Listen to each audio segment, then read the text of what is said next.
In this series, we will be discussing many of the core items that are required to understand and program Scala effectively. So let's begin with what is Scala. Scala is billed as a multi-paradigm language. What that means is that it's a language that takes two vastly different identities in programming languages and merges them: object-oriented programming and functional programming. Scala's design began in 2001 with the first release in 2003. Programming languages often take time to mature and become saturated in the mindshare of the community. Around 2008 is when Scala's interest started gaining traction. The language is supported by a large and growing community with varying backgrounds and disciplines. Today, Scala is one of the most well-known and respected alternative languages on the Java virtual machine. In this session, we discuss the positives of Scala. Scala's strengths you'll find, not only in this series, but as you progress, are many. For one, Scala has type inferencing, so that you don't need to declare everything explicitly. And although you don't type much, it is also statically typed, where you know the type associated with every reference.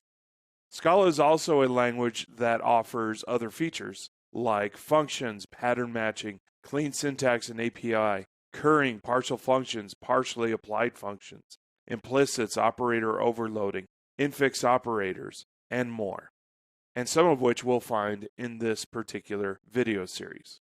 Now, as someone who has knowledge of currently 10 different languages, I find Scala very complete without much aggravation. It'll be tough to reach what I call the ceiling with this language. And what I mean by the ceiling is the point where things become either weird, obscure, or awkward for the programmer. Although every language has its strengths and weaknesses, it'll be very tough to find that ceiling in the Scala programming language. It wouldn't be fair to the viewer if I didn't cover the negatives of Scala. First off, let's start with one of the obvious. Scala is difficult. It is an extremely powerful tool, and because of such, there are many that find this language hard to understand and to use it.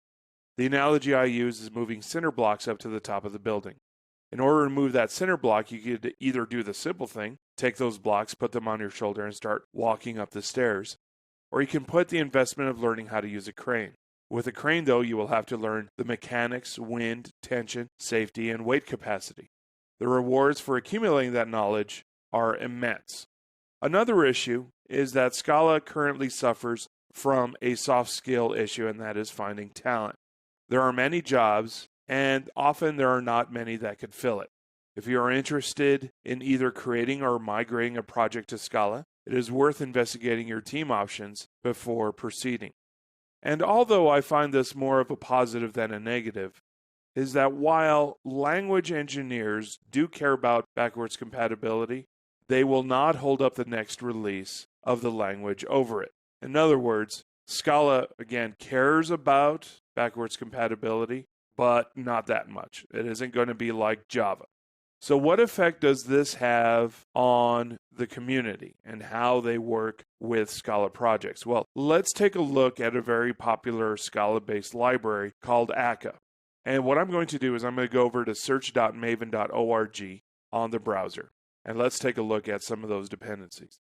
Okay, so here we are. Now, if you want to use actors within Scala, you'll notice something like this, where I have akka actor 2.10, all the while I have a version like 2.3.14. And over here I have akka actor 2.11. Now the 2.10 and the 2.11 are Scala versions. And these versions over here are the versions for the library itself. So you have this divergence. One is they have to maintain the version of Scala.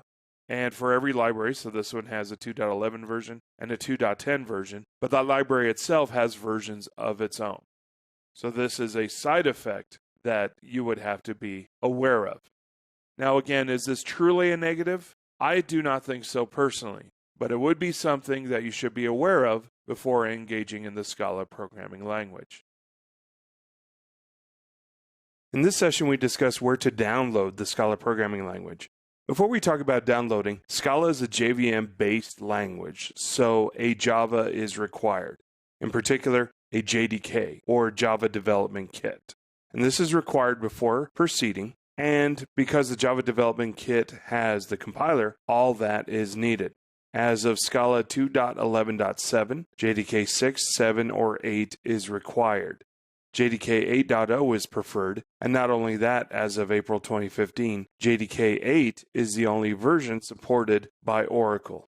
To download the latest JDK, you could either use your search engine to look for Java download or JDK download, or you can go to this website, oracle.com/technetwork/java.se/download/index.html.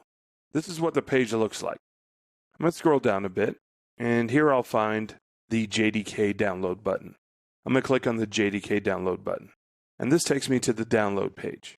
Choose your flavor and architecture and install per the directions. I'll be running my examples on Linux.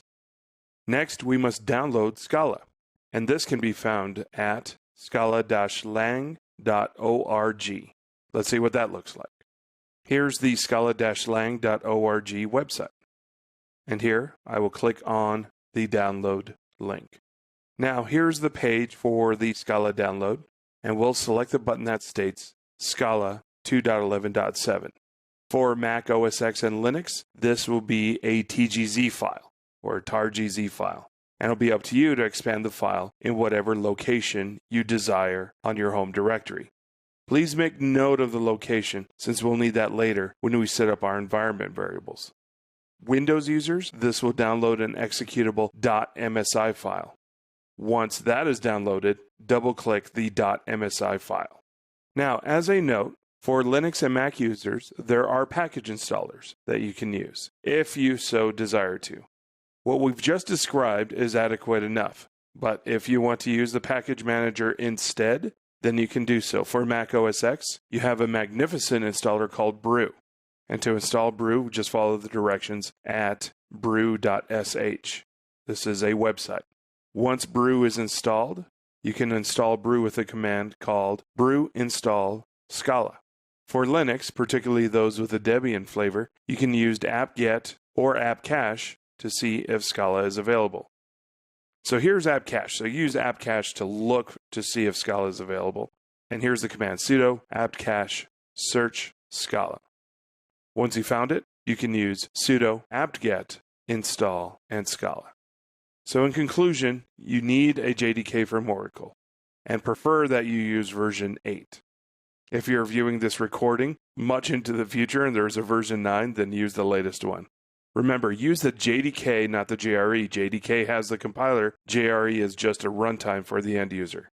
For Linux and Mac OS X, this would be a tar.gz file. For Windows, this will be an MSI. You can double-click on that .msi file. And if you'd like, you can use package managers installed on your machine, and this is only applicable for Mac OS X and Linux. In this session, we're going to make sure that Java and Scala are mapped correctly in our environment variables.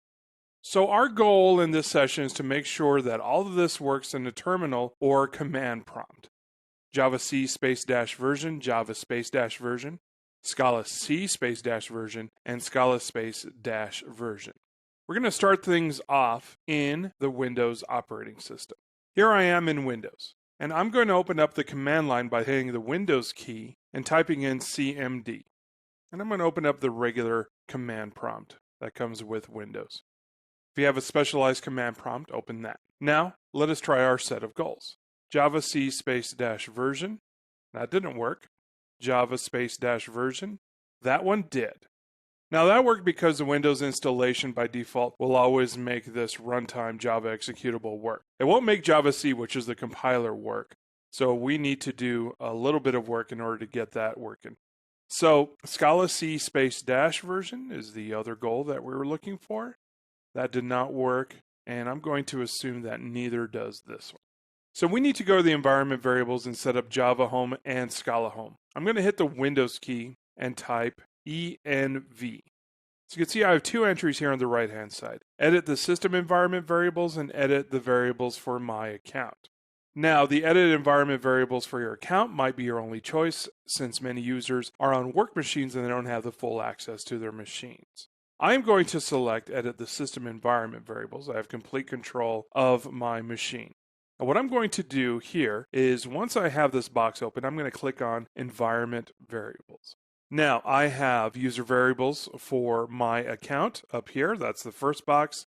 And I have system variables down below. Now down here, what I'm going to do is I'm going to create an entry. And this entry is going to be called Java_home, all in caps with an underscore. This is a standard name. And what this is going to do is it's going to point to a location of my Java install. So what I'm going to do is I'm going to go down over here and load up the Explorer and look for the location of my Java install. Now, if you went ahead and accepted all the defaults when you installed Java, this in all likelihood is going to be inside of Program Files and Java. So I have JDK180_25. I'm going to go ahead and highlight that. Now what I'm going to do is I'm going to click on this box right up here that shows the file structure. And I'm going to just use my mouse and click on that, and now I get to see there's the complete path. I'm going to copy that, and I'm going to go over here to the system variable, and I'm going to paste that location in here. All right, so we've established the Java home. Now inside of my system variables, I'm going to include Scala home. And now let's go to the Explorer and find out where this is located. Now, if you downloaded the MSI, which is in all likelihood that's what you did, this will be located in somewhere around C program files x86/Scala, but let's verify that first.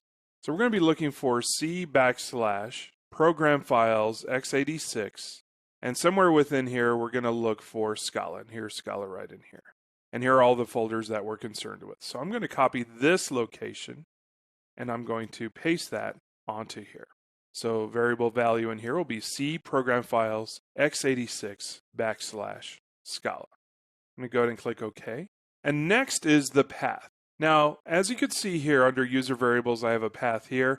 I also have a path here for the system. I have access to the system, so I'm going to edit this one. So I'm going to highlight path and click on edit. Now, once I'm in here, now there are some entries that are already available, and I don't want to mess around with what has already been established. So what I'm going to do is I'm going to merely append or add Java_home, \bin, make sure it's a backslash and not a /, another semicolon, %Scala_home, %\bin. And here I'll click OK. Now, let me open up the path just so that way you can get a quick review again of what this looks like. So again, this is semicolon, %Java_home, %\bin, semicolon, %Scala_home, %\bin.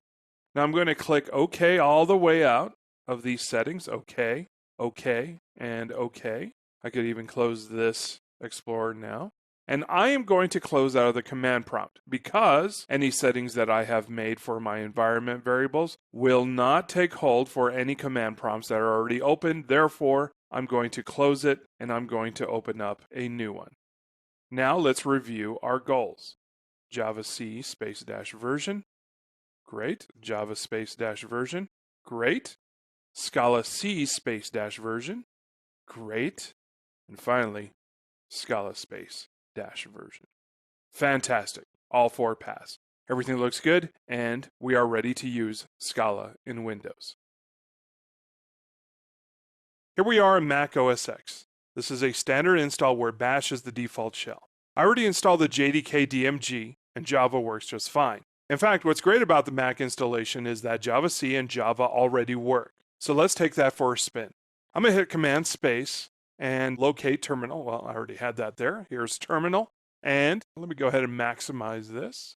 And let me increase the font. I'm going to do a Command plus to increase the font a bit. That should be a good size for us.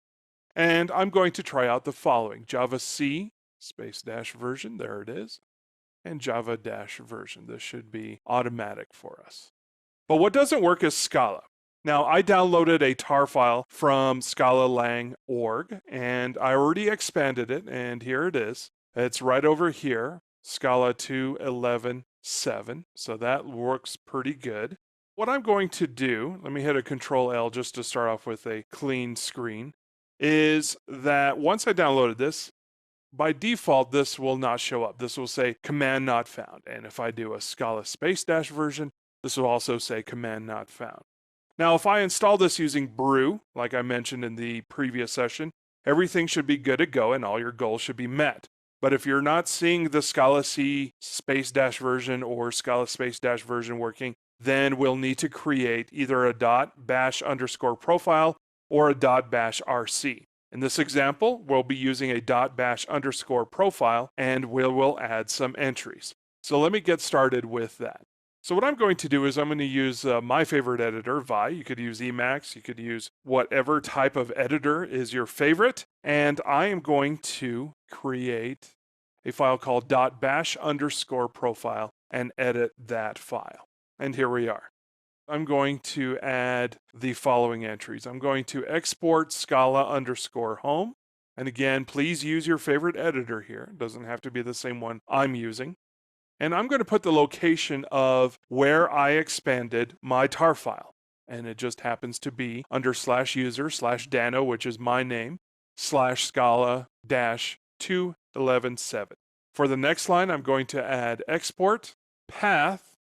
And I'm going to set that equal to $path. Now that path is going to retrieve the path that has already been established on your operating system and bring this in. And what I'd like to do is bring the already established path and append to it, and I'm going to use a colon in this case, $Scala underscore home /bin, B-I-N.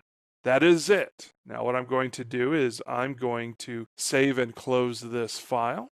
And now on my terminal, I'm going to type the following for the changes to take effect. Now let's try our 4 commands in our shell to ensure that we are ready. Of course, Java C-version works. Java-version should work as well. And now Scala C-version, that works out great.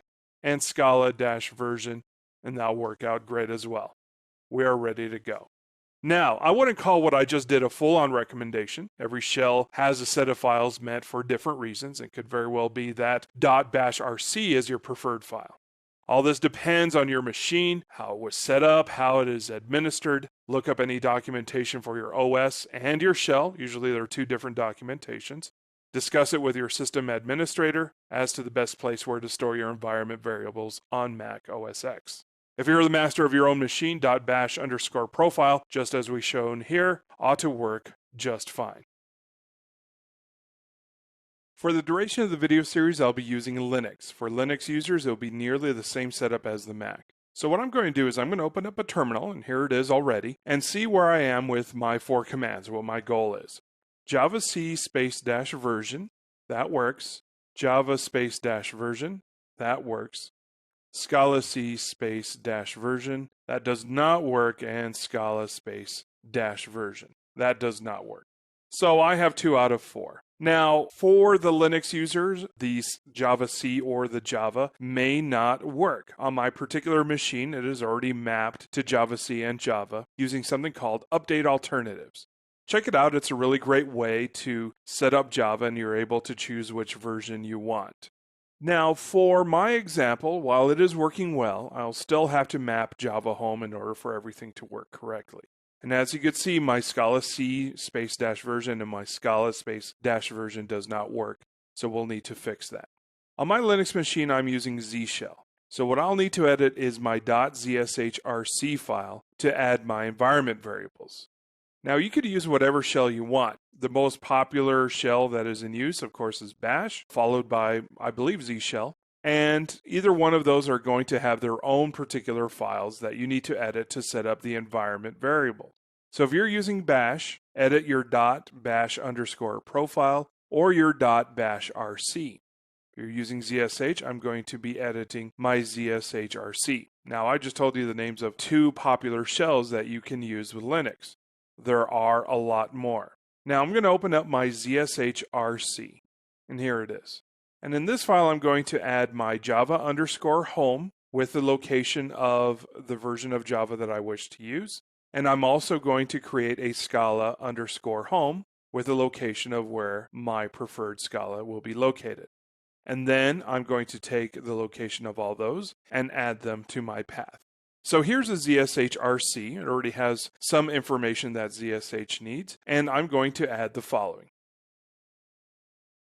First off, I'm going to add the Java home, which is user lib JVM. Now, this is going to be different for everyone. This just happens to be the location on my machine. It could just very well be that this will be in your home directory, and you can add whatever path your JDK is located onto this line. So export Java home, and then the location of your JDK. Add a few lines here. I'm also going to add export, and I'm going to include my Scala home. This will be located under home, Dano, Java, and Scala 2.11.7. And then finally, I'm going to export a path. And very much like we did with the Mac, I'm going to set this equal to the path that is already established, $, $Java_home, /bin. That's different than Windows. Make sure it's a /, $Scala_home /bin. Now I will save the file, and now I will go to my terminal. I'm going to hit Control L, and I'm going to run source with that file, ZSHRC. That way all those changes will take effect.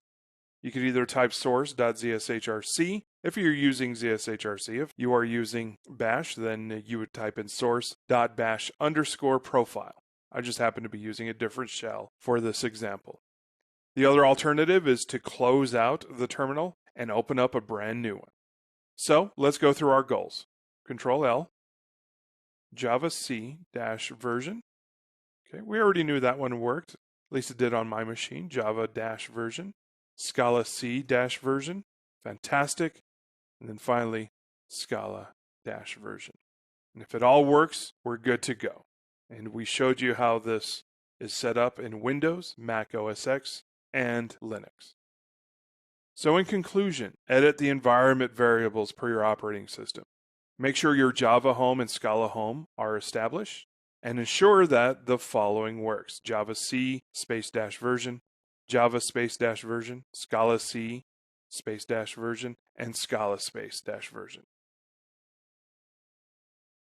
In this section, we're going to talk about how to create a script in Scala. For many Java programmers out there, you may not be quite as familiar with scripting, although you may have played with a little bit of scripting in other programming languages. But in Scala, there's no need for a compilation or a public static void main string args. Although Scala programmers tend to compile their code just to make it fast, there is no requirement to do so.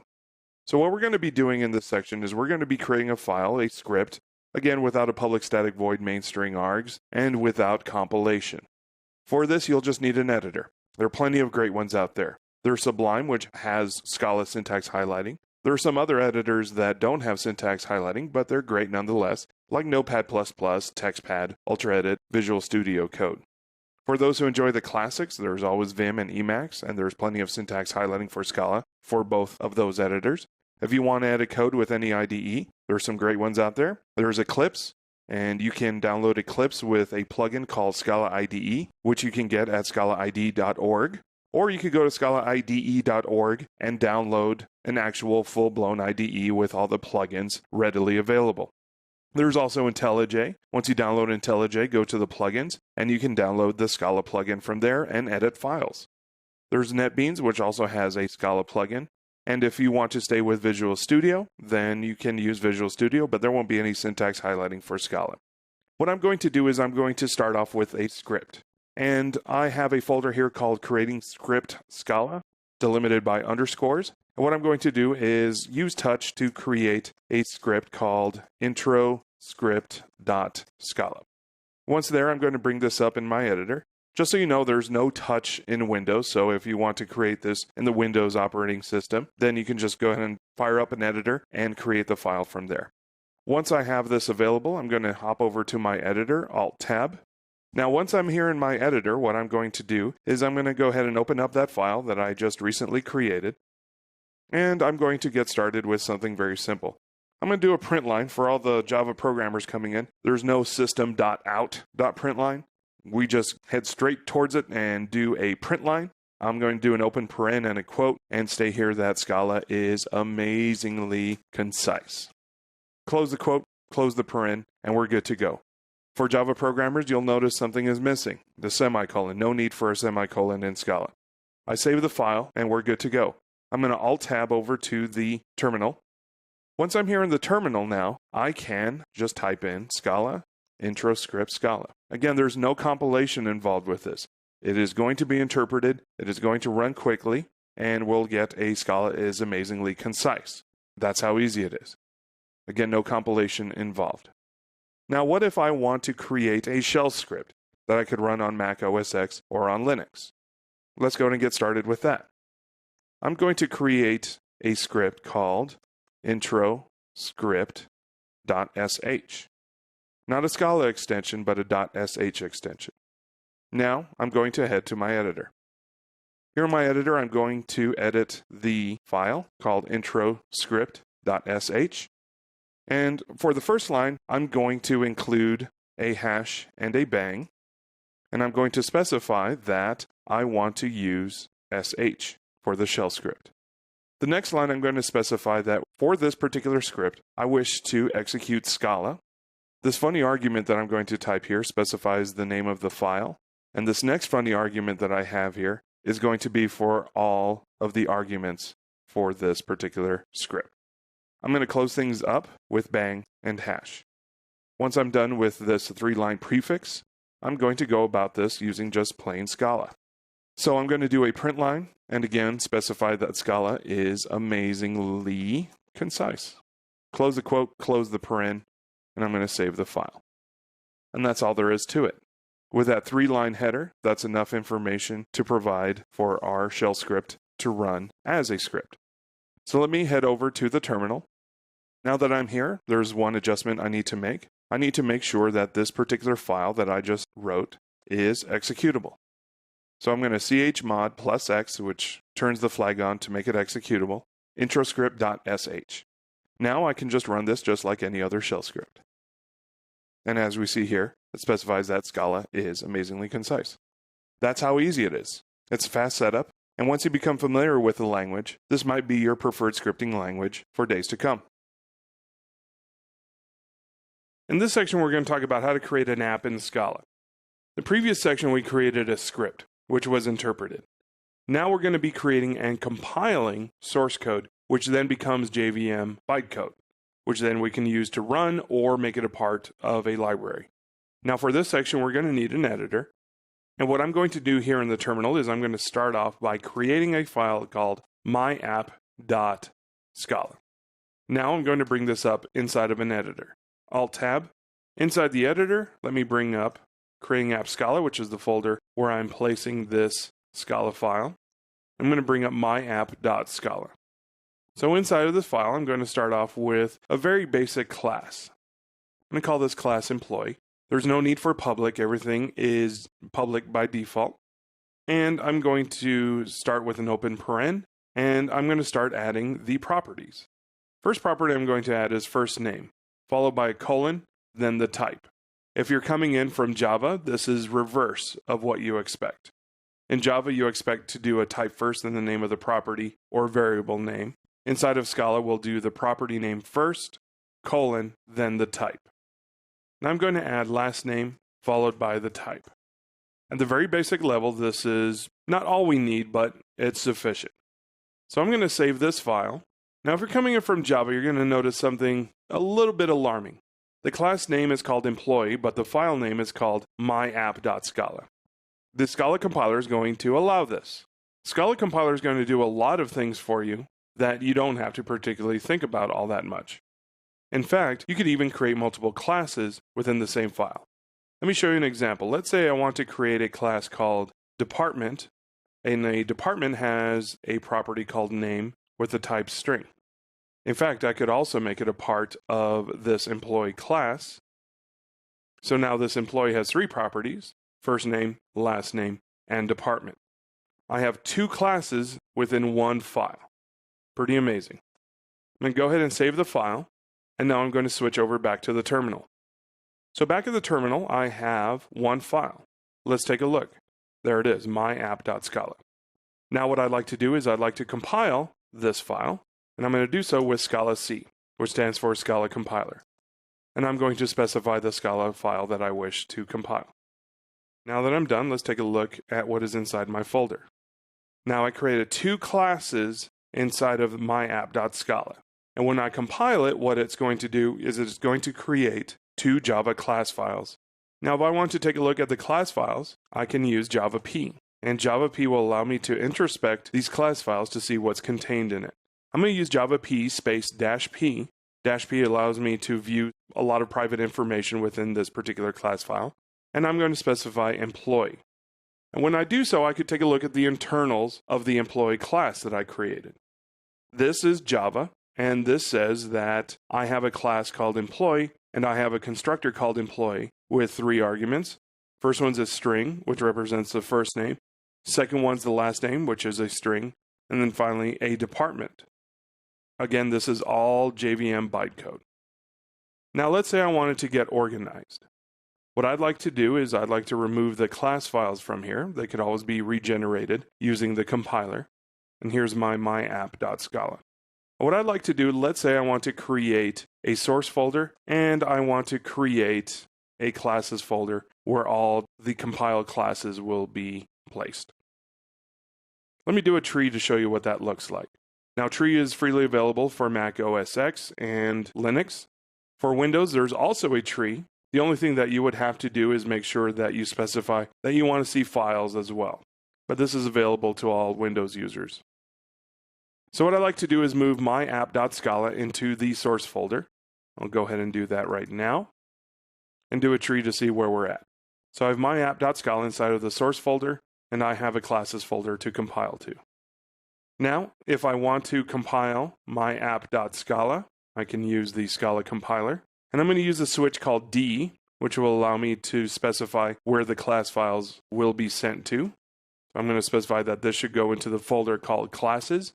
And now I'm going to state that for the source files, I want you to look inside of the source folder and look at any Scala file within it. Now let's take a look at the tree. All the class files are inside of the class folder, and the source files still stay within the source folder. And that's using the Scala compiler. Now I have to warn you, this myapp.scala is for compiler use only. If you're going to compile it, you cannot run it as a script. Let me show you an example of that. I'm going to go back to my editor. This says right down here that the file is no longer available, which is true.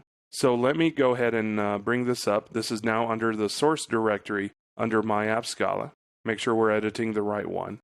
But let's say I want to treat this like a script. Again, warning, this will not work. Because I have 2 classes here, that's fine, I can compile that. But the print line right here is now going to be treated as a script. Now, I can run this as a script, but I cannot compile it. Let me show you what that looks like. I'm going to bring up the previous command that I had before. Again, my app is inside of the source folder, and inside of the classes is where everything is going to be compiled. If I'm going to compile a Scala file which is modeled as a script, I will get this expected class or object definition. It doesn't know what to do with that print line. I can run it as a script, and there's nothing wrong with doing that. I just can't compile it. So you'll have to know the difference. And this sums up how to create an app inside of Scala. So you could either choose compilation or you could choose interpretation. But when you choose compilation, be sure you compile code that is not a script. To recap, source code can be compiled or can be interpreted. If you are going to compile, use Scala C. If you're merely going to interpret it as a script, then just run Scala on that file. In this section, we're going to talk about val and var. And in order to do so, I'm going to head over to the REPL. And here on the REPL, what I'm going to do is I'm going to declare val a is equal to 100. I am declaring what's called a value, and a value is not reassignable. This is analogous to final in the Java programming language. Let me show you what happens if you try to do a reassignment. You'll get a reassignment to val. Now, opposite of this is a variable. It's a variable because it varies. You can change the contents. So if I have var b is equal to 400, I can reassign that at any time. I cannot, however, change the type. This is a static type programming language, So once it's already been established that B is of type int, I cannot make it a string. Scala programmers will prefer the use of val over var, and var are used in things like actors and other controlled environments, like in a single method where there's only one thread and it's being used to create an object. A lot of projects you'll need to reflect why it is you're using a var and having a fairly good reason as to why you want to use it. Let's show another example. Let's say I have val a is equal to 400 once again, and we'll see here something else happened. This says that this is of type int, but did I declare so? No. What happened here is that Scala inferred the type for us. We could be explicit if we want to by stating that a is of type int and then specify the integer, but the type inference does a fairly good job of knowing what type this is before declaring it. Now, if I wanted to change the type, let's say instead of val a of type int, I wanted to make it a double, it will then make the appropriate actions to make sure that the type for a is of type double, and in fact the content now is changed to 400.0, which is of type double. It is not an integer. It is a floating point.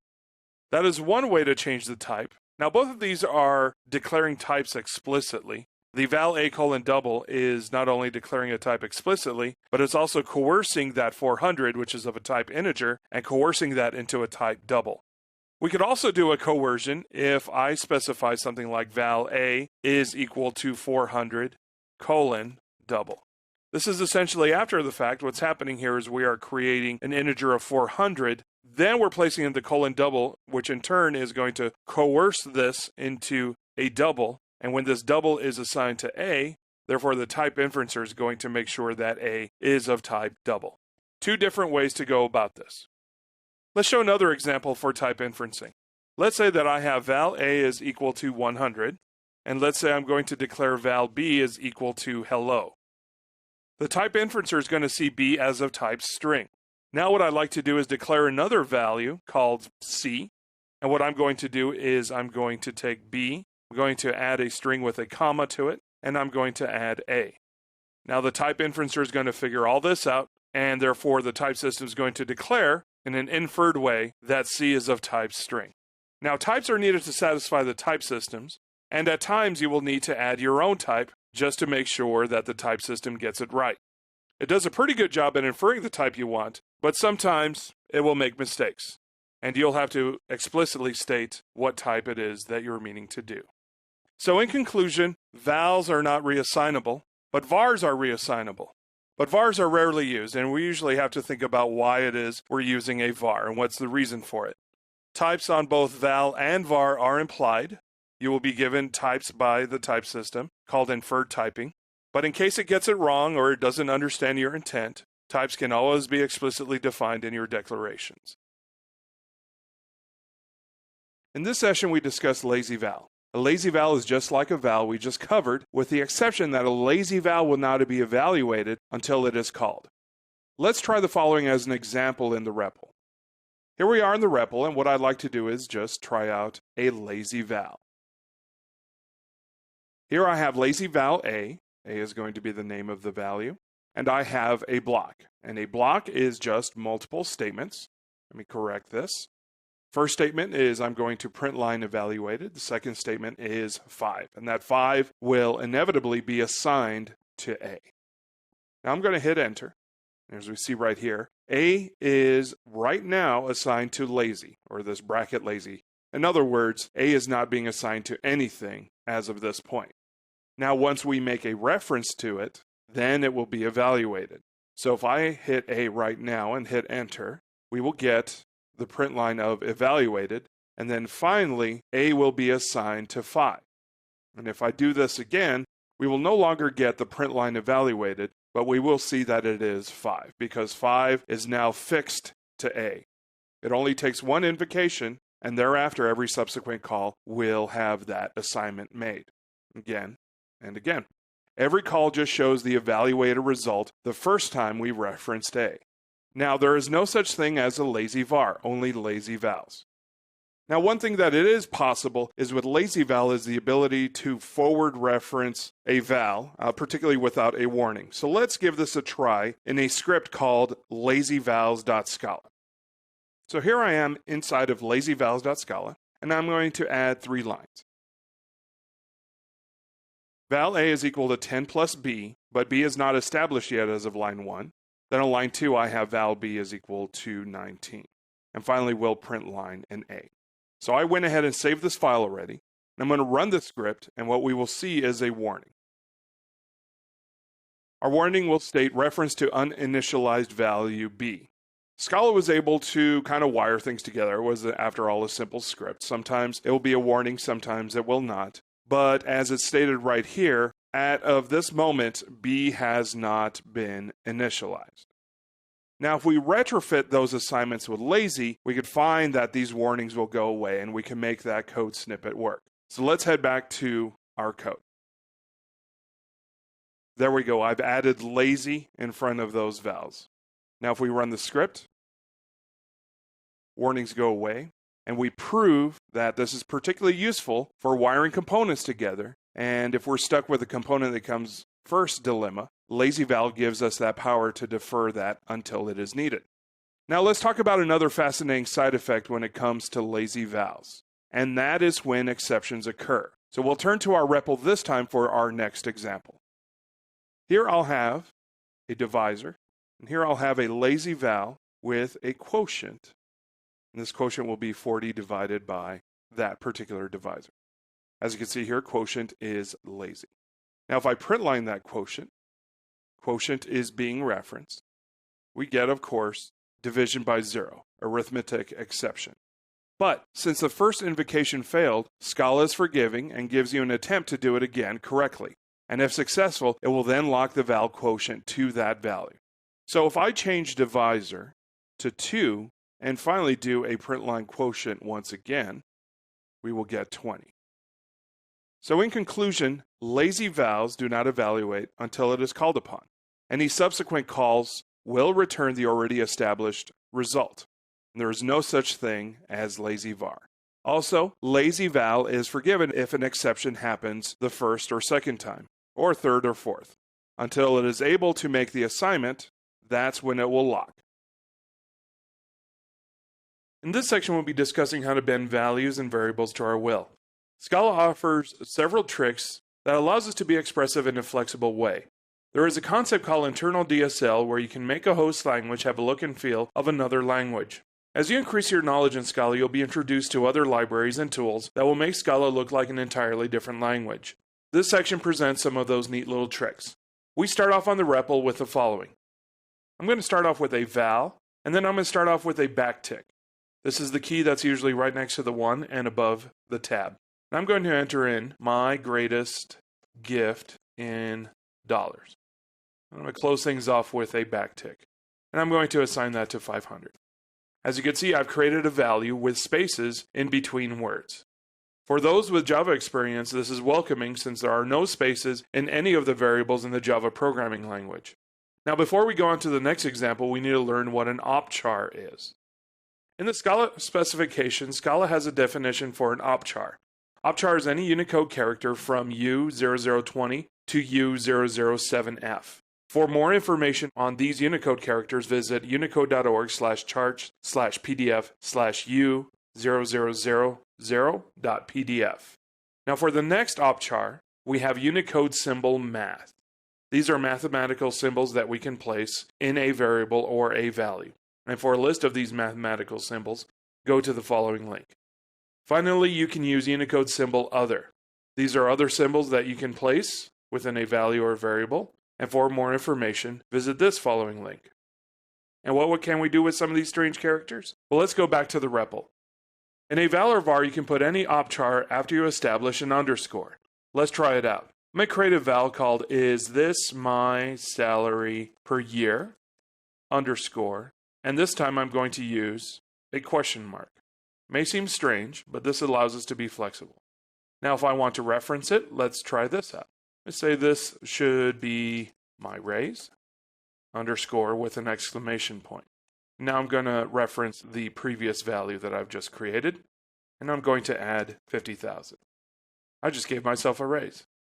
Now let's go back to backticks. Backticks can also be used to create a value or variable that are reserved keywords in either the Scala or Java programming languages.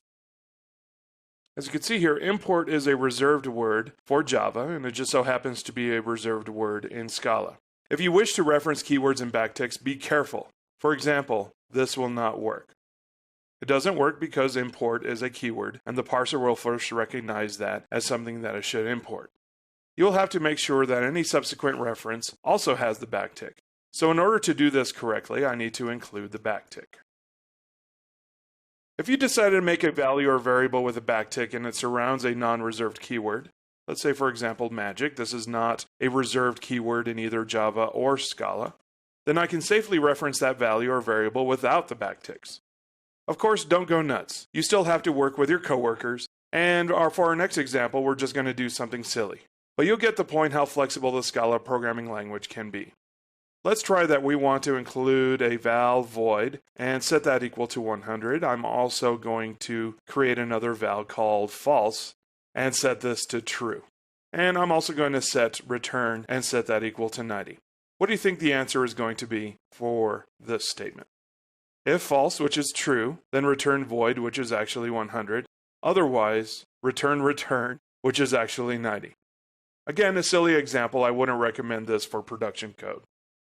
So in conclusion, val or var have spaces and other valid identifier characters, including opchars, if surrounded by a backtick. They may be referenced without a backtick if they are not reserved. Otherwise, you'll need to include backticks. Any val or var without a backtick can include a valid Scala identifier known as an opchar if followed by an underscore. In this section, we're going to talk about primitives, byte short, int long, float, double, character, and booleans.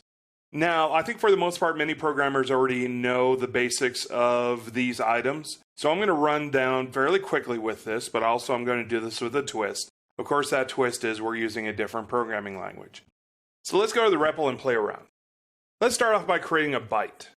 I'm going to do so by creating a val b and specifying that the type here is of a type byte. A byte is an 8-bit number, which is the same as it is in Java. The maximum formula as defined in Java is the same as it is in Scala. 2 to the n minus 1 minus 1. Therefore, the maximum number you can have as far as a byte is concerned is 127. If you go much larger than that, you'll end up with either a type mismatch or what's called an overflow.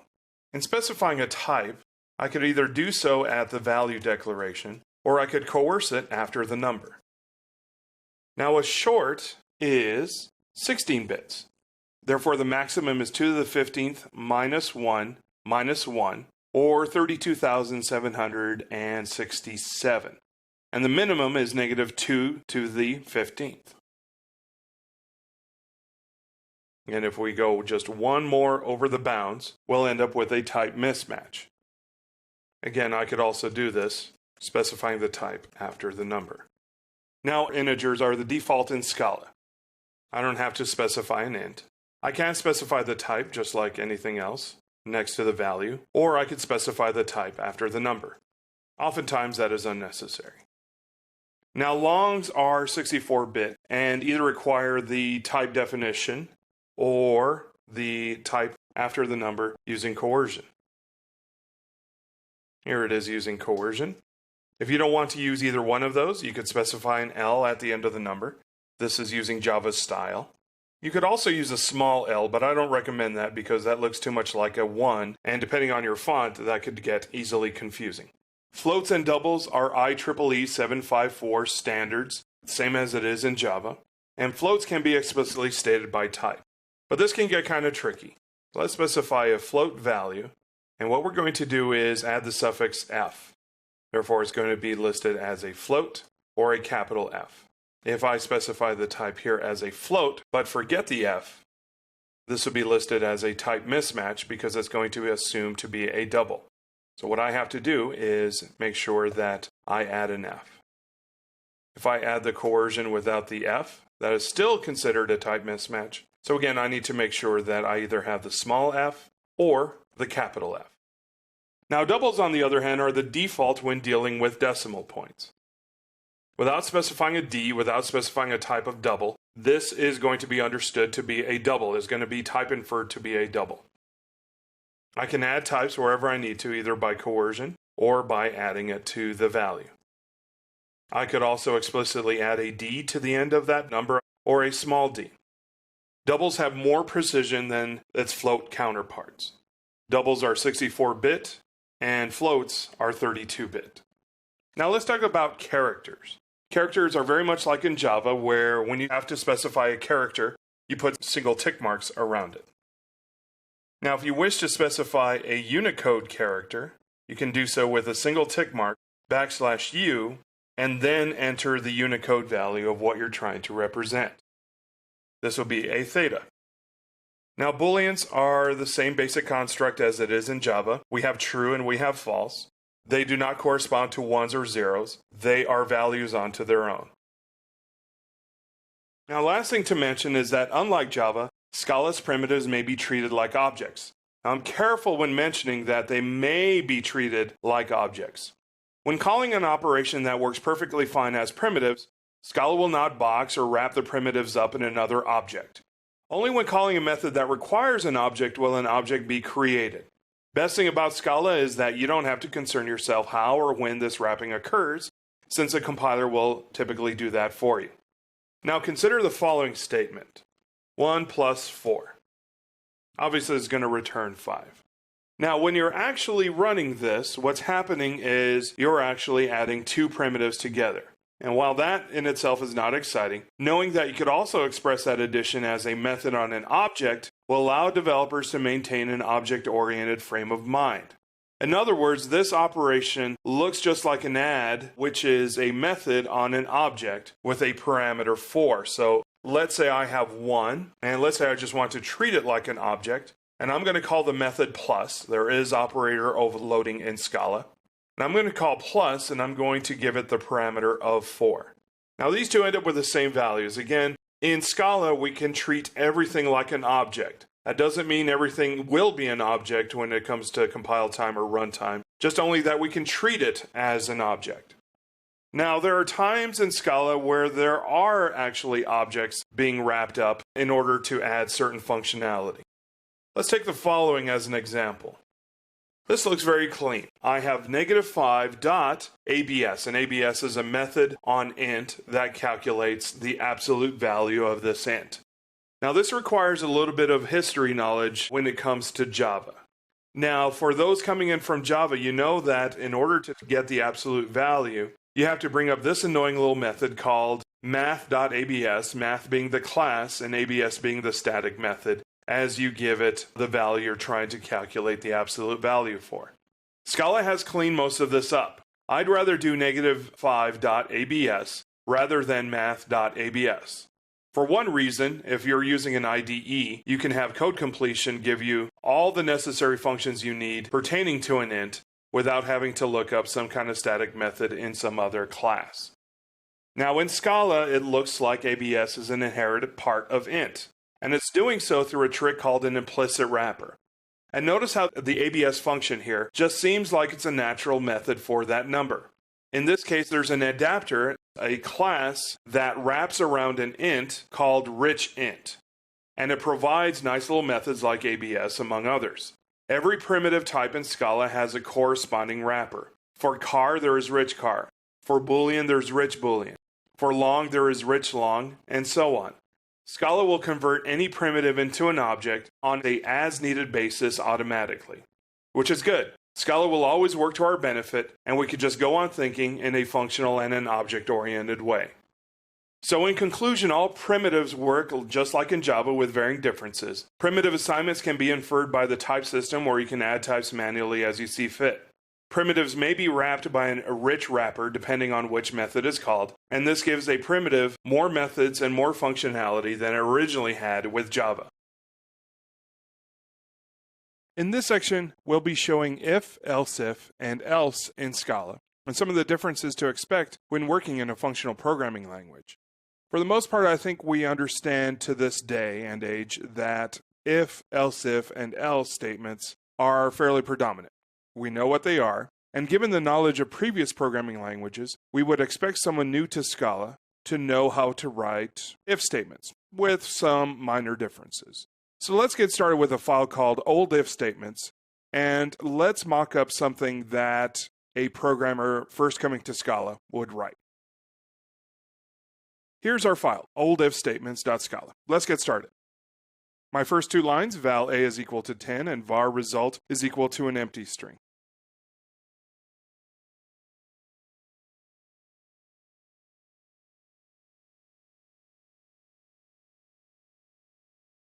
So we have if a is less than 10, then the result will be less than 10. Else if a is greater than 10, then it'll be greater than 10. Otherwise, we will state that it is 10. Therefore, less than 10 if a is indeed less than 10, result will be greater than 10 if a is greater than 10, and if nothing else is valid, then we'll assign that to it is 10. All right, so we'll go ahead and save that. And let's go ahead and print out the result and see what we are looking at. Again, this is all under a file called oldifstatements.scala. Let's go and run it. Great, it says it is 10. Let's go back. And here we had that a is equal to 10, and the result is going to have the ending string of the result, which is assigned with each subsequent if statement. Now, if we didn't want to, we could just go ahead and get rid of some of these brackets here. For it to be a little bit cleaner, let's go ahead and save that and run it. There we go. This still says that this is still 10. Now, these lines of code work just fine in Scala, but it is imperative. So let's go back. And that means that all computations are done in a series of statements. There is also this var right here under line 2. And as we mentioned in the video section about val and var, we like to avoid vars. The solution to this is to change this code into a functional style. So I'm going to rewrite this in a file called new if statements, and that way we can contrast the differences. So here's our file, new if statements. Let's begin. Now this time the result is going to be assigned to the if statement.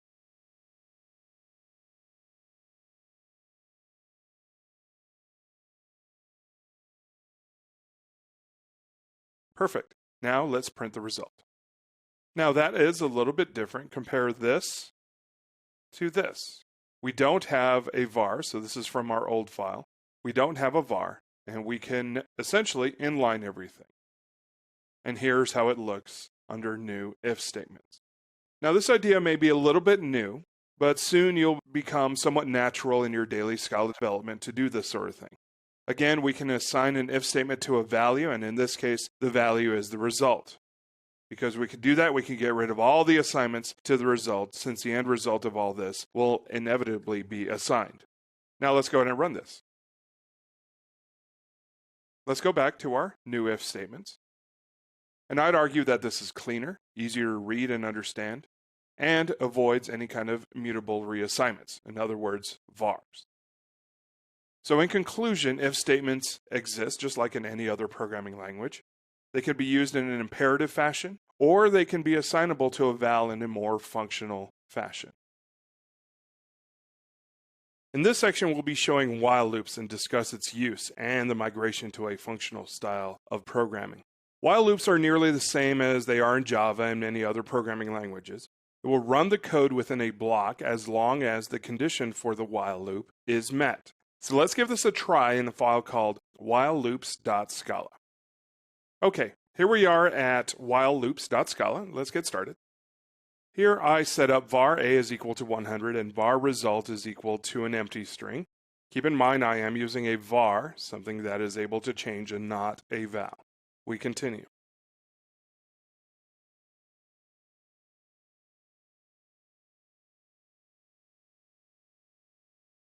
Okay, we're done. So while a is greater than 0, we will continue along with this loop. We will set result equal to the number, or we will append that number to the result. If a is greater than 1, we'll add a comma to that. And afterwards, we will deduct 1 after each iteration of the loop. So let's see if this works. This should be somewhat very familiar to many programmers. Let's go over to the command line. And there we go, 100, 99, 98. all the way down to 0. So let's go back to our code. Now, this is not only imperative code, but has mutability with the A and the result. Remember, I mentioned we are starting off with var for A and result. Not to mention, this is also a lot of work. The same result can be achieved through more functional means. To give you a taste of functionally putting a comma after each number from 100 to 1, let's try something different. I'm going to start off with a file called functionalloops.scala. Okay, here we are inside of functionalloops.scala. And there we are. This will create a range from 1 to 100. We will take that range, reverse it, and we'll call a method called makeString, which will put a comma after each element within that range. Let's run it. Great, it's the same thing. Let's go back to our code. Again, this is a range from 1 to 100, reverses it, and creates a string delimited by commas. We could have also rewritten this by doing the following. This is now a range from 100 to 1 with each step decreasing by -1, then creating a string where everything will be delimited by a comma. Since the result is so lightweight as opposed to the full-featured while loop, we could also do the following. Now let's run it. Great. Let's go back to our code. Now this requires a retraining of our minds to think functionally. We essentially have to usurp years of imperative programming knowledge to do it. And maybe usurp is too strong of a word, since we don't want you to intentionally forget things. We want you to build upon your years of imperative programming knowledge, but the rewards in efficiency, readability, and maintainability in functional programming will be revealing over time. So the verdict of while loops, not used that often. There's usually some sort of programming that you can do functionally in place of the imperative programming. And there may be situations where you have no choice or intentionally require a while loop, but its use in Scala is going to be limited. And that goes for its crazy cousin, the do-while loop. So let's refresh our memory with a do-while loop. I'm going to create a file called do-while-loops.scala. Here we are in the file do-while-loops.scala, and we're essentially going to write the imperative programming example we did at the beginning of this session, but this time with a do-while loop.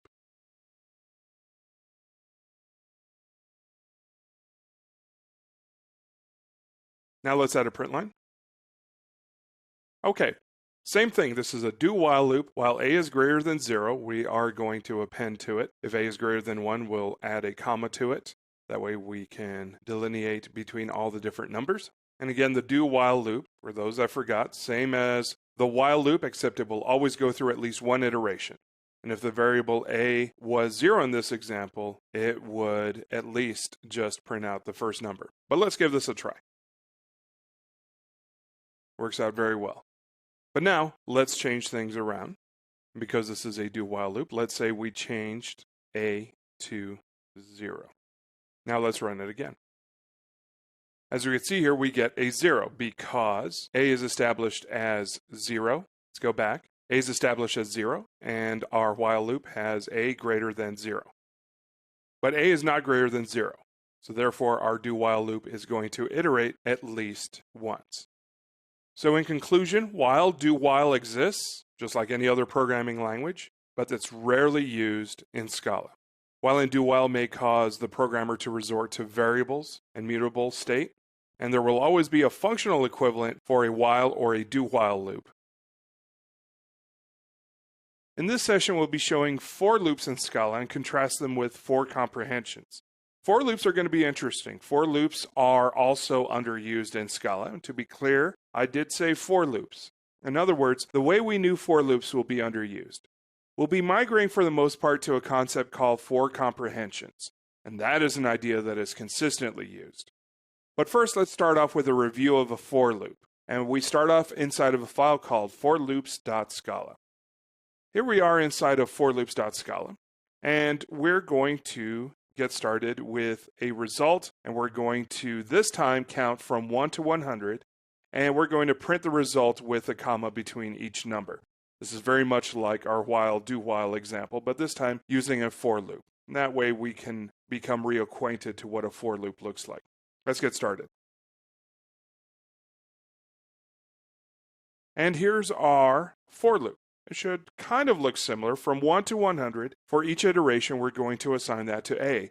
And within the block inside of the for loop, we can use that A however we would like to. Great. So for 1 to 100, we are going to assign each iteration to A, and we will append it to the string. And during this time, if A is less than 100, then we will go ahead and make sure that there is a comma. Now at the end of all this, let's go ahead and print out the result. Let's go ahead and run it. There we go, 1, 2, 3, 4, 5, all the way up to 100 with a comma between each number. Let's go back to the code. Now this is a typical for loop, the way you've known it for many years. And just like the while and do while, in order to use it, you typically have to have some sort of mutable variable, typically, but not always. And you have to have that set up in order to use it. Now this code example, again, is much like the while and do while examples we've had before. Now again, this is an imperative style. What we're going to be looking at in this session is more of a functional style as well.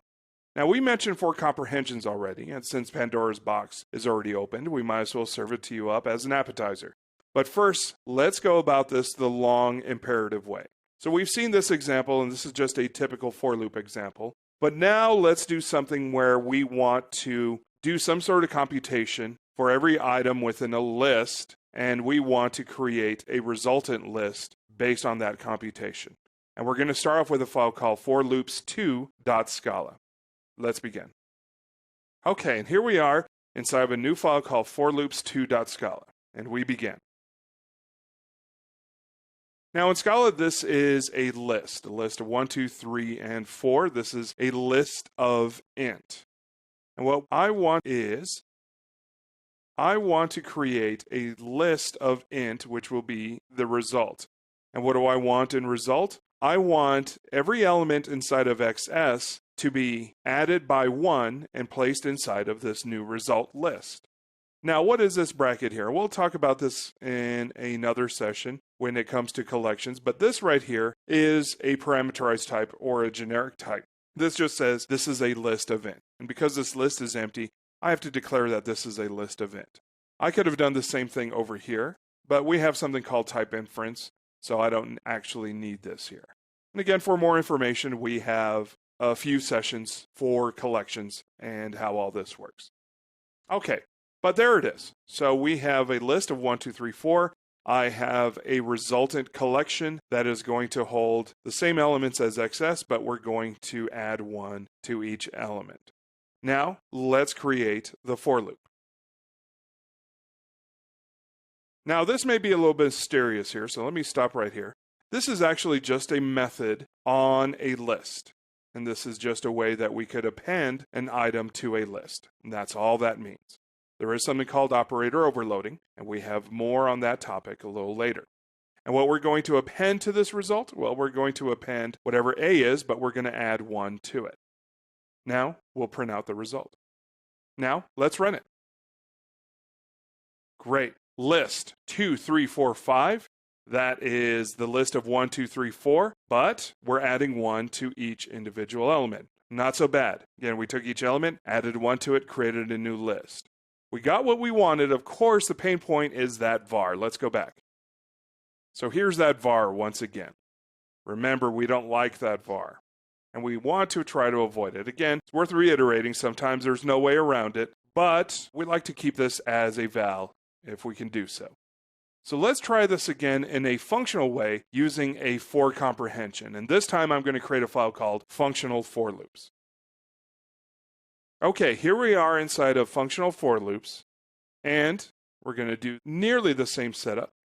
Now, we are setting the result to the for comprehension. This should look kind of similar to that functional if statement we had a couple of sessions ago, where we take the result and apply it to a value. The only difference now is we're also going to be using a keyword called yield. And yield will essentially yield a new collection that will be created, and the value is calculated. And in this case, this would be A plus 1. But let's see what it looks like first, and then we'll describe it. Now, this right here is what I was talking about, where it looks very similar to if. Now, if you remember a couple of sessions ago, we had the if statement But what was really weird about doing it functionally is that we can take that if statement and assign it to a val. Well, this time we could take a for loop, or what we seem to think is a for loop, it's actually a for comprehension, and assign that to a value. And remember, it says val result. It does not say var result. And now I'm going to call yield. Yield, again, just means that for every item that we get, I want to add 1 to it and yield it back to a new collection. And now we will print the result. Okay, that looks great. Now let's run it. We're going to run functional for loops.scala. It looks the same, doesn't it? Let's go back to our code. We see that this created a new list. And if we wanted to, we could do, just to verify that we have actually a new collection out of this. So let's save this and let's go to run it. First one is the new result. The second one was the original XS that we created. So let's go back. Now it's all just like the previous example, except this part is now in one glorious one line, and without mutability in the form of a var and imperativeness. We could just make that assignment directly. So there's more to what's going on. We'll revisit this topic when we discuss maps and flat maps. For now, just notice that the result is also a list. Now again, the XS stays the same, and by default, every operation in Scala will return a different collection from the original, since the original collection is likely immutable. And in this case, that list 1, 2, 3, 4 is an immutable collection. I did say likely because there are ways to work with mutable data structures in Scala. But for now, we're just focusing on the immutable data structure. So it is important to stress again also that with a for comprehension, the collection type that we get from yielding will typically be the same type as the collection we first started with. And in this case, it is a list. Result here is of a type list, and to be more precise, a list of int. So in conclusion, for loops are available in Scala, and you can use them just like you've used for loops in other programming languages. Now, the traditional for loops are actually underused in Scala. Scala programmers, the more advanced they get with the language, will start using for comprehensions more in favor than the traditional for loops. In this section, we'll be talking about strings. Strings retain the same basic structure from Java lang string. So let's start with a REPL. We get started with a very simple declaration. Val is equal to Scala. As you can see here, the string is surrounded by quotation marks. If you want to specify a type, you can, of course. You can always place it in the beginning, or you can always place that at the end. But this is usually unnecessary since the type has already been inferred. Strings are not primitives like numbers, Boolean, and characters. For Java programmers, they contain nearly all the same methods as you'd expect from Java lang string, but with more functionality. All the methods that are available in other collections in Scala are in Scala's string, since a string is merely a collection of characters. Strings can also have escape characters like tab, new line, carriage return, and a Unicode value. Let's try one. I'm going to create a string called escapes. Here's a tab, here's a new line, here's a carriage return, and finally here is a Unicode. That should be a lambda. So we have our tab, we have our new line, we have a carriage return somewhere in here, and we have a lambda. This has been a very trivial section on strings. In the next section, we'll show different types of strings called a smart string. In conclusion, strings are objects. They are surrounded by double quotes, and they have the basic functionality of other collections. Strings can also contain your escape characters like tab, new line, carriage return, and any kind of Unicode escape. In this section, we'll be discussing Scala's smart strings. Smart strings are a wonderful string construct that makes development a pleasure to work with in the Scala programming language, mostly because it gives us things like multi-lines and saying regular expressions. So let's start off with a file called Smart String Scala, where we'll create a multi-line string in the old classical way. So let's jump over to our editor. Now let's get started here, and we'll get started with some lyrics. So let's create some lyrics. Let's break out the Louis Armstrong.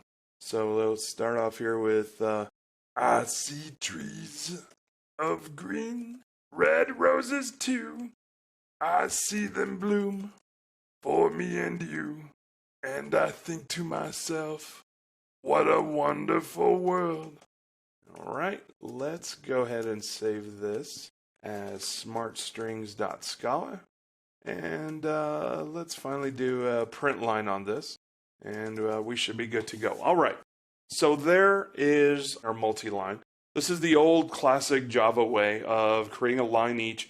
We have to put carriage returns on this. We have to add plus at the end of each line. It can get kind of messy.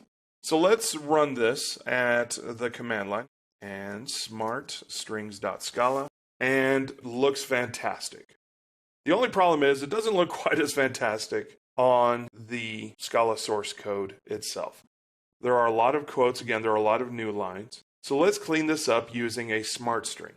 Now with smart strings, the only toll you have to pay is that you need triple quotes at the end of the line. But you can get rid of these quotation marks, and you could also get rid of, so let's do a quick search here, of all the new lines with the quote and the plus. There we go. So we have I see trees of green, red roses too. Let's make this a little bit more inline. What I'm using here is a visual block. There is something similar in IntelliJ and Eclipse. It's called insert mode.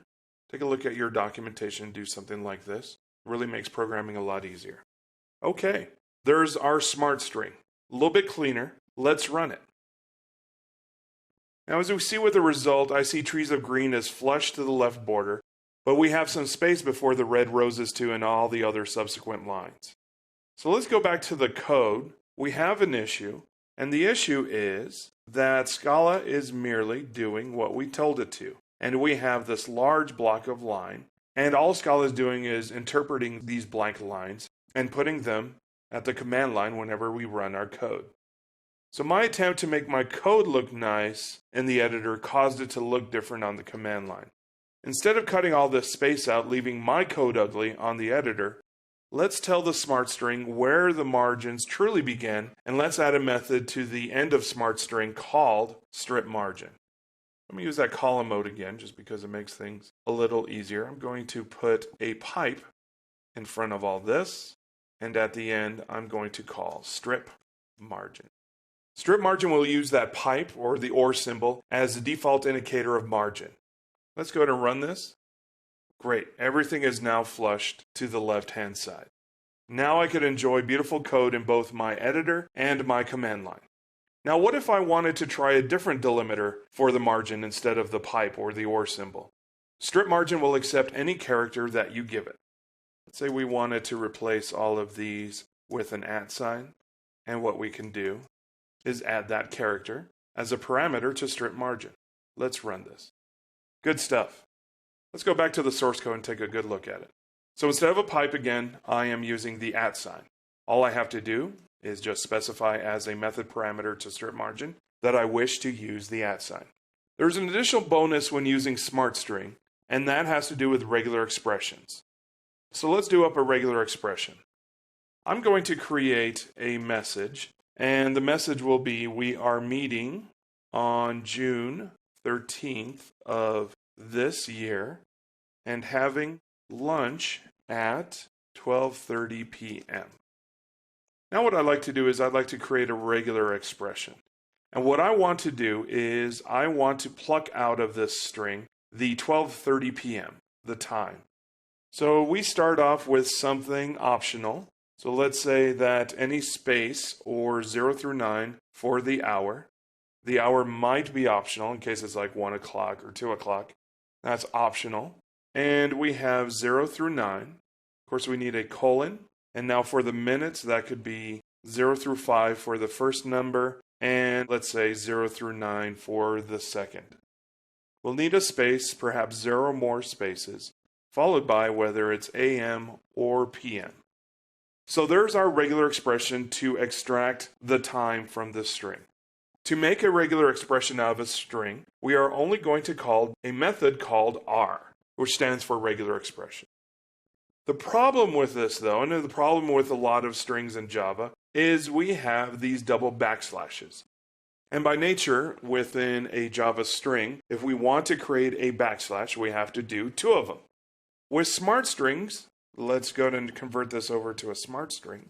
We can get rid of the extra backslashes. We can now just focus on the pure regular expression without any extra annoyances. If you're curious about how to use this as a regular expression, let's print out the match. So we're calling this regex find all in within this particular message.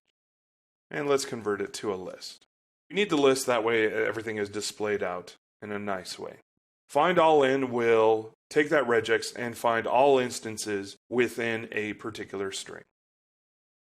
When we run this, you'll see here at the bottom line, this says list 12:30 p.m. There was only one instance of a time within this sentence. With Scala, we can focus on what we want, and we don't have to tiptoe through a bunch of different rules like the double backslash escape in regular expressions. Smart strings gives us multi-line functionality without breaking up this string and putting a bunch of new line characters. Smart strings also gives us the ability to add margins into our code with a method called strip margin. Strip margin uses a pipe or an OR operator, if you want to call it that, by default. Strip margin also uses another character if we wish. We just need to provide that with strip margin. Smart strings are absolutely amazing for things like regular expressions by making it easier to escape characters. In this section, we're going to talk about string formatting. Scala provides a quick and easy means to do C style or Java style formatting of a string, much in the way that you expect in string format in Java, but with a few changes. Let's go in an editor and try out some of these changes. First off, I'm going to start off the classic way using string format. Let's go over to the editor. Let's create a string, and we're using the Java style string.format using a static method call. And we are going to state that this is a %s, and afterwards we are going to state that %s will need to be replaced by the string test. Let's print it out, and let's save this in a file called stringformats.scala. So we have val str, which is equal to the static method call. This comes from Java lang string. There's a static method call called format, which brings in a string. We have that %s, and that %s is going to be replaced by test. We'll print line the string and see what happens. As we can see, this prints out just fine. This says this is a test. Problem is, let's go back to the source code. The problem is that this is a static method call. And what would have been preferred is that we just call a method from a string. A string is already an object, and it would have been nice and very clean to call it up that way. That's what Scala gives us.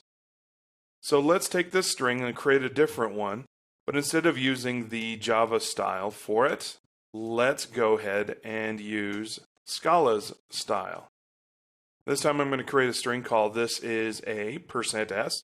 %s is what's inevitably going to be replaced, and we're going to call format with test. And let's save this, keep this here for a bit so we can take a look at it. Again, we have a string. This is a %s dot format, and test is going to be the argument which will be replacing the %s. We saved it. Let's go over the command line. They're the same thing, just a little cleaner on the second one using Scala's style. If you're new to string formatting, Java and Scala formatting variables can be found at this address. docs.oracle.com, Java SE 8. We are in Java 8 currently. Docs API Java util formatter.html. Let's take a look at an example of what is at this website. We will see that there are different characters representing different types that can be replaced in a formatted string. We used small s for it, but you could also have B for Boolean, C for characters, D for decimal integers, O for octal integers, X for hexadecimal integers, F for floating point numbers. We could have N for line separators. We could also use date and time conversions, say for example H for the hour of the day, I for the hour of a 12-hour clock, Z for time zones, Q for milliseconds, and on and on. There's capital B for the full month name, small b for the abbreviation of the month, capital Y for year. And you could also have different flags to change the way things are formatted. So go to this website for a reference.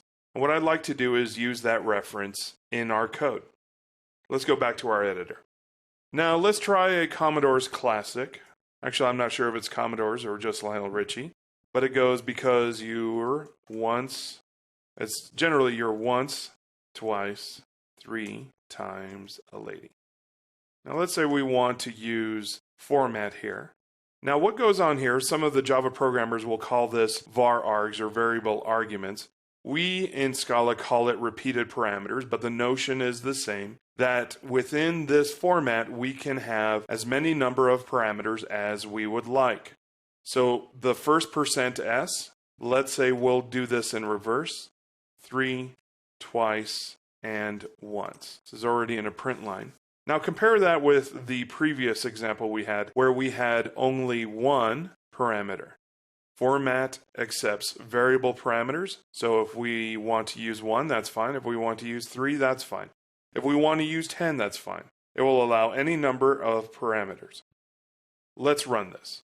Now it does it the order that it's specified. If we just leave it as %s, it's always going to choose the first one by default for the first %s, second one for the second %s, and the third one for the third %s.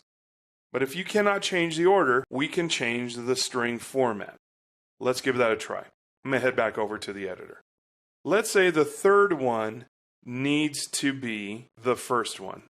So what I'm going to do is specify here, after the % that we want the third argument and we want to make that a string. For the second %s, we want to make that the second argument, but we still want to maintain that as a string. And then finally, for the third one, we want the first argument and still maintain that as a string. Again, the %3 states that we are going to get the third argument, which happens to be once. The %2 states we want the second argument, which is twice. And finally, the %1 here represents the first argument, which is 3. Let's run it. Works in the format that we need. Let's get a little fancier. This time I'd like to use Java Time. If you're not familiar with Java Time, it used to be called a library called Jota Time. If you're using a project that is JDK 7 or less, I highly recommend that library. The creators of Jota Time were brought over to Oracle, and they created a fantastic package that is now a part of Java 8 called Java Time. And I'd like to use Java Time in our next example. Let's go back to our editor. So what I'd like to do is I'd like to import the package. Again, it's worth re-emphasizing that this Java Time underscore that I'm bringing in, by the way, this underscore means bring me everything within Java Time. But again, this is with Java 8, and what's really great about this is that it is immutable, very much like everything by default is in Scala. We embrace immutability. So let's create a print line on this and say, we will be eating lunch. And in our example, let's say I want to bring in one date item, and it's going to be called local date. There are 4 different ways to create dates using the Java Time API. One is called local date, one is called local time, one is called local date, local time, and the other one is called zoned date and time. Local date is just the date with no reference to time zone. Local time is the time with no reference to a time zone or reference to a date. Local date time is the date and time but no reference to a time zone. And then zone date and time is everything. The date, the time, and the time zone. So let's say in this case here, I want to say, we will be eating lunch on, and let's say for this example, we only have one argument, but we need to use it 3 different times. So %1, and we need to specify that this is a time element, and B is going to be the month. So we'll be eating lunch on month.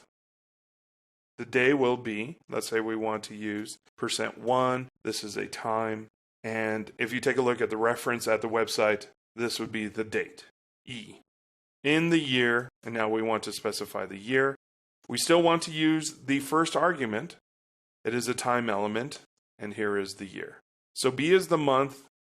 If I said that was year, that was incorrect. This is the month, this is the day, and this is the year. Finally, we will format the whole thing and provide it with local date. Local date now says, just give me the calendar of whatever it is on my system clock. Let's run it. We'll see here it says, we will be eating lunch on August the 12th in the year 2015. This just happens to be the date this recording was made. Let's go back to the code. Here it is. There is only one argument. That's why we have %1 here, we have %1 here, and we have a %1 here. All of these are time formats, which is why we have a T under all of them. Capital B is the month, E is the day, and capital Y is the year. It is worth noting, though, that all of this could also have been rewritten using printf. And instead of the format, we just need to include the variable. Let's go and run this. Now, as a well-rounded discussion, in our previous session, we talked about smart strings. So let me bring up the item we had with smart strings. And we had these lyrics from Louis Armstrong. And let's go back to our current file. And what I'd like to do is bring those lyrics in here, and here they are. By the way, in the previous session, I had misused this word. That should have said of. But let's say given this string, what I'd like to do is everything that is a color, I'd like to do a variable replacement of that. So I'm going to do a %s here. And of course, for the green, which is also a color, do a %s. So if I want to do substitution everywhere where I have a %s, I could also do this on a smart string. So I'm going to call format with green and red. Let's print out these lyrics. And let's take a look at the end result. Now everything's caught up here to the top, just because we needed to do a new line at the end of the previous one. But we get the idea here. I see trees of green, red roses too, and so on. Let's go back to our source code and do a review. So we have string format. This is the Java way. This is the older Java style. Under the this is a %.format, this is Scala's style. This format, we are using positions because your %3 would be the third argument, %2 the second, %1 the first argument. In our fourth example, we used time to do formatting. We used the first argument over and over because we wanted to separate the month, the day, and the year. And in our final example, we used a smart string from our previous session. And this time we replaced all the colors with %s. So if we want to change the colors on a whim, we can do so using a format method call. And finally, we printed out the lyrics. So in conclusion, you can use the format method on any string to do any C-style string formatting, or if you want to call it Java-style string formatting, you can do so. %s is probably one of the more popular ones. %d is probably the second one. And this will cause a replacement of the %s using whatever repeated parameters that you use in the format method. Positions in a format can be performed with %, and then you place the position, $, and whatever it is, the format that you want. This is no different than it is in Java. In this section, we'll be covering the wonderful world of Scala string interpolation. Big word, basic idea. With string interpolation, we can replace any word from within a context. And a context could be a class, it could be an object, it could be a script, anything that is outside of its line. So let's create a file called stringinterpolation.scala and try some of this string interpolation out. Let's set up a val. A is equal to 99. And some of you may be familiar with this song. This is a lyric from a song called 99 Love Balloons. And we are going to start off with the letter S. This S comes before the string. And in order to use string interpolation, we require this S. Now that we've established that this is going to use string interpolation, I am going to bring in an A, surrounded in braces. And the rest of the lyric goes, 99 love balloons floating in the summer sky. This almost looks like formatting. The only difference is that we are going to use a $sign. We may or may not use braces, and we're going to replace A with whatever A is within the context of this line. So in the context, meaning around its general area, there is an A. We are going to take that A and it will be replaced right in here. Let's save this file. Again, we want to call this string interpolation.scala. And let's run it. As we see here, the 99, which was val A, is equal to 99, which was in the context. It's going to take that 99 and replace the A with that particular number. Because we are only referring to one value, we can omit the braces. Let's go back to the code and show you what I'm talking about. I'm only referring to A, so the braces aren't absolutely necessary. We could just simply say $A. Let's save it and run it now on the console. Shows the same thing. Let's go back to our code. Be warned, though, that once you try to call any method on the interpolated object, perhaps things can go wrong. And let's say that for this particular number, let's say I want to add 3. And because we're doing it this way, we're going to get a result we're not expecting. I went ahead and saved this. Let's go over to the command line and see the results. It says here this is 99 plus 3, but what I really wanted to do is I wanted to add the 3 to the 99. So that did not work. So let's go back to our code and put braces around there. Save it, and let's go to the command line and run it. And finally, we'll have 102 love balloons floating in the summer sky. There's also a way to format a string using the string format rules that we did in our previous section, and interpolate that in one fell motion using what's called the F interpolator. So let's go back to our code. In this example, I'd like to set up a value called ticket cost. This will be an int. I'd like to set up a band name, bring in an 80s band, and I would like to do an interpolation. So I'd like to print line F. Now this is going to be a little bit different. Take a look here. I am starting with an F. I am not starting with an S. The band name, and I want to interpolate this as a string. I can use different formats with the F interpolator. Tickets are probably, and for a $sign, now a $sign is going to be tricky because a $sign is the character that escapes for string interpolation. So in order to create a $sign, I need to put two $signs in order to create that. Then next, I want to bring in the ticket cost, but I want to format this as a float. So let's say 1 digit dot 2 for the decimal point and as a floating number. This is the F interpolator to do formatting. Let's save it and let's run it to see the results. I have an exception here. Ticket cost is not found, likely because I called it tickets cost. Let's save it, fix the issue, run it again. So with the F interpolator, we were able to bring in the string and we were able to bring in the number value, and we formatted it using the F interpolator and using this format. So we wanted to interpolate 50, which if you recall was an integer, but we wished to format that using a decimal point. So using 1.2f.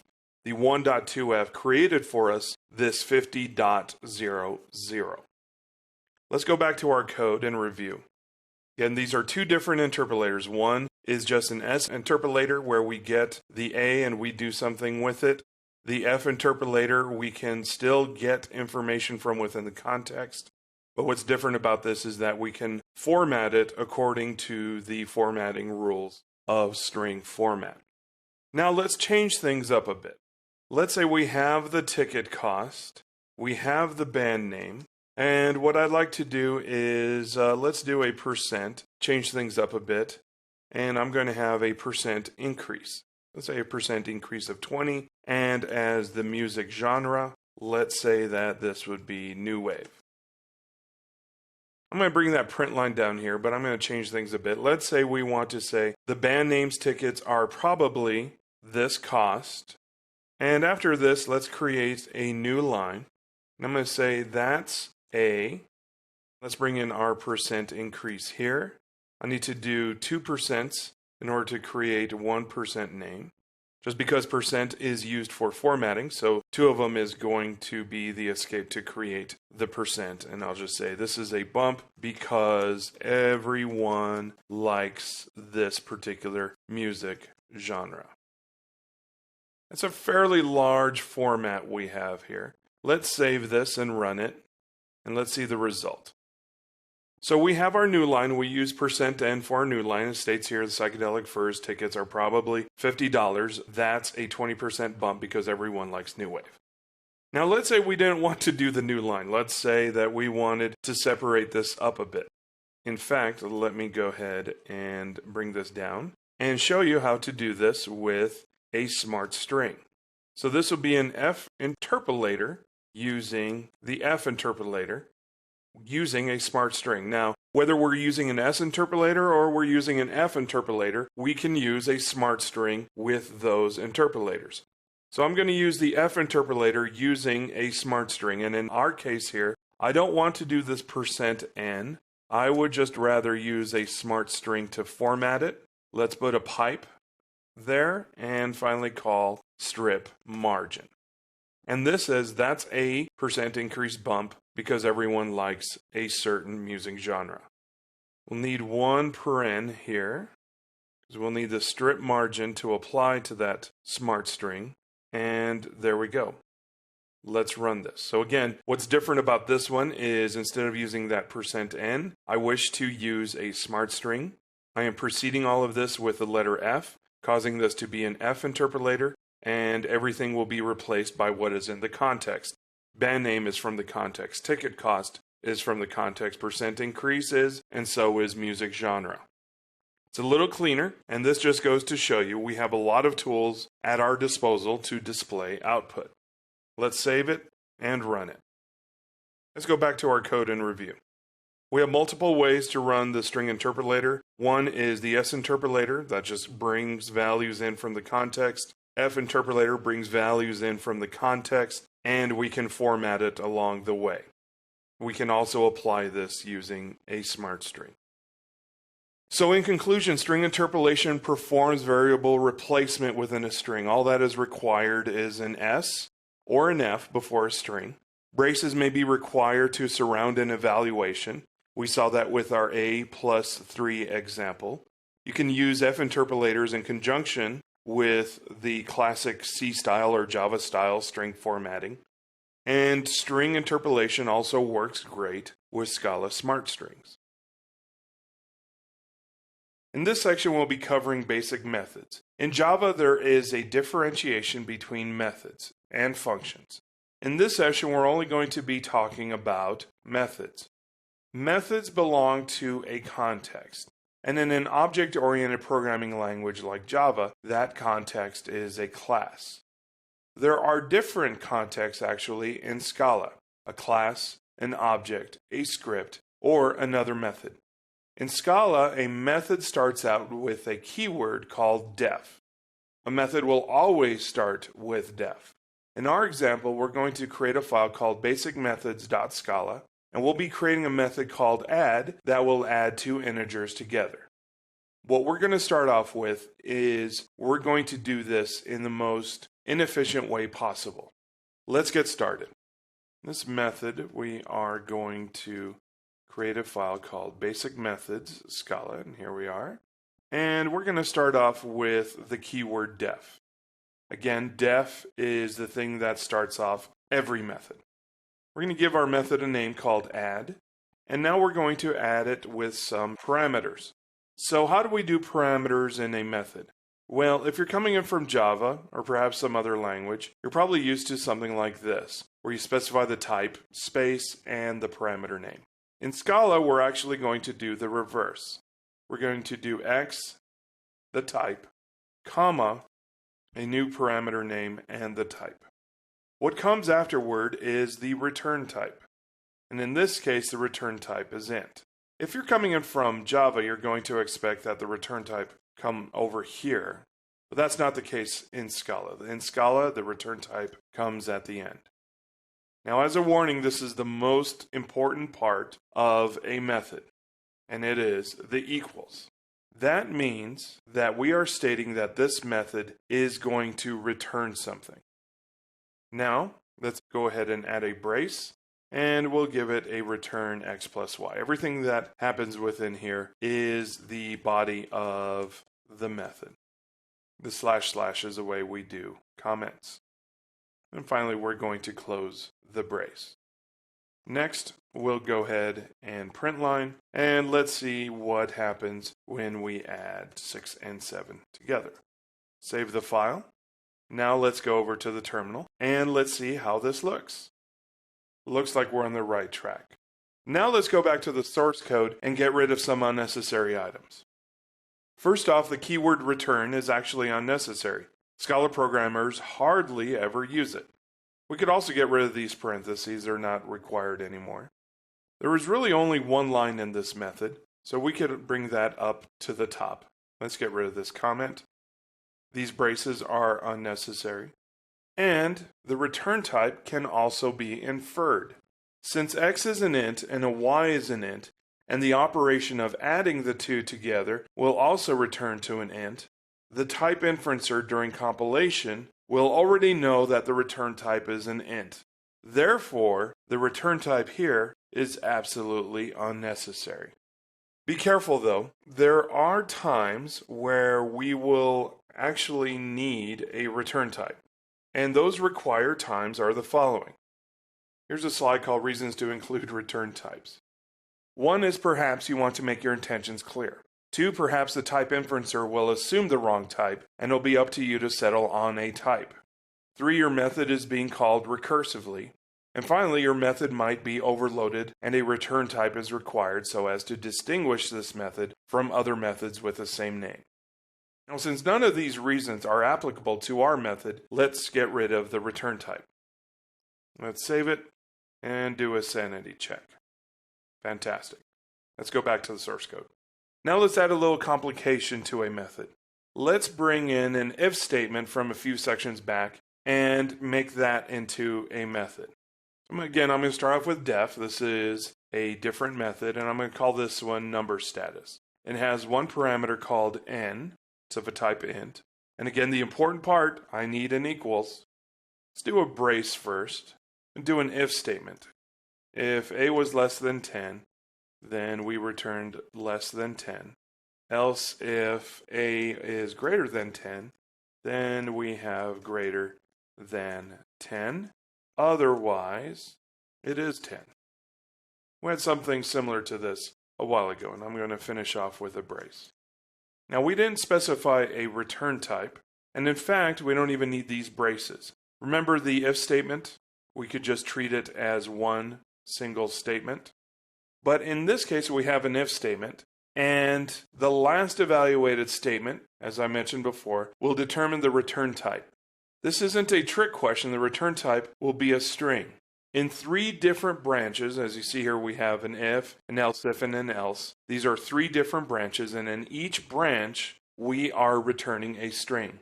Therefore, this method will take a int type and return a string. In fact, if we copy this code and bring it over to a REPL, what I like about the REPL, it always shows what the compiler is doing and what it's looking at. Let me show you an example. So I'm going to copy this code, and I'm going to bring it over to the REPL. I'm going to call paste in the REPL. This is paste mode, and I'm going to bring the code in here. Here's the number status. As stated, I'm going to hit Control D to finish. I called it A instead of N. Let me go ahead and just change that to A. Embrace our errors, recopy this, and do it again. Okay. As you can see here, we have a number status.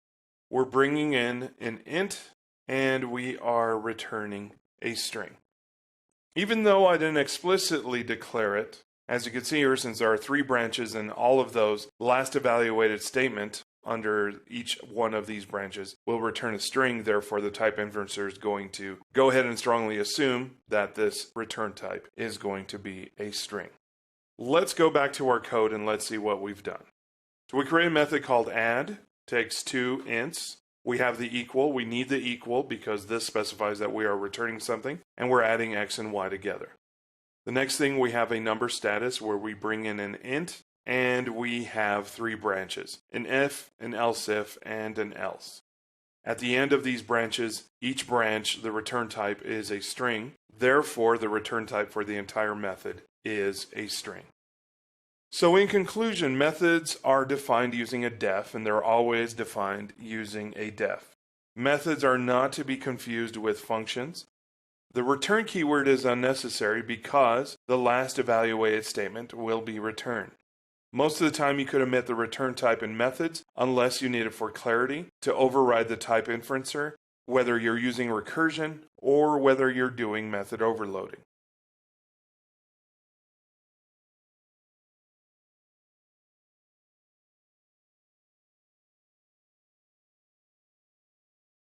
In this section, we need to understand a little bit of types before we could discuss more about methods and return types.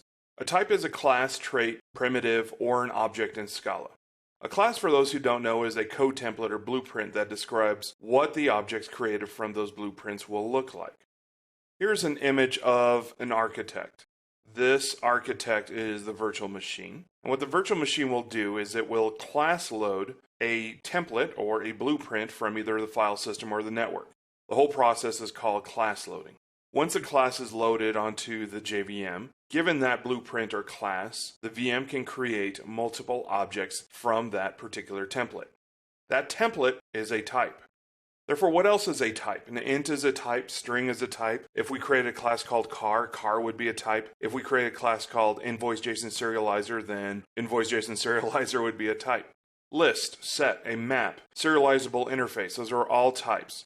Scala is a static type language, and all types need to be known at compile time, and all types are under the control of what is called the type system.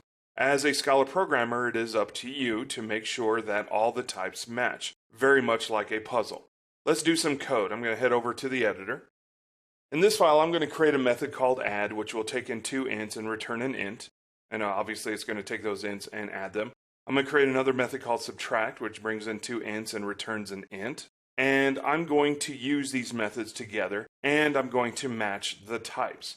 I'm going to do this all in a file called types.scala.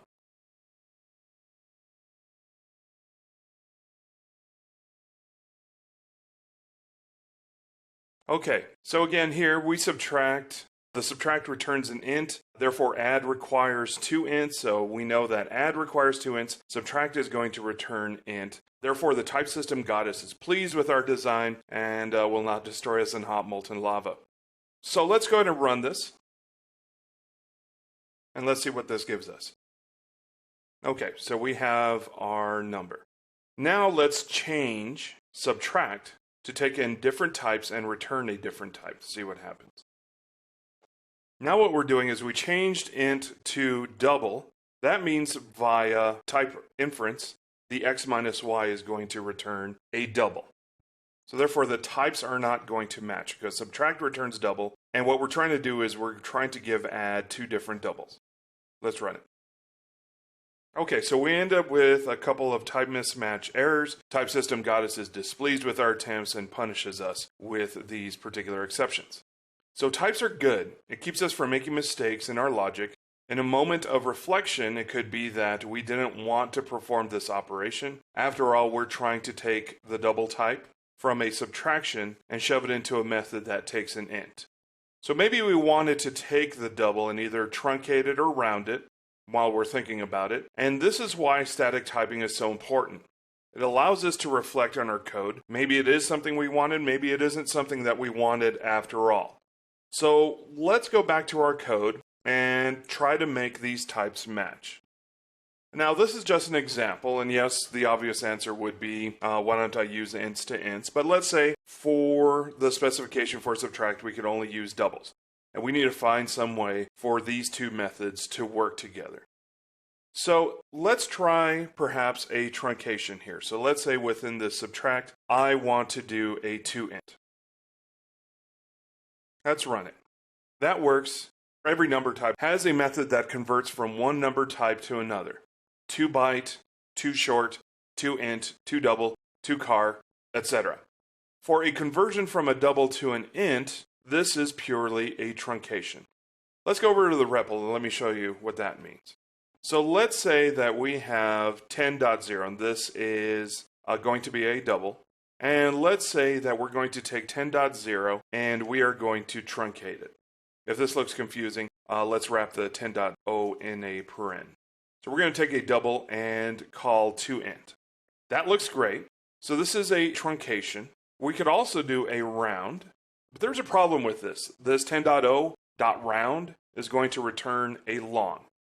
And remember, the types should match. What we want out of this is an int. One thing that we could do is we could possibly do a 10.0, round that, and then do a toInt.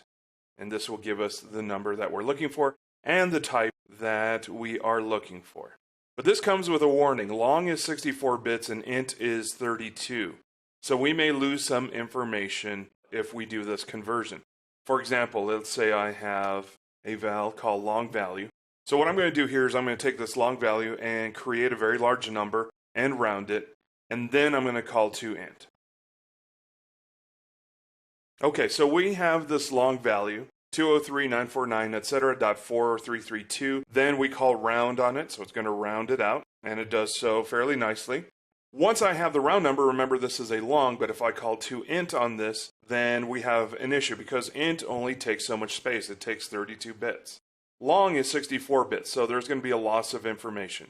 And because the first bit is likely going to have a sign on it, this is why the number is negative.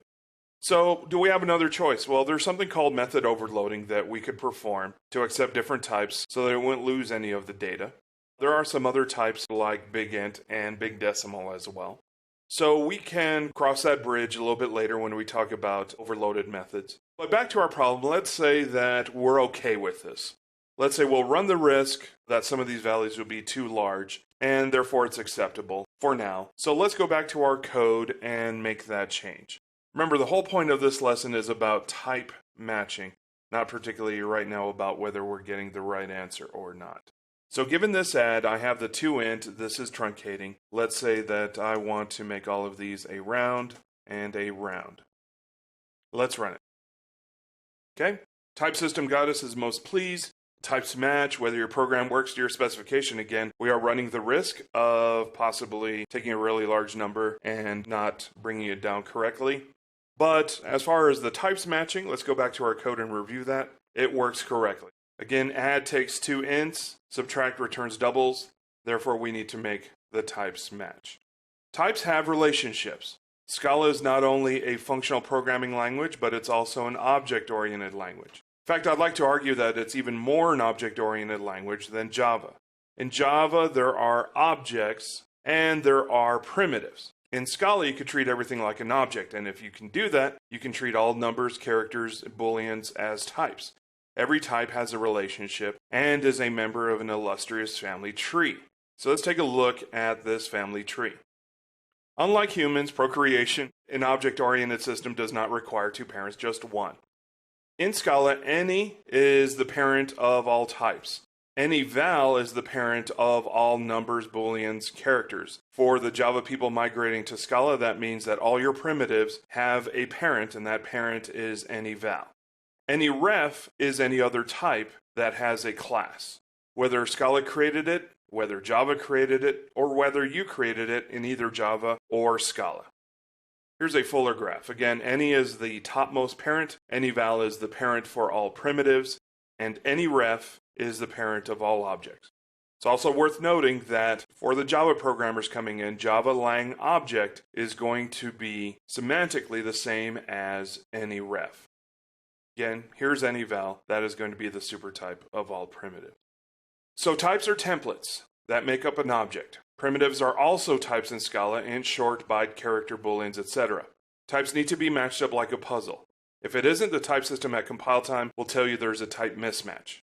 Every type is in a relationship. Any is the parent for all types, any val is the parent for all primitives, and any ref is the parent for all Scala, Java, and custom objects that you create. In this section, we'll be discussing methods returning different types and what the type inferencer will decide is the best return type. Scala's type inferencer will always make the best choice given the information that it has. Since we know how return types work with methods, and we generally know about types in Scala and how everything eventually extends from either any val or any ref, and we also know that any val and any ref extend from any from the previous session. Here is a class diagram from the previous session as a reminder. Any val extends from any ref extends from any val is the superclass for all primitives, and any ref is the superclass for all classes. Here it is again. Here's any val, any ref. Again, any val is the superclass for all primitives. Given this now, we'll understand what will happen if we do something like this. So let's go over to the editor and give this a try. Let's say I want to create a method called add given two ints. What I'd like to do is I'd like to ask the question if x is greater than 10, and I'd like to return. Okay, so I have method add bringing in two ints. If x is greater than 10, then do the summation but return it as a string. Otherwise, do the addition. Finally, let's do a print line and save this in a file called differentreturntypes.scala. Now I'm going to run it. So it does what we are expecting. We don't know though if this 14 is really a string or an int. What do you think the return type of this actually is? In order to do that, let's look back at our chart, but this time let's include string. Here is string. Remember, any class will extend from any ref. And of course, any ref is a child of any. Int is a child of any val, and that is, of course, a child of any. Now we have to determine what is the common parent for both string and int. Well, that would be any. Therefore, the return type for the method we just created is any. To verify that, let's copy the code and put that into a REPL. As you can see, the return type for the add is any. So in conclusion, types inside of a method, and this could also be applied to functions as we'll discuss later, will be inferred. The type inferencer will make its best judgment based on what is available. If types are different, it will find a common ancestor and use that type. In this section, we'll be discussing unit, what it means, and its conventions. Let's go over the REPL and get started with unit. There's a value we can create. It's an open paren and closed paren. This could be assigned. Now this type is inferred, and it is called a unit. We could be explicit about it if we want to. Unit is something that you get when there's nothing to give. The analogy in Java is that this is a void, or what you consider to be a void. When would we use unit? Well, you've already used one, and it's called printline. So let's go over to the documentation. By the way, if you want to take a look at the documentation, it's at this address.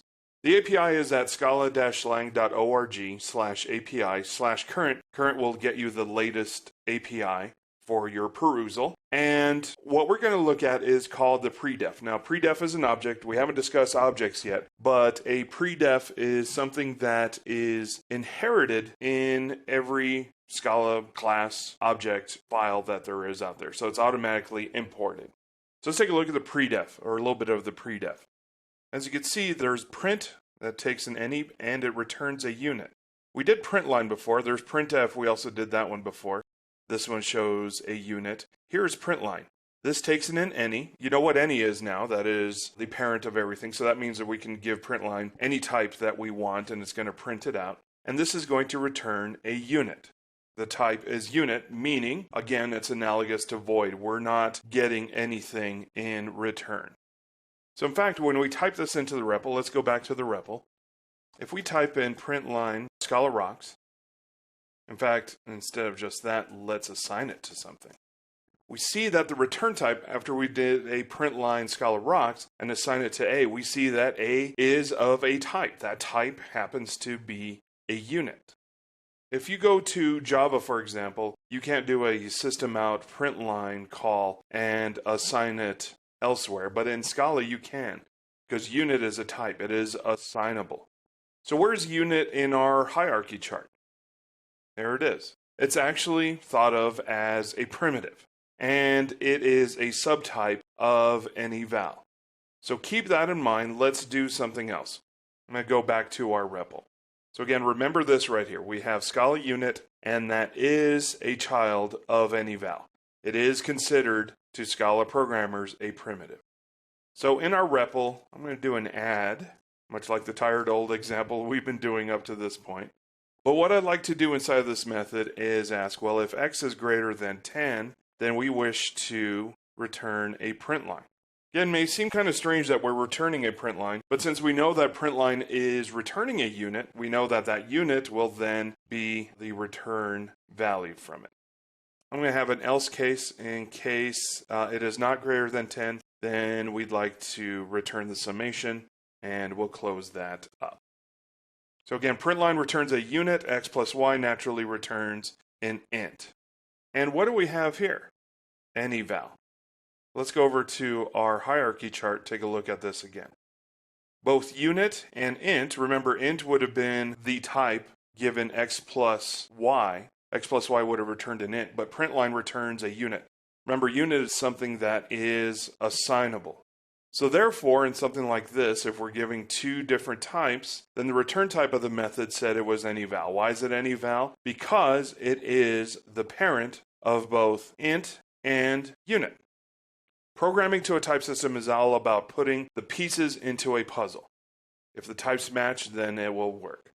So let's get a little crazy. For a no real life but purely academic example, let's give something else a try. I'm going to go back to the REPL and create a method called nonsense, and we're going to bring in a unit. And we're going to return an int in this case, and the return will be a 40. As you can see here, the signature for this method, nonsense, is that we are receiving a unit and we are returning an int. So if we wish to call it, we'd have to call it with a parens, and we would have to make sure that we tell Scala what we're trying to do is we're trying to give it a unit. So we get a 40 out of it. We're giving it the value of the open paren and close paren, and we're getting 40 back. Now, why did I do such a dumb example? To show you that unit is an object and it can be used anywhere. So imagine putting void into a method in a programming language like Java. It's not going to work, but in Scala, if you want to think about it this way, unit is an object and it has a type, and we can just treat it like any other object. There isn't much you can do with unit. It is what it is. It's just this plain object that you can move about. It is just a representation of a no value. So let's go back to a simpler time when we worked on a basic method and try something else. Let's go to our editor.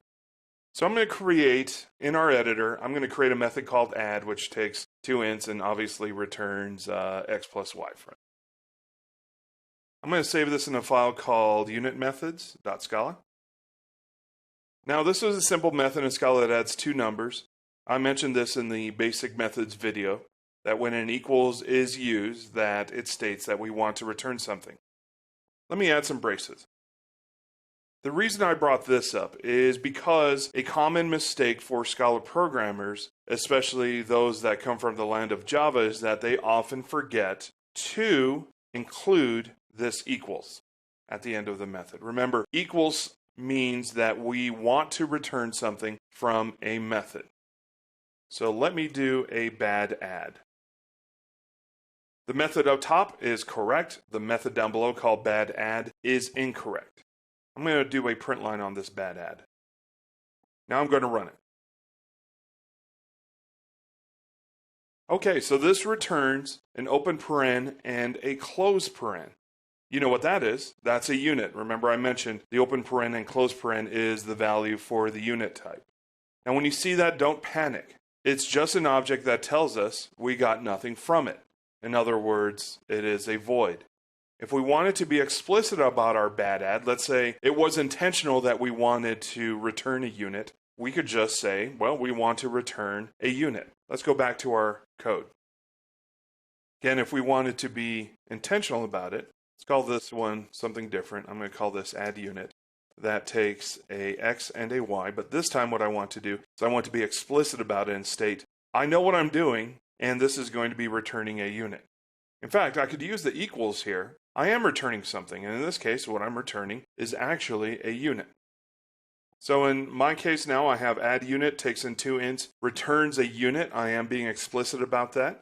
I am using the equals. I am returning something. Remember, unit is an object. I can return it. I'm adding x plus y, but that's irrelevant because what I'm returning out of here is nothing. Let's run this. Same thing when we run it.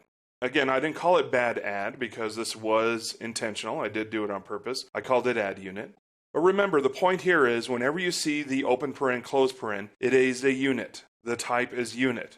There is only one value for unit, and that's the open paren and close paren. Unit will be used sparingly as a return type in Scala. In pure functional languages, you won't see it at all. Whenever there's a return type of unit, it likely has a pure side effect. This has nothing to do with pharmaceuticals. A side effect is something that happens to the outside world. Perhaps something like printing to a screen, writing to a file system, sending items over a network. When we're printing to a screen, that's the case of a print line. That is a side effect that happens.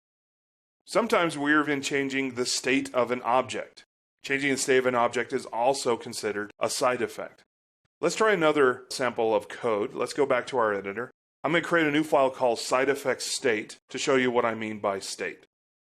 In this example, I'm going to create a var. Remember, var means that there's a side effect. There is something that is mutable.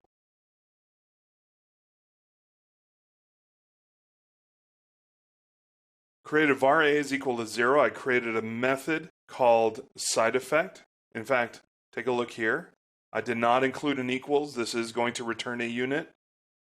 As I mentioned before, it is up to me whether I want to declare this returning a unit, or I could just leave the return type out. And if I am returning a unit, I can leave the equal sign out. This is changing the state of an object. Again, I have a var. var is usually an indication that something is mutable, also an indication that sometime down the line there is a change in state. Now, you don't have to be too stringent on avoiding state.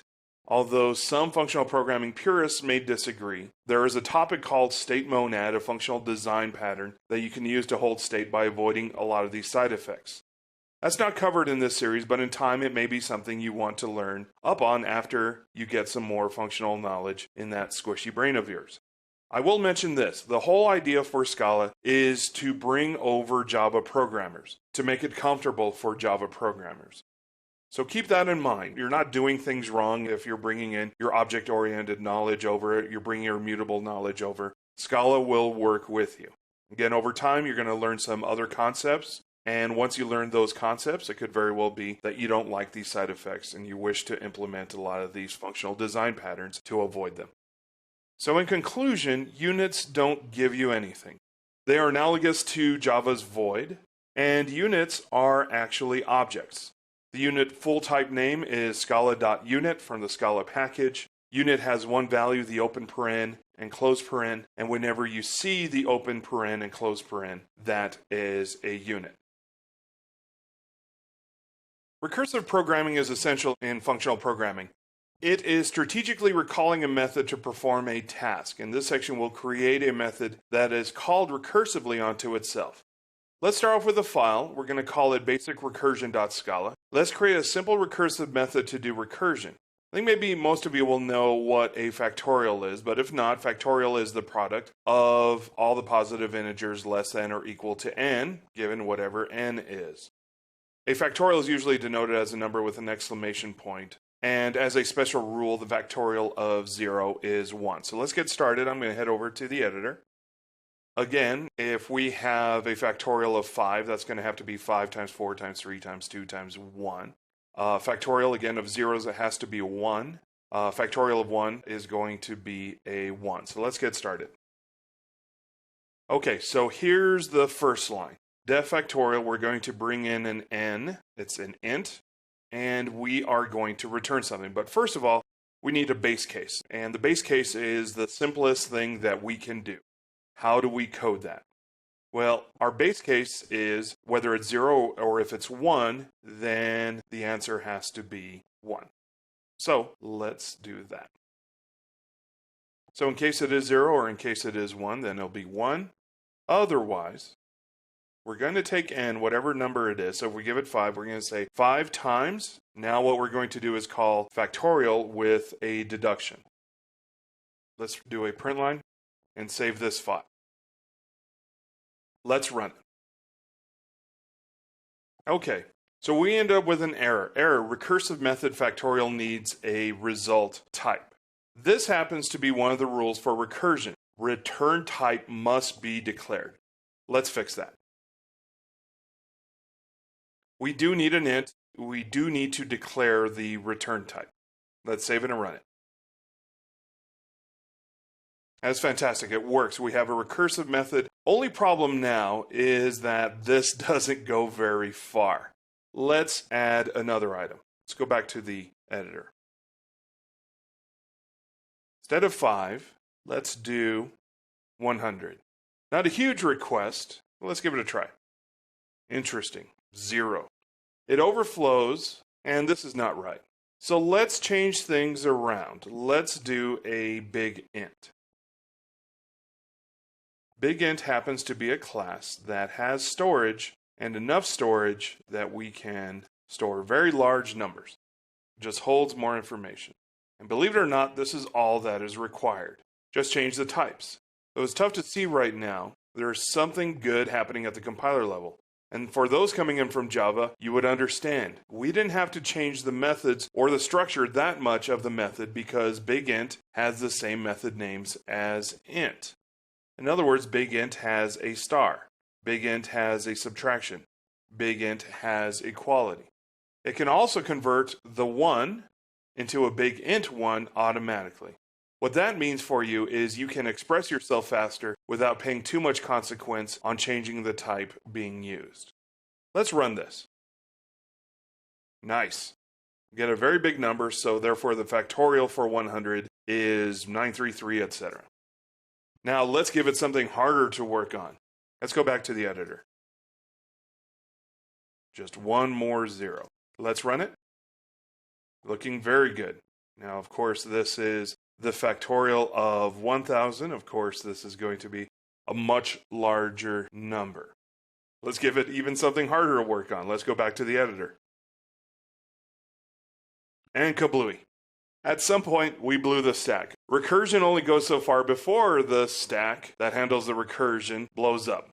You could adjust the stack at the command line for the size of the stack, but that is unnecessary because we have another strategy. We'll rewrite this in something called a tail recursive optimization in the next session. Let's see if we can scroll up. It could very well be that we aren't going to be able to see the first part of this error, but it is a stack overflow exception. So in conclusion, methods can be recursive and call themselves. Let's take a look at that again. It's worth looking at this again. Right here is where the recursion happened. We're calling factorial, but with a different number. We're subtracting 1 from it. But this is a method calling itself. So recursive methods call themselves. They require the return type in the method signature. Recursive methods can be infinite if written correctly, or have a base case where everything stops. Recursive methods have so much stack to use before it blows up. There's only a limited amount of space. And you may need to reconsider the decision to use tail recursive calls. In our last session, Recursion, we created a method called factorial. If you're just joining this session a la carte, review the last session. What we'll be doing in this session is redesigning the factorial method to be a tail recursive method. Let's go back to the file called basicrecursion.scala. It almost worked well until we called it with a fairly large number like 10,000. If you recall, 5 worked out really well initially. We had problems with 100 and 1000, mostly because we were just dealing with int, and int only has limited size to work with. So what we had to do was beef that up to a big int, which is an object that stores more information and represents an integer. Now what I'd like to do is save this file as another file called tailcallrecursion.scala and open that file so we can make changes.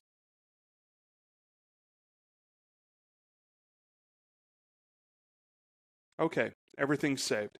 Now before we begin, there's an annotation we can use called Scala annotation tailrec. Annotation is a metadata that the compiler uses so that we can change the way the code is compiled or used at runtime.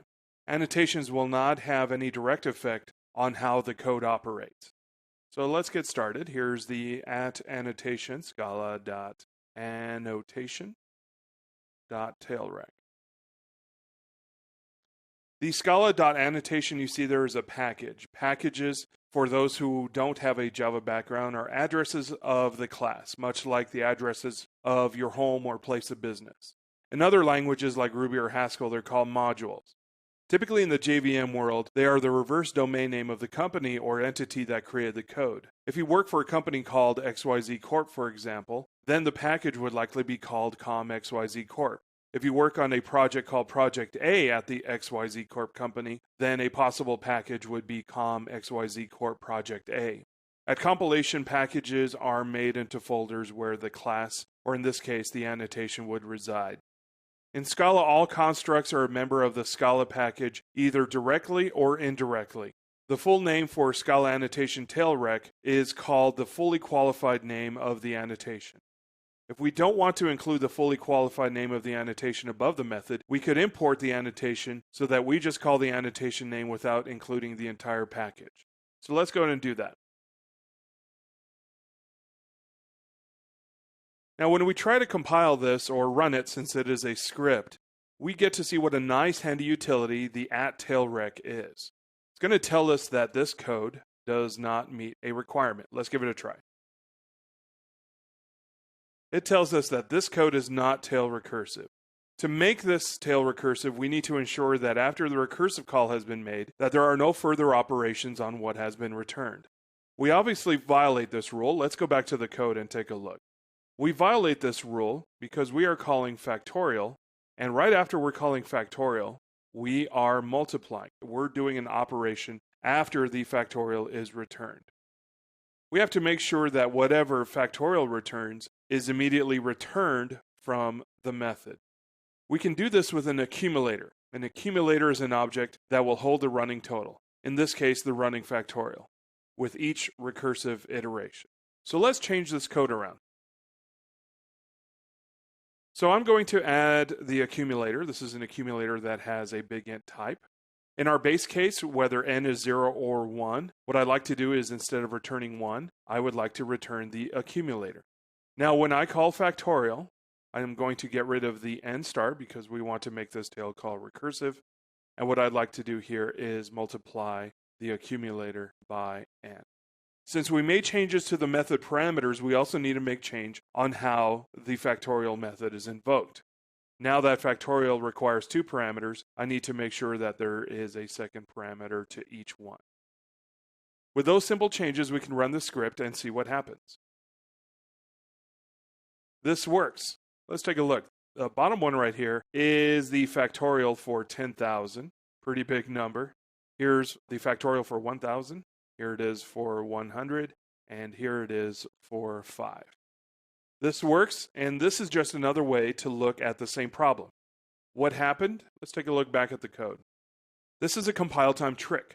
If your recursion is modeled in a tail recursive way, then the Scala compile will optimize the code for you in a loop so that the stack is rarely filled. This process has an acronym, TCO, or tail call optimization. Of course, one problem that we have is that we have to keep calling our factorial method with 1 every time we want to call it. In other words, we have this one, this number 1, and this number 1. Let's create a method that does this for us so that we don't have to call it over and over again with the number 1. In order to do that, I'm going to change the factorial to a method name called fact. That way, the main method that we usually interact with will still be called factorial. Factorial will bring in a number, and when we call that number, we will then call the method with that number and the number 1. Now, we can get rid of the 1s. Let's run it and make sure all this works. Looks great. We have our 10,000. Again, here's our 1,000 coming up here soon. There's the 1,000. There's the factorial for 100. And finally, the factorial for 5. Looks great. Let's review the code. So we have our factorial method that brings in an int, and we call fact. Now up here under fact, here's the method fact. This is our recursive call. We refactored it to make it a tail recursive call. There are no operations being made on this method after it returns, and here is the tail rec annotation. In the next section, we'll do some other refactoring by putting one method into another. If your recursive method continually makes calls to themselves, they may run out of stack memory. A strategy you could use is to convert your recursive method into a tail recursive method. The recursive method, after being evaluated, must immediately be returned. And finally, in conclusion, you can also use an @tailRec annotation from the Scala annotation package for any compilation assistance into making sure that your method is indeed tail recursive. In our last session, we have a tail recursive method called fact, and that is used by another method called factorial. Fact is our tail recursive call, and all this was in a file called tailcallrecursion.scala. Let's open that up and review. So here's that factorial method that I was referring to you about. This brings in an int. We take that int and we call the method fact. Once we call the method fact, we have the number that we wish to get a factorial of, and we have an accumulator that is going to keep our running total for us. If n is 0 or n is 1, the base case will state that we will just return whatever has been accumulated up to this point. Otherwise, we will deduct 1 from n, and for each succession, we will multiply the accumulator times n.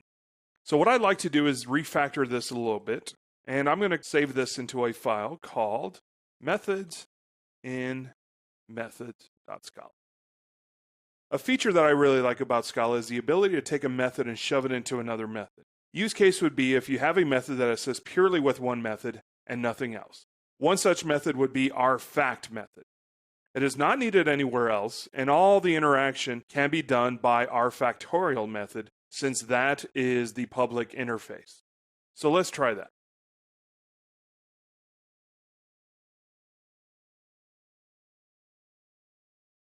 Okay, did some cleanup along the way, and what we did is we took one method inside of another method. Again, factorial is going to be the public face in all this. The fact can be hidden away inside of another method. It looks great, everything in its place. So this may be a feature that for the Java programmer you'll not see in the Java programming language, but this makes things a lot cleaner. So in conclusion, methods in Scala can be hidden inside of another method. Use case would be the method inside does not interact with the outside world, and it is only for exclusive access to that inner method. In a previous session, bending val and var to your will, we created some values and variables with some nifty tricks that allow us to express ourselves when it came to naming. We can take those tricks and apply them to methods. Now, much like vals and vars, we also have spaces and other what are called opchar or operational character codes in a method if the method name is surrounded by a backtick. Now, if you need a reminder before we do this what an operational character is or an opchar is, there are a few links you can visit. This is from unicode.org. So a valid operational character is any Unicode character from U0020 to U007F. You could also include Unicode symbol math, and here's the category. Visit this website to see all the Unicode characters under the Unicode symbol of math. And here is the URL for Unicode symbol for other. So these characters are legitimate operational characters as well. So let's go to REPL and try some of these out. So let's say I want to create a method called summation of. And let's say I want to have a space between the words summation and of. Here's the method. There's the method name, summation of, between two backticks. The reason for this is because I have a space between summation and of.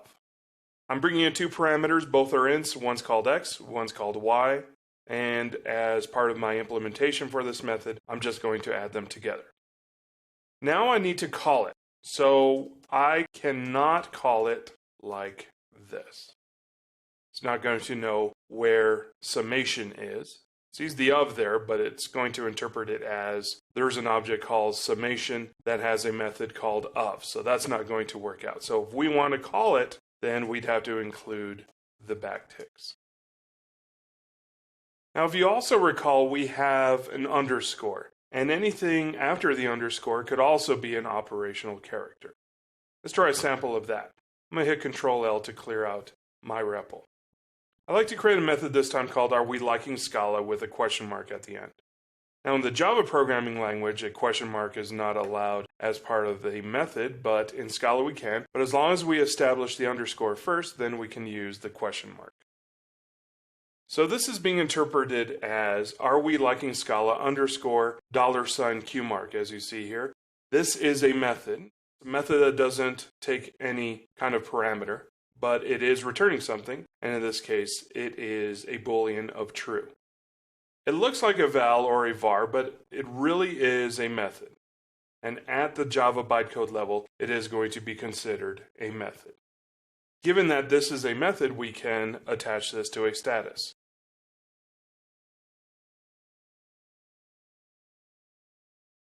So we're using Are We Liking Scala as a method. The method's going to return a boolean, placing it in an if clause, and if it is true, then we'll return nice, otherwise we'll return ah. Of course, we'd be remiss if we forgot to mention that if you want to make a reserved word a method name, you could do so, albeit it may be doing yourself and your team a disservice. But let's give it a try. Obviously, in this case, I'm going to create a method called return, but obviously this is a reserved word in both the Java programming language and in the Scala programming language.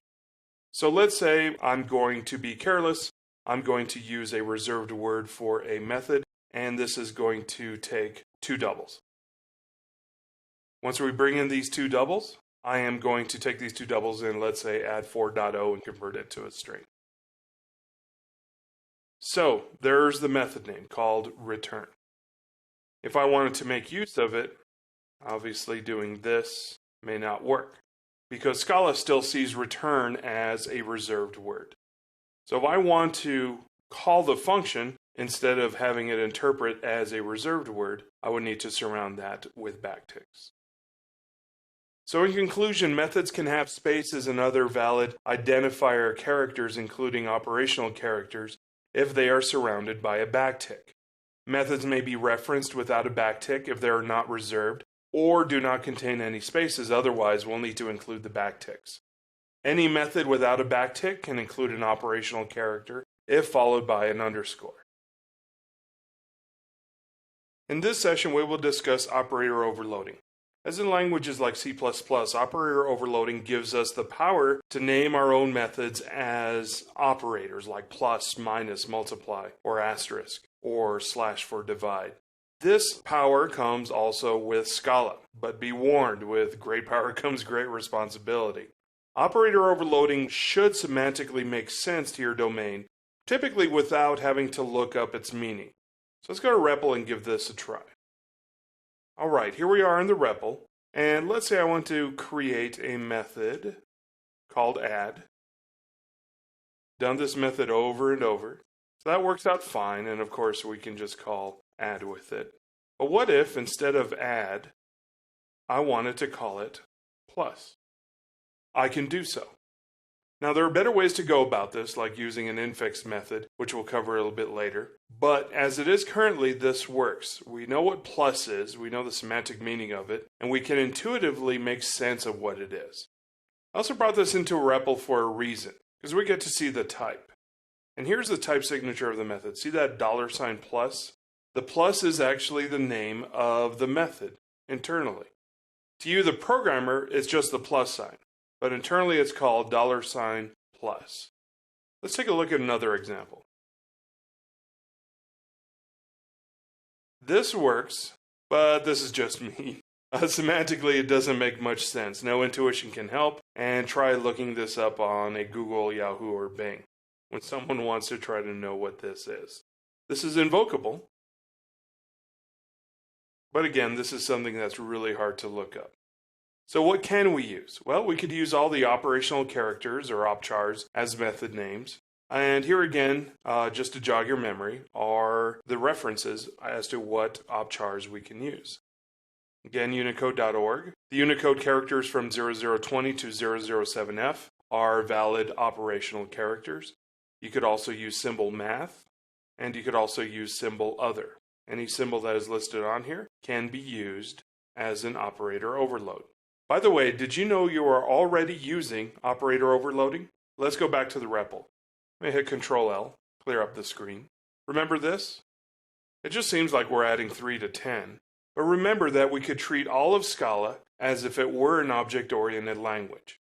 In other words, that means from our point of view, we are using the plus method, remember operator overloading plus method, on the 3 object and calling it with 10 as the method parameter. In fact, this is listed in the Scala documentation. Here is Scala int in the Scala API. This is from Scala int from scalalang.org/API/current, and here it is. This is a method plus, which is inside of a class called int. We'll discuss classes shortly. And this takes a method parameter called int. Again, the plus sign is a method. So let's go back to that REPL. And here it is. Int has a method called plus, and we are merely invoking 10 to the object 3.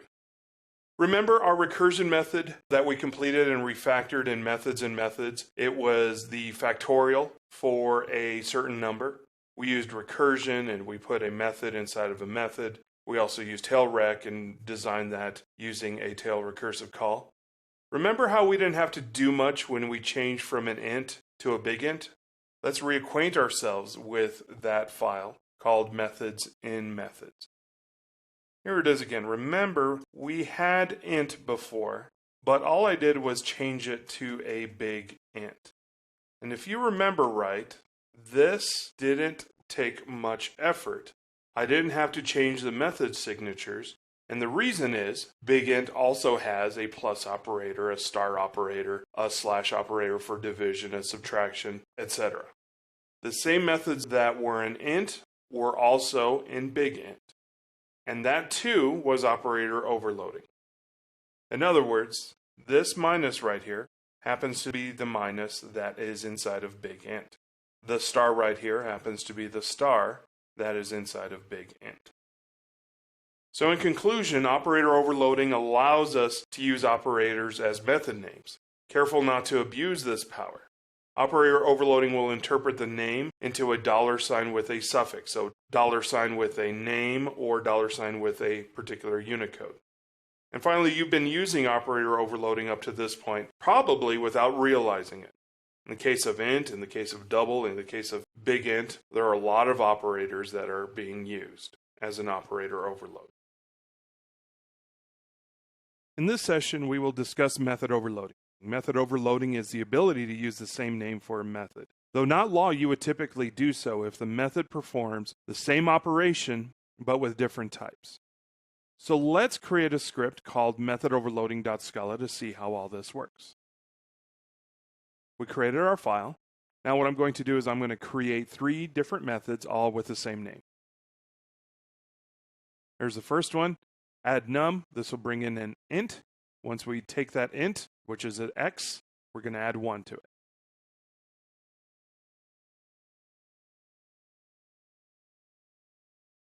Okay, so we created 3 different methods. One will bring in an int, one will bring in a double, and the other one will bring in a string. They all are called x. They don't need to be.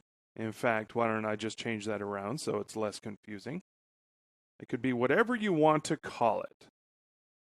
And these are still overloaded methods. Now I'm going to invoke these. Let's create 3 print lines. So I have 3 print lines. One will call with 30. That means the first one will be invoked if I call the second one with 40.0. Since 40.0 is of a double type, the add num, the second one on my line 2, will be the one that's called. And for the third one, since I am invoking it with a string, the add num with a type of string is going to be the one that will get called. This is all based on types, and it's all based on parameters. Let's run it and give it a try. We see here that it's 31. Let's go back to the code. And the reason it's 31, we're calling add num with a type of int. And since 30 is of a type of int, the first method is the one that gets called. Therefore, we're just going to add 1 to it. Let's take a look at our second answer. Our second answer is 70.0. Let's go back. And the reason for that is that on our second call, we are calling 40.0, which is of a type double. Therefore, the second method on my line 2 is the one that gets invoked. And we are adding 30 to it. Let's go back. Third one says hello 19. The reason, let's go back to the code. We are invoking it with a string. Now, coincidentally, I put this in order, but the order really doesn't matter. It's all based on type. Again, as long as the method parameters are different, you could use the same method name, each with different implementations. Now, if the parameters are not different, the compiler will complain that the method names are ambiguous and that they are defined twice. So let's create some bad code next.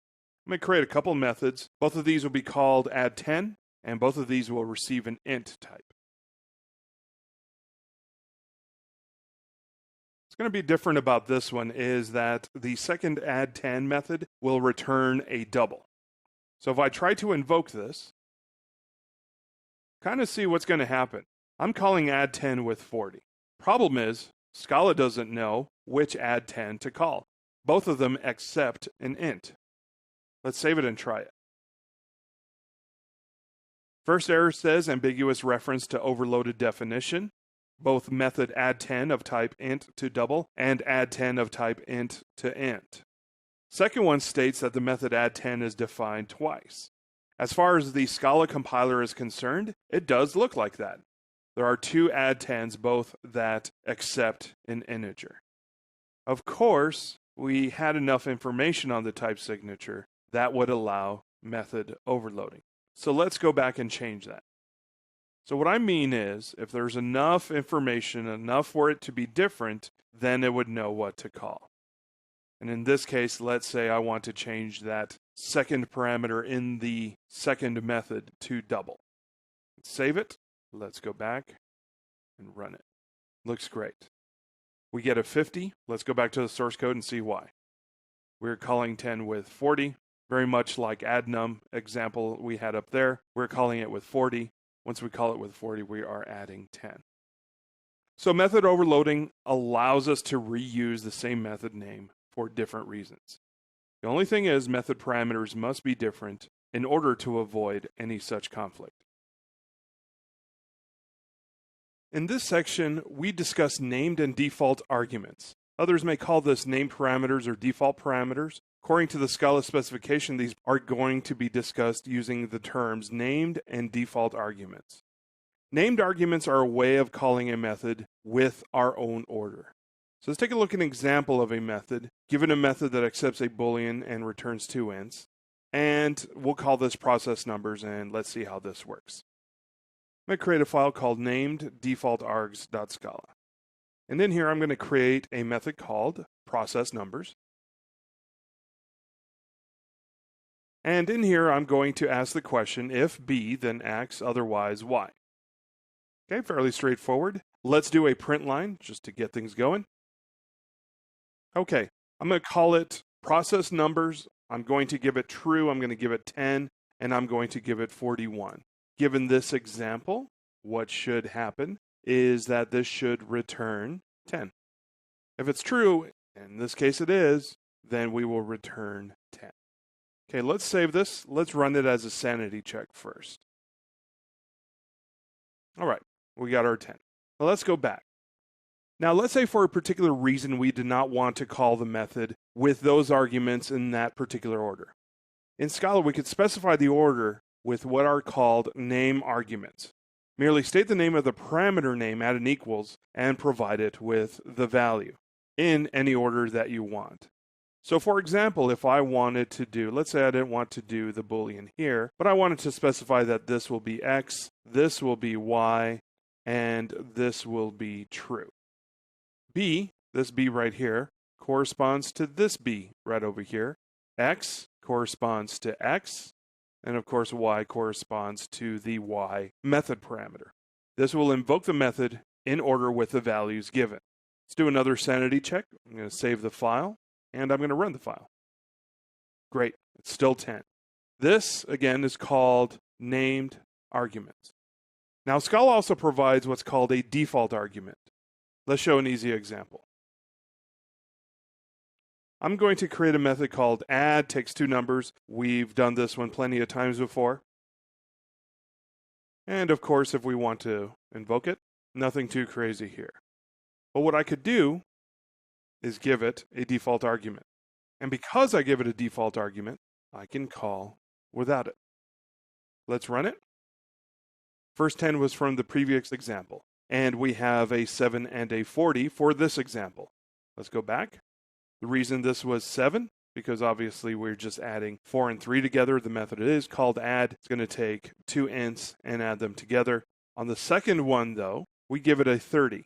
And what happens is that when we call the method add, x is going to be assigned to 30, but since we did not explicitly call y in this example, y is going to be assigned to 10. Therefore, 30 plus 10 is equal to 40.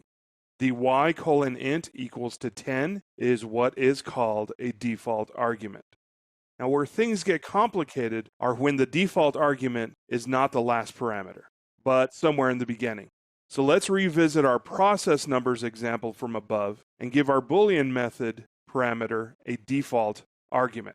So in other words, coming back up here, let's say in our process numbers, we have a Boolean, and we're going to set that equal to true. So how do we call that? Well, if we call it with just the int values, something's going to go wrong. So let's give that a try. So we're just handing it over two numbers. Let's save it. Let's run it. Not enough arguments for the method process numbers. Doesn't know how to fit that in or make sense of it. In this case, it's saying unspecified value parameter y.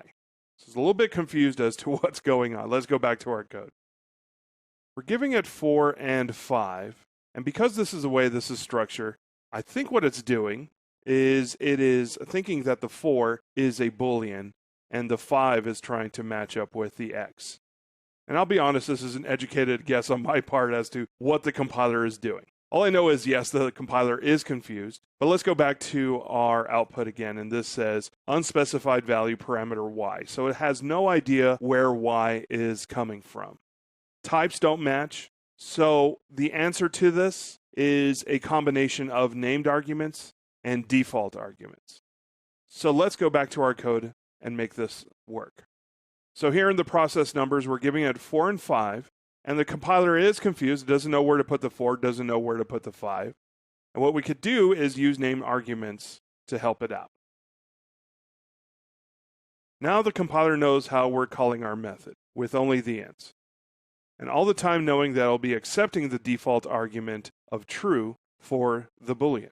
So let's save this, and let's see where we're at. Comes out as 4. Let's see the reason why. X is 4, Y is 5. By default, the Boolean is true. Since it is true, what will be returned is X. So in conclusion, named arguments allows us to invoke our method by method arguments.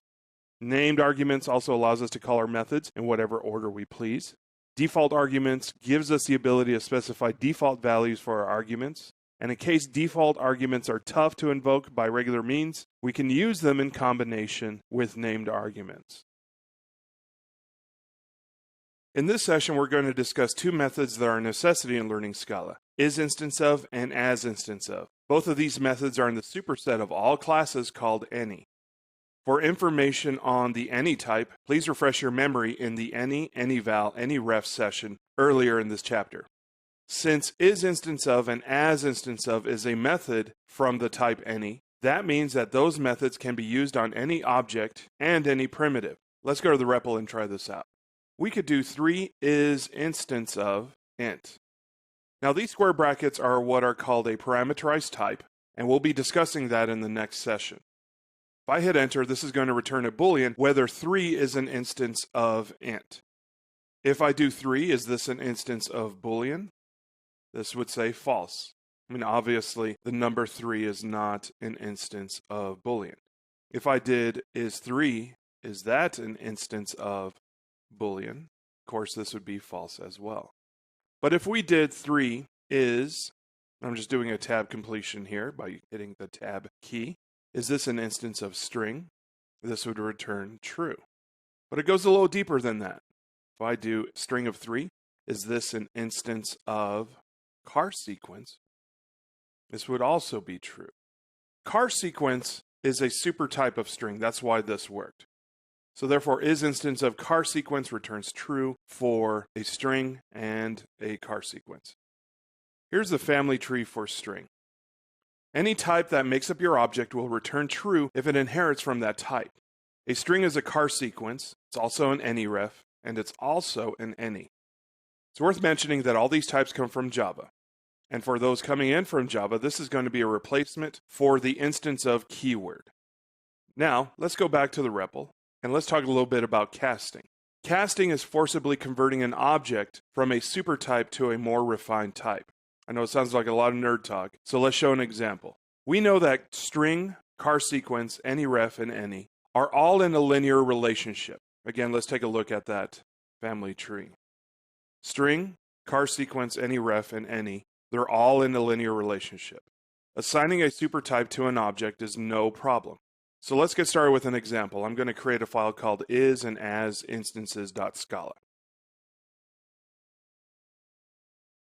So let's say we start off with val g, and let's make g of a type any, and let's assign this to, all right, kind of a silly one. Any is the supertype, and string, if you remember, is a subtype. And therefore, this assignment does not require any cast. We're taking the more broader type, here it is, any, and assigning it to a more refined type. Now, going the other way, assigning an any object to a string will cause issues, and this will not work. G is a reference to type any. H is a type that only refers to strings. We save this, and if we run it, this will cause a type mismatch. Again, we're trying to take something of an any type, which is much broader, and we're trying to shove that into something more refined, the string type, going the opposite way. And because we're assigning that broader type into that refined type, we need to cast. But Scala doesn't have a cast like C, C++, or Java. Our cast is actually a method called asInstanceOf. So let's give that a try. So I'd like to take G and convert that using asInstanceOf with a type that we wish to convert to. Let's save this and run it. Okay, success. We didn't have any print line, just knowing that it compiled and ran means that it was successful. The two methods, isInstanceOf and asInstanceOf, go hand in hand. It's usually very dangerous to perform an asInstanceOf on something that you don't know the type of. Therefore, the methods will usually work in combination. I say usually because under most circumstances, you will need to do this. But there may be a time that you are in complete control of a particular situation and you may not need to convert to another type. Let's do an example for that.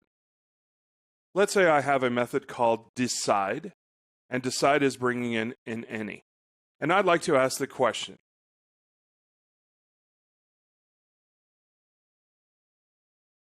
so this is a method called decide. It has one method parameter x, which is of a type any. In other words, we can call this method with anything that we'd like. And the implementation for this method is, if x is an instance of int, then what I'd like to do is convert that x to that instance of int. Very much like in our line 2, we took something and converted it into an instance of string. In this case, we want to do essentially a cast to an int and then add 1 to it. Otherwise, we will return -1. Again, this is determining the instance x first before performing the cast. Once we determine that x is an int, we can say, all right, I know it's an int, convert it to an int and add 1. So let's give it a try. Let's do a print line, decide, and if we give it something that is a int, then we will add 1.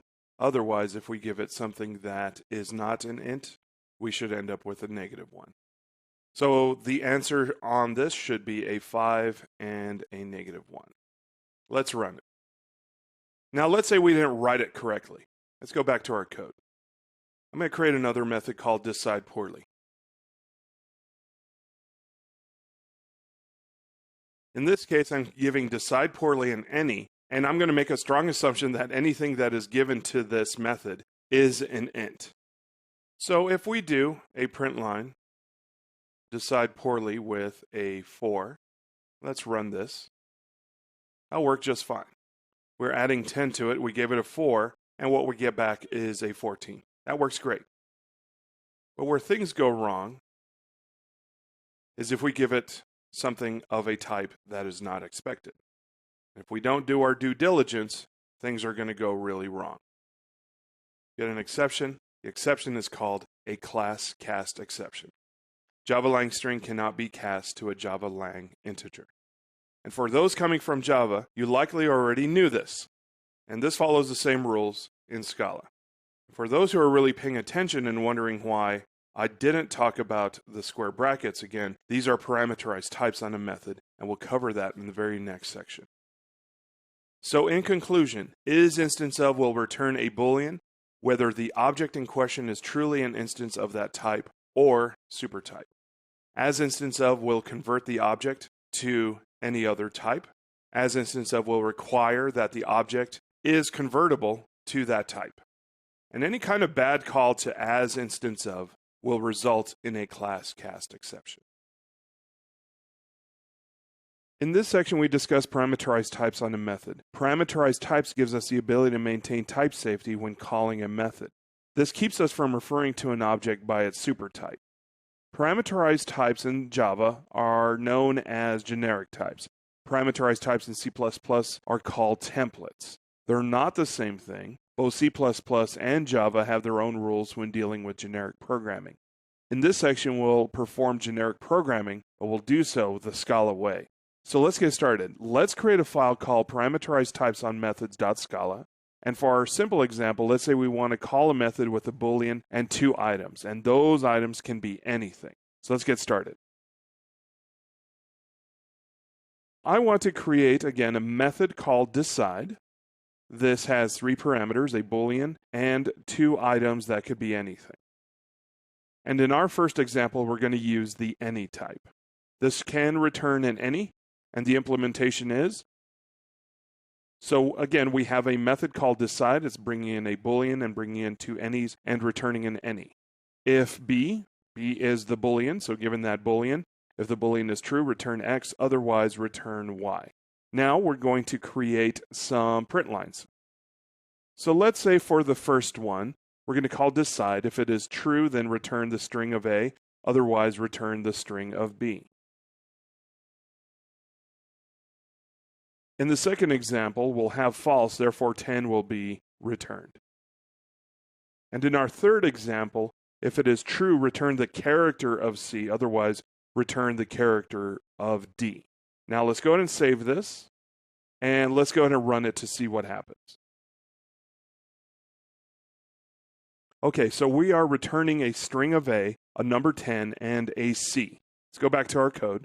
And that works. It works just fine. Decide takes a Boolean and 2 of any item. Remember, any is the supertype of all objects and primitives. We're also returning an any. Problem is that it sure be nice to maintain that type when invoking the method. What do I mean by that? Well, let's take this line right here and let's bring it over to a REPL to see what I mean. Okay, so I'm bringing in that decide method. It's bringing in a Boolean and 2 of any item. Now, what happens if I call this method? Let's use the characters in this case. This returns a C, but the problem is this is returning an any type. It'd sure be nice to have this return a character type. There's another problem with this. Let's go back to our code and add a few more items. Let's say we wanted to add a method called getNextCharacter, and this receives a character, and the implementation is. Note, we have to add the toChar. Reason is that any JVM language, if you add a number to anything that is smaller than 32 bits, the result is going to be promoted to an int automatically. Character is 16 bits, and since we're adding a 1 to that character, the result is going to be an int. To make sure that it's not going to return an int, I have to call toCharacter to make sure that it is a character. Now, focusing on this method is something that takes in a character and returns a character. Now, if we want to call getNextCharacter, we have to provide it a character. And I'll state that again. We have to provide that a character, the method getNextChar. And there's no going around that. In other words, if I add the following line, in other words, we're doing a print line. We're calling getNextCharacter, which accepts a character, and we're calling it with whatever gets returned from decide. Decide is going to either return a C or a D depending on the Boolean. So let's save this, and let's go ahead and run this to see what happens. We have a type mismatch. Remember, decide is returning any, but what was required was a character. It states so right here. We are expecting a character. Now, we could do a workaround, so let's go ahead and do that workaround. Let's go back to our code. So let's say in the meantime, we cannot do this. What is our workaround? Well, we can create, let's say, a result. And let's say we're going to call our decide method with the values that we tried previously. And call if. And do you know what this is now? If you don't, go back and take a look at the video series for is instance of and as instance of. So if this was a character, then what I'd like to do is I would like to do a cast. Remember casting? What we're doing on line 11 is making sure that result is an instance of character. If it is, then we want to cast that into a character. Remember, result is of a type any. That's why we need to do all this. Finally, now that we have this particular result, what we can do is we can call our getNextCharacter with the result. Let's go ahead and save that. And let's go ahead and run it. So the first three items was from our first example, but the D here is what we want. Let's go back to our code, and here's the D. This is the reason why D was printed out. But already I'm kind of sad. This was a lot of work. I had to ask the result whether it was actually a character, and if it was, then I needed to cast that over to something called carResult. carResult could be whatever name I wanted to. It was just a name that I made up. I had to call is instance of and as instance of, and then finally get the result that I want. Now, we have parameterized types, and we've used them already. In fact, these brackets right up here are actually parameterized types themselves. This is a method, is instance of and as instance of. They're just using parameterized types. Now, it would be nice if we can do a parameterized type on our own method on decide. So let's go up here and let's say we want to convert this decide method to use these parameterized types. That way we're a little bit flexible on the any. So let's change all any's to a parameterized type of t. This will return a t. And before we use these parameterized types, I have to declare up front, in front of the method, that I am using a parameterized type t. Here it is. It's worth highlighting. This is the parameterized type t. This is telling the method I am going to use any type, but whatever it is, keep that type around. And this is the parameterized type. In other words, if you call this with int, it's going to maintain that t is of a type int. Let's save this. And what I'd like to do, let me copy this new method over to the REPL. Let me show you what I mean. Let me call :reset to clear everything out. And I'm going to go ahead and paste the new method onto the REPL. So this is a method called decide. It is parameterized. T could be anything. We're declaring it up front that t is a parameterized type. So let's see how this works. Pretty neat. This is not returning an any. This is returning a double. Now if we try it with something like this, what do you think the answer is for this one? I'm calling decide with a Boolean and a double and a string. This will return an any. In this case, what the type system is going to do is it's going to see a type of double, which is under any val. It's going to see a string, which is under any ref. Going to find the common parent. And the common parent in this case is any. Try something a little bit harder. This returns an int. Due to int promotion of the character. Remember, behind the scenes, a character is a number. It is a 16-bit number. and it interacts with an int. Therefore, due to promotion, it is going to be converted to an int. And again, as a reminder, any numerical operation with anything smaller than an int will by default result in that promotion of an int. Anything that involves a long as part of the operation will result in a long. Anything involving a floating point will result in a double. Greatest thing of all this is that now we can call getNextCharacter without any of the as instance of or the is instance of calls as we had before. So let's go back to our code. And what I'd like to do is I would like to comment all this out and bring this back. Let's save it. And remember, we converted this to a parameterized method using parameterized types. So let's save it. Let's go back to our command line prompt. Let's run it again. Great. Again, I didn't need to use all the as instance of or is instance of. Works out really well. Why does it work? Because the types match. Let's go back to our code. Decide now can return a character. It doesn't have to return an any. We're not forcing it to return an any. This is a huge plus. It makes a huge difference because we're giving it two characters for X and Y. That means since that is the same type T, we are returning that type T. And since type T is already established that it is a character, then we are returning a character. No weird type checking, no weird typecasting is necessary. And I think you'll agree, although it takes a little bit more thought and planning, it's a much cleaner solution. So in conclusion, parameterized types help maintain type consistency. Parameterize use brackets as opposed to the greater than or less than characters, as you saw with our examples. Parameterized types are known as generics in Java, templates in C++. The implementation is different in Scala. It's preferred that you use single letters for the parameterized type. In our example, you saw us use a T. You could use A, B, C, D, E, whatever kind of letter you want. You could have full names, although that is outside of Scala convention.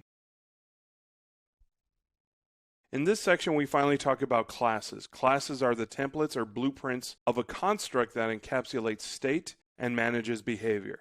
Classes have been around for a long time and in every object-oriented language. Since Scala is half object-oriented language, half functional language, there are naturally classes. So let's see what a class looks like in Scala. Here I am in the editor, and I'm going to create a class called employee, and employee will have a first name of type string and a last name of type string. I'm going to save this into a file called employee.scala. Now for the Java programmers among us, that is it. Well, sort of. We have to add probably a few more things here and there to get what we want, but it isn't too much. In Java, there are all these ceremonial incantations we have to do in order to make this work. Creating getters, creating setters, etc. Whereas in Scala, it is very straightforward and very to the point. Again, for also the Java programmers among us, also notice there is no public. The reason? Everything in Scala is already public. Therefore, the public keyword is not required. How does this look in the JVM? Well, let's compile this. Just make sure I save it. Let me go over to the command line. Here I am in the command line, and I'm going to compile employee.scala. Now let's take a look at the bytecode using a command called javap. This comes from Java. This does not come from Scala itself. Scala C created a class file. In fact, before I even create this, let me just do a directory search. As you can see here, we have an employee.class. So I'm going to invoke javap-p and the name of the class. And this shows what the Java equivalent of the Scala code looks like. If you ever need to see what Scala is doing, javap is an excellent tool. The -p that you see there stands for viewing the private member variables in the equivalent Java code.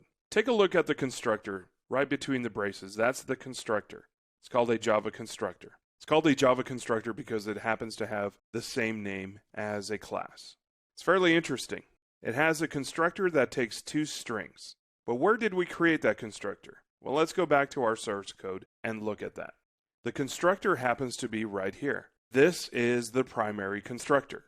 Constructors are quasi-methods that is in charge of setting up the state of the object. Whenever we instantiate the object, it is the constructor that's in charge of setting up that state. As opposed to other programming languages that typically favor an empty constructor as the private constructor, Scala's primary constructor, the one you see here, is big and needs all the information. The reason? Immutability. When Scala programmers change data, they usually get a copy in return. And sometimes copying can come at a price, and that price is memory. In order to avoid excessive copying of objects, we create objects by providing all the information to the class up front. So given this now, let's instantiate a class through this script. I'm going to create a file called employeescript.scala. And in this script, I'm going to instantiate the employee object, and I'm going to instantiate the object with the very first computer programmer. Let me add a print line to make sure I have this correctly, and I will go ahead and save this. Now, let's go ahead and run it.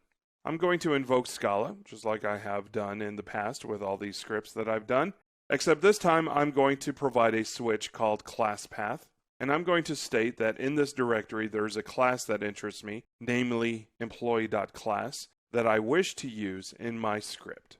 And we get the employee. Now, if you're unfamiliar with JVM programming, this is the default toString. We'll correct this a little bit later. But we get the employee object in return.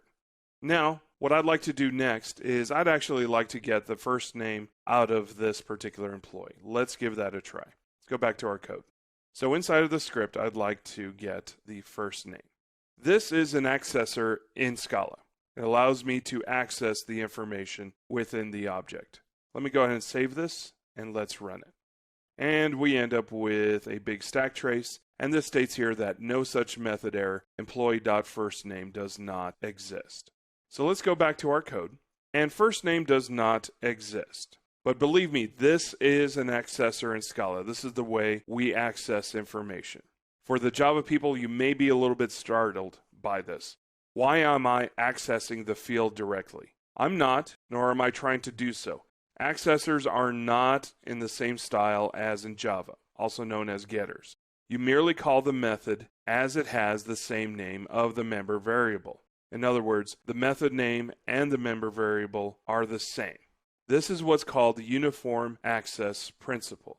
The uniform access principle states that variables and parameterless methods should be accessed using the same syntax. In other words, the field and the getter are going to have the same name. Let's go back to our code. So simplifying that uniform access principle, that means you don't know if you're accessing your data directly as a field or from a method. Benefit of that is that you can make changes without adversely changing how people interact with your code. To make this work, we need to add an accessor. And we do this by putting a val in front of the constructor parameter that we need to access. So let's go back to our employee.scala, and in front of the member variable for first name, I'm going to include a val. I'm going to save it and compile it. Now I'm going to run our script. And we get in return Ada. This looks fantastic. So what happened? Well, let's take a look at the bytecode. Remember our bytecode, in order to take a look at our bytecode, we're going to use Java P-P. And our bytecode says, well, you have a private member variable, happens to be final because it is a val, and the name of the private member variable, first name. The name of the method, first name. This is the uniform access principle. The return type for this method happens to be a string. Let's take a look at the employee script. That's why when we access this, we don't know if we're actually calling the method or the private member variable. So this worked out great. Now you could probably imagine what happens when we add a var. So let's give this a try. So for last name, what I'd like to do in this example is make last name a var. Now, let me place a warning here. It's worth emphasizing this again. We particularly don't like vars, but we're just learning right now. So let's go ahead and create the last name as a var. This generates a Scala mutator. So let's go back to our script and mutate the employee. We'll call Ada last name is equal to, and let's give Ada Lovelace her full name. Ada Byron, Countess of Lovelace. This is the way we change our object. So we're changing Ada Lovelace's last name to Byron, Countess of Lovelace. Let's do a print line to see if all this works, and I'm going to print out the last name. var works as both a read and a write. Everything that is writable is also readable. So if you put it as a var, that means not only can you set it, but you could also read it. Let's save this and let's run it. First off, let's compile the code, then let's run the script. We're able to see now that we can change the last name, and we could do that because we listed last name with a var. Let's take a look at the bytecode again. Things have changed though. Let's see what we have. This contains a method, defLastName, which is the method where we get the last name. But defLastName is this method right here, just called lastName, which returns a string. But we also have another method, killer one too. This says right here, public void lastName underscore $EQ. This is that equal that we used to set the last name. Let's go back to our code so you can see that. Here it is right here. This is that equal that we're referring to. So this is actually a method called lastName underscore EQ. Let's go back to the command line, and this is what we're actually using. Remember that once the underscore is established, you can add any character that you want. The Scala compiler will just go a little bit further and name your method with an underscore equal, and you can call it without the underscore. So let's go back to our script, and this is the equal that we're referring to. It's very important to note that Scala programmers rarely use var, again because we prefer immutability in all our code. It's very typical for us to use val consistently. So let's go over to the REPL, try something else out. So this is the way that we typically do things. We'd like to have vals for each member variable. If all this seems like a lot of syntax sugar, it is. It may look like it, but this is actually common form. So in conclusion, classes are templates or blueprints. Val creates accessors, methods that will allow us to access the inner state. var creates mutators and accessors. Mutators allows us to change the inner state. Very important to note, we rarely use var. It's also worth to note that Java P space -P is a great utility to view how Scala compiles to Java. In the last session, we created a class called employee. In that class, we also had accessors and mutators. An accessor is a method to obtain the internal state of an object, and a mutator is a method that can change the internal state of an object. Those forms, though, were unfamiliar to the Java programmer, since the Java programmer deals with what are called getters and setters when it comes to integrating their code into a Java framework. In this session, we're going to talk about creating Java-style accessors and mutators called getters and setters. And when we do so, those getters and setters will coexist with the Scala accessors and mutators that we already have. We start off by looking at an example of a getter and a setter in Java using an example class called person. And here it is. Given a property age of primitive int, the Java Bean convention is that in order to access the property, you provide a getter in the form of getAge, and that is a method down at the bottom. Public int getAge. Internally, we are returning the internal state. We are returning age. For a mutator, it takes the form of setAge with a method parameter of age. Public void setAge, again, method parameter int age. Once we obtain this age via the method parameter, we are going to set that to the internal state, calling this.age and setting that to what comes in from the method parameter.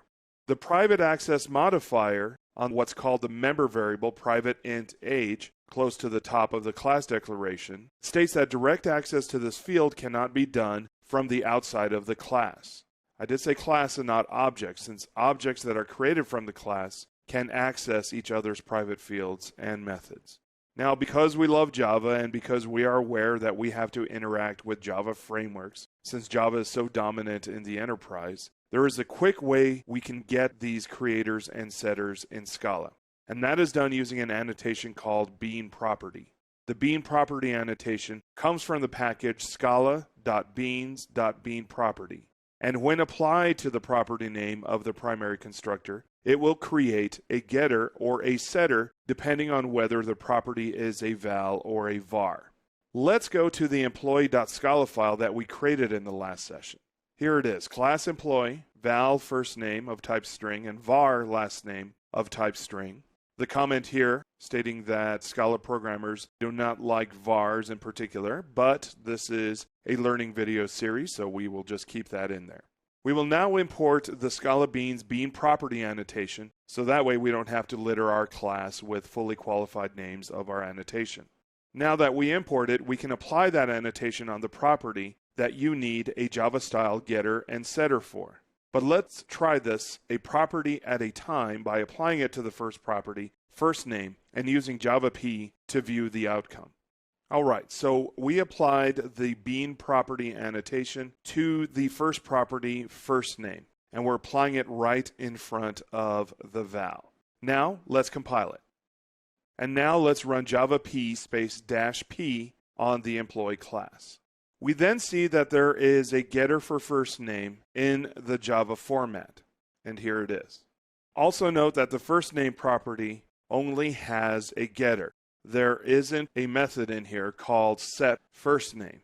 And the reason is, of course, is that the first name property has a val. Let's go back to the source code. Again, this has a val and not a var. And as we know, val means that once it is set, we can no longer change it. So it stands to reason that since we can't change it, there will not be a setter. Now, since we're back in employee Scala, let's add a bean property to the last name property. This time, though, it has a var and not a val. So we should expect that last name will not only have a getter, but a setter. If you want to make this cleaner, you can put a new line inside of the primary constructor. Let's compile it and view the results with Java P. All right, so here we go. This time we have a getter. Here's the getter for last name. Remember, last name was a var and not a val. And this is our getter, and here is our Java setter. Getters when the property is a val, and a setter when the property is a var. So in conclusion, if you need Java style getters and setters, use the annotation Scala bean property. Then you apply the annotation to the property you need a getter and setter for. If applied to a val, you'll get a getter. If applied to a var property, you'll get a setter. In this section, we will discuss constructors in Scala. Constructors are specialized methods that are invoked to construct an object. It is a primary opportunity to set up state. In our session, we will re-emphasize immutability, revisit the primary constructor, and create ancillary constructors that support the primary constructor. So let's get started by reopening our employee class that we created in our previous session. What you see between the parentheses is the primary constructor. When we create an instance of an employee, we give the constructor a first name and a last name. Let's also open up our employee script that we created in our previous session.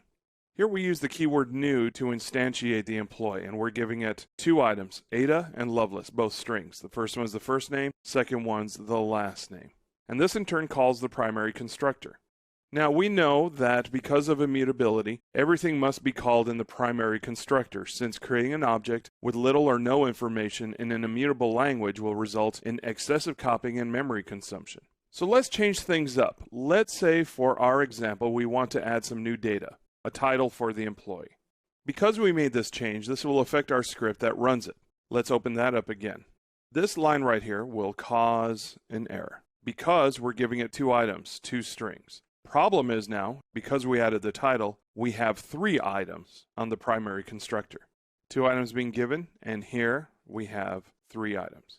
So let's save this, compile it, and prove that we get an error. First, we will compile our employee.scala. Now we will run our script. So we get a no such method error because our script is looking for employee, a constructor that takes two strings, but it does not exist. If we don't want to affect other people's code, we can add another constructor, an ancillary constructor, to maintain the interface that others expect. So let's go back to our code and fix it. So I'm going to create a body of the class, and I'm going to create an auxiliary or ancillary constructor. I'm going to start off with the keyword def, and the method name is going to be this. It's going to take two parameters. Given those parameters, I'm now going to defer this call to the primary constructor. I'm going to use the first name that was given over here. I'm going to give it a call to the primary constructor with that first name and that last name. What am I going to do with the title? Well, at this particular moment, I'm going to give it a particular value. And the default value I'll choose is programmer. Again, we start off with what looks like a method named this. This is no method, it's another constructor. We create an employee object with this alternate form. The word this signifies that it is a constructor. This is unlike other object-oriented languages that use the same class name to signify that it is a constructor. Like a method, though, the constructor accepts parameters, and we are accepting a first name and a last name. Once the parameters are obtained, they can be plugged back into the primary constructor by calling this. We'll take those parameters and send them to the primary constructor. Notice, though, that because the primary constructor is the dominant constructor, we have to provide a default value for the title. This entire line is an alternate or ancillary constructor. Notice also that our constructor parameters are a subset of the primary constructor. Ancillary constructors are always going to accept a smaller number of the parameters than that of the primary constructor. As another rule, every ancillary constructor needs to find a way to call the primary constructor. This will look a little bit different than what you're used to in a more mutable language, where the constructor with no parameters will call one of the ancillary constructors with more parameters. This is essentially flipped in Scala. Primary constructor is the one with the most parameters. All others must support either directly by calling the primary constructor or indirectly by calling the primary constructor from one of the other ancillary constructors. This is the typical form in Scala. Now, when we compile the employee.scala file and run the script, this will now work. So let's go ahead and write this, compile, and run the script. Great.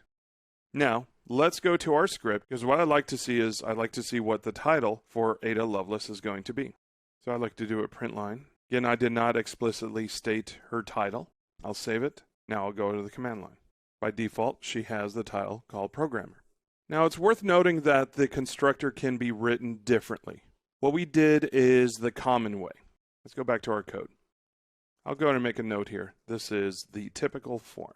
We could write other forms for these constructors. For example, let's go ahead and comment this out and rewrite it in a different form. Nearly the same initially, in fact, very much the same initially, except this time we can call it with a block. This isn't too out of the ordinary. Let's save it and let's give it a try once again. Works out great. Let's go back to the code. Now, what's great about the block is that if you have other statements and you want to include some side effects, let's say printing to the screen or setting state, you could do so after the call to this, but you do need the block first. Anything that is a multi-line would require a block. So let's try another form, this time with a side effect. So here I'll state a typical form with side effect. And in this example, I'm going to place a semicolon. Anytime there's a multi-line in the same line, I could use a semicolon, or I can just do my side effect here without the semicolon. Okay, now it's worth warning that a call to this needs to be done first. So let's try this code first, and then what we're going to do is we'll flip these lines next. So first off, let's go ahead and save that. I'm going to go over here and just check to make sure that everything will work. Here it is. There's the compilation, and let's go ahead and run the script. So everything works great, and also we have this side effect. So as I mentioned previously, this call needs to be the first call if you're going to have other lines within that constructor. Let's go back. Now, what if this was not the first line and the call to this was on the second line? The compiler will not allow this. So let's go back to our command line. This will say error, this expected but an identifier was found. So let's revert back to our correct state. Now, in none of these circumstances do you even require an equal sign. I prefer it because it is convention. So the first couple of atypical examples, we can get rid of the equal sign. So let's just copy and paste some of these examples and try them in turn. Let's try this one, and this will be the atypical form without equals. Let's see how this works. Saved it, compile it, running the script, everything works great. Let's go back to our code. Now let's try the multi-line with the side effect. This time, though, without an equals. Save the file, compile, and run the script. As you can see, everything works great. Now, I'm a sucker for convention. I don't particularly like performing any side effects in the constructor. I'm not going to say I'm never going to do that. There may be a circumstance where I would, but something like that is typically a code smell.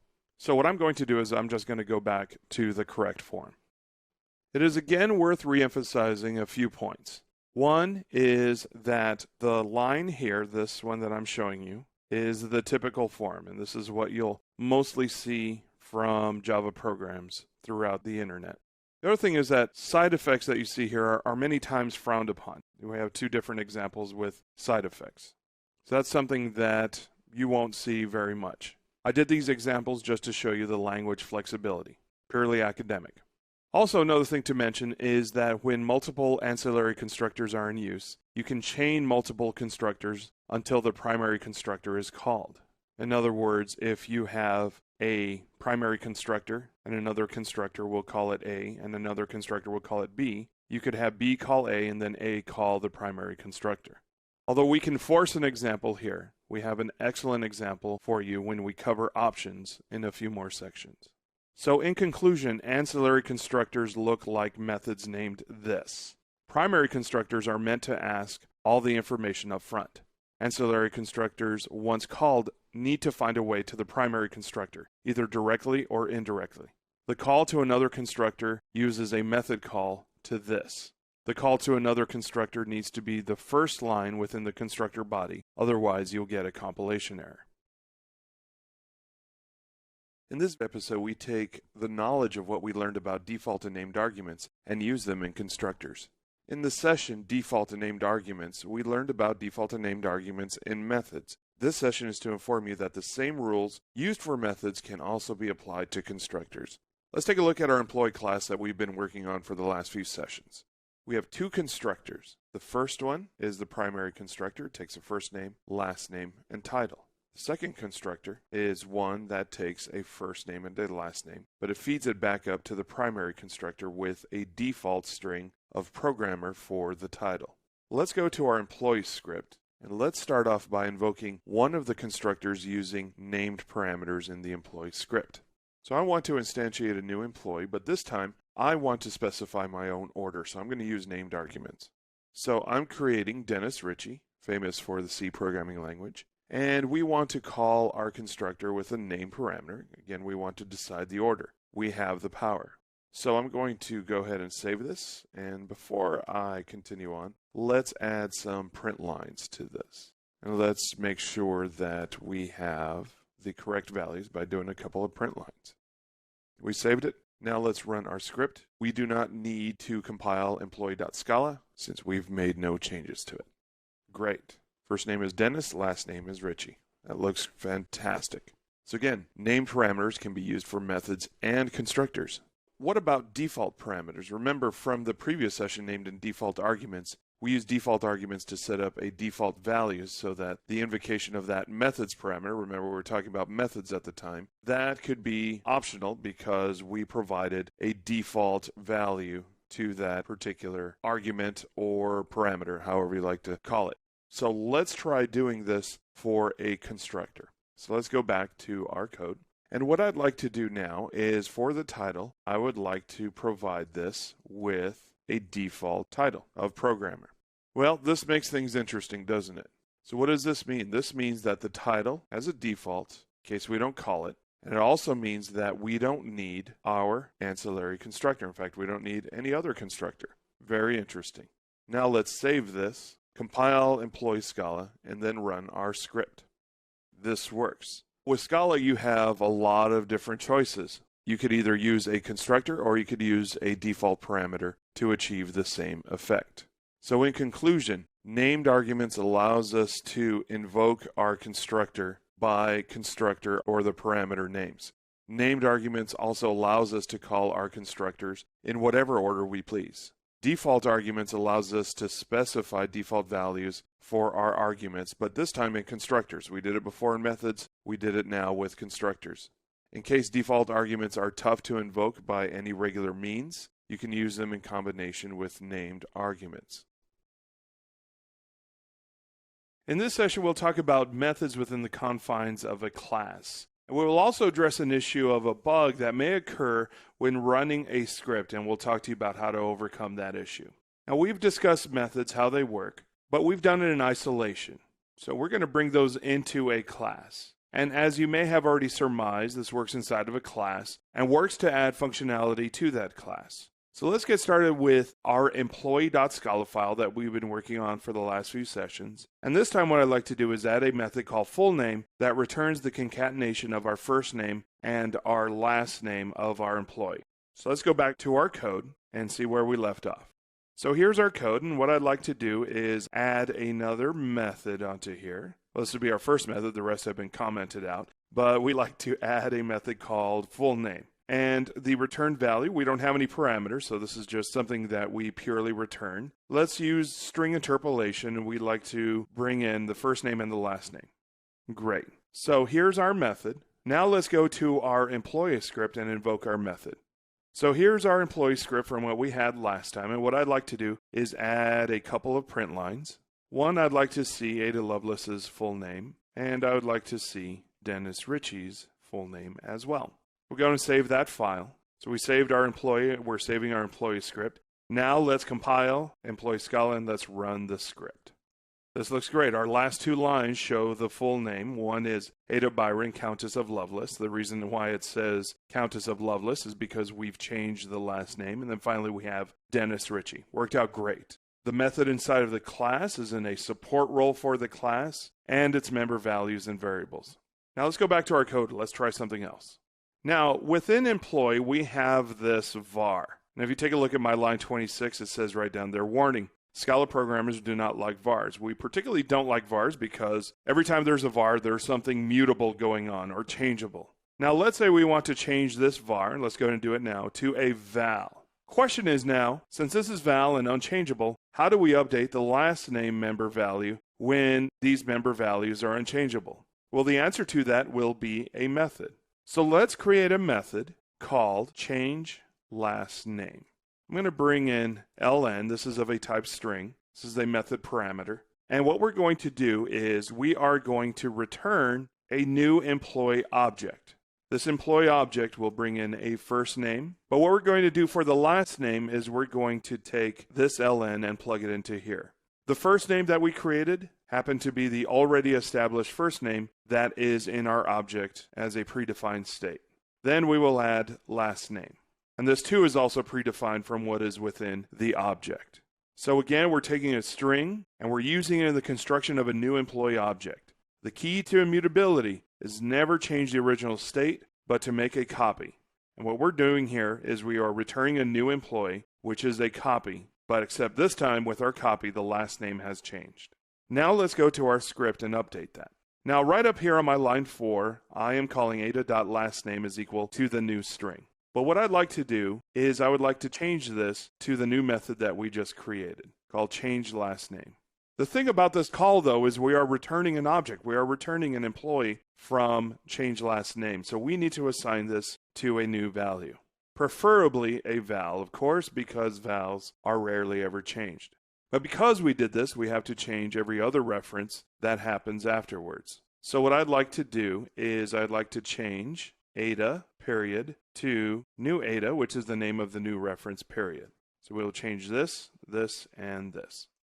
Now what else I'd like to do is add another print line here, Ada.fullName, because Ada is the original reference. So what we should be expecting here is that the third from the bottom of the line should just be Ada Lovelace. The second to the bottom line should be Byron, Countess of Lovelace. And then finally, as the last line, that should just say Dennis Ritchie. So we saved our script. Let's recompile and let's run our script. There's our recompilation. Now let's run our script. So what we end up here with, unfortunately, is a bug. I'm fairly confident what we did will actually work. And this states right here that changeLastName is not a member of employee. But we did save our file, and so I'm pretty sure that this is going to work. Now what the problem is scripts use something called FSC, known as the fast compiler. FSC is a compiler daemon, in other words, something that runs in the background. It's also a cache that caches compiled code, so it doesn't need to recompile. This is actually a wonderful thing, particularly when running scripts where we don't always have to recompile code. The issue is that its cache sometimes isn't fast enough to be notified of these changes every time we make some new code. I think this has something to do with the latest version, 2.11.7, although I've seen this in 2.11.5. In a future session, we'll be using something called an object to run our code. But right now, we're just dealing with scripts. So I still do consider this a bug at this time. But our workaround is I would like to run the script using something called the dash and C switch. The dash and C switch prevents Scala from accessing classes from the fast compiler cache and will use the class files directly. So what I'd like to do is run Scala, this time NC, again, don't use the fast compiler, and let's run our employee script. So we are using the classes from the class path directly, and the bottom three state Ada Lovelace, Ada Byron, Countess of Lovelace, and Dennis Ritchie. Exactly what we were expecting. This is really neat. Also note, again, that the original Ada contains the original information, while the new Ada contains the newer information. Now, what's really great about immutability and creating copies every time we make a change is that we get an automatic design pattern from the original gang of 4 design patterns called the memento pattern. We get to see what happened in the past because we have a copy of what happened in the past. Not only that, but immutability is safe for concurrency across multiple threads since there's no need to synchronize change in states, particularly in processors. Now, let's go back to our code. The change last name method is a bit inelegant, and we'd like to go a little further and create one method that can update our object for us in an immutable way. But this will use default and name parameters to implement. So let's go back to our code and get started. All right, so here's our change last name method.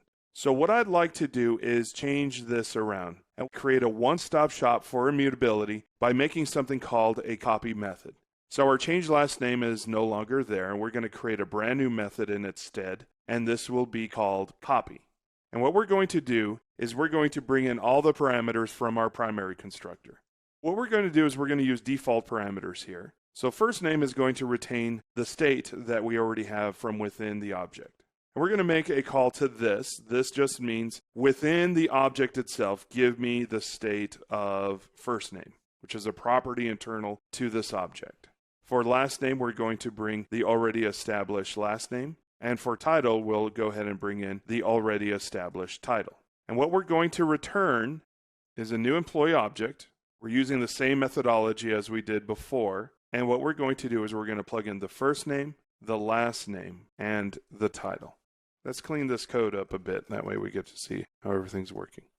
We can create a block here if we'd like, just to make things a little bit cleaner. All right. So there's our copy. Again, we're bringing in a first name. This will use a default parameter. This will use the state that's already been set. Last name, the default parameter will be the last name that's already set. And title will have the property that's already been set within our object. And what we get in return is a new object, a new employee with those new fields. So let's try it out. I'm going to go ahead and save employee Scala, and let's go to our employee script. And this time we'd like to use name parameters to specify which parameter it is we wish to copy. So here we are in our employee script, but on line 4, change last name does not exist anymore. So let's get rid of it. And what I'd like to do is I'd like to invoke the method copy.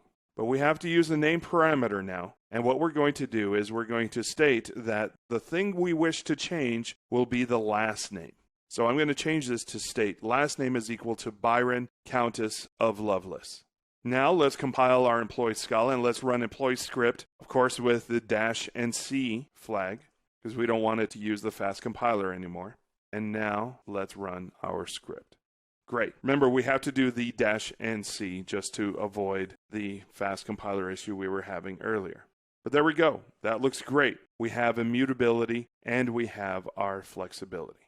So in conclusion, methods are used in classes and they have access to the internal state. Methods can also use default and name parameters for better functionality, and we did so with that copy method. Also, when running a script, we talked a little bit about the fast compiler, what it does. Again, nothing wrong with it in particular. We're just moving a little bit too fast currently. And if we want to avoid using the fast compiler, we can run our script using a switch called dash and C. In this section, we introduce preconditions to ensure that no one will give our class any information that will affect our internal state. Let's go to our employee Scala, the same one we've been working on for the last few sessions. And the problem currently right now, well, let's go to our code, check it out. it is too permissive. Users of our code can actually provide an empty string if they feel like it for our first name, for our last name, and for our title. If we want to go on the defensive, we can do so with a method, and this is actually a method called require. So let's put some requires in for the first name, last name, and title. So here's the first one, require. Next part has to be a Boolean, or something that evaluates to a Boolean. As part of my evaluation, I want to ensure that first name is non-empty. But if this condition is not met, a message will be displayed. Let's try that again for last name. And in this case, last name cannot be empty. And we also want to make sure that the title cannot be empty. So we have 3 requires. Now there's something peculiar about the placement. The first time you look at this, it's going to look a little bit weird. These lines are a part of the primary constructor. They're not inside of any other method. This entire space that you see here is invoked when we call the primary constructor. It is essentially the primary constructor space. Now these require statements all require that the entries of first name, last name, and title are not empty. And to reemphasize, this needs to evaluate to a Boolean.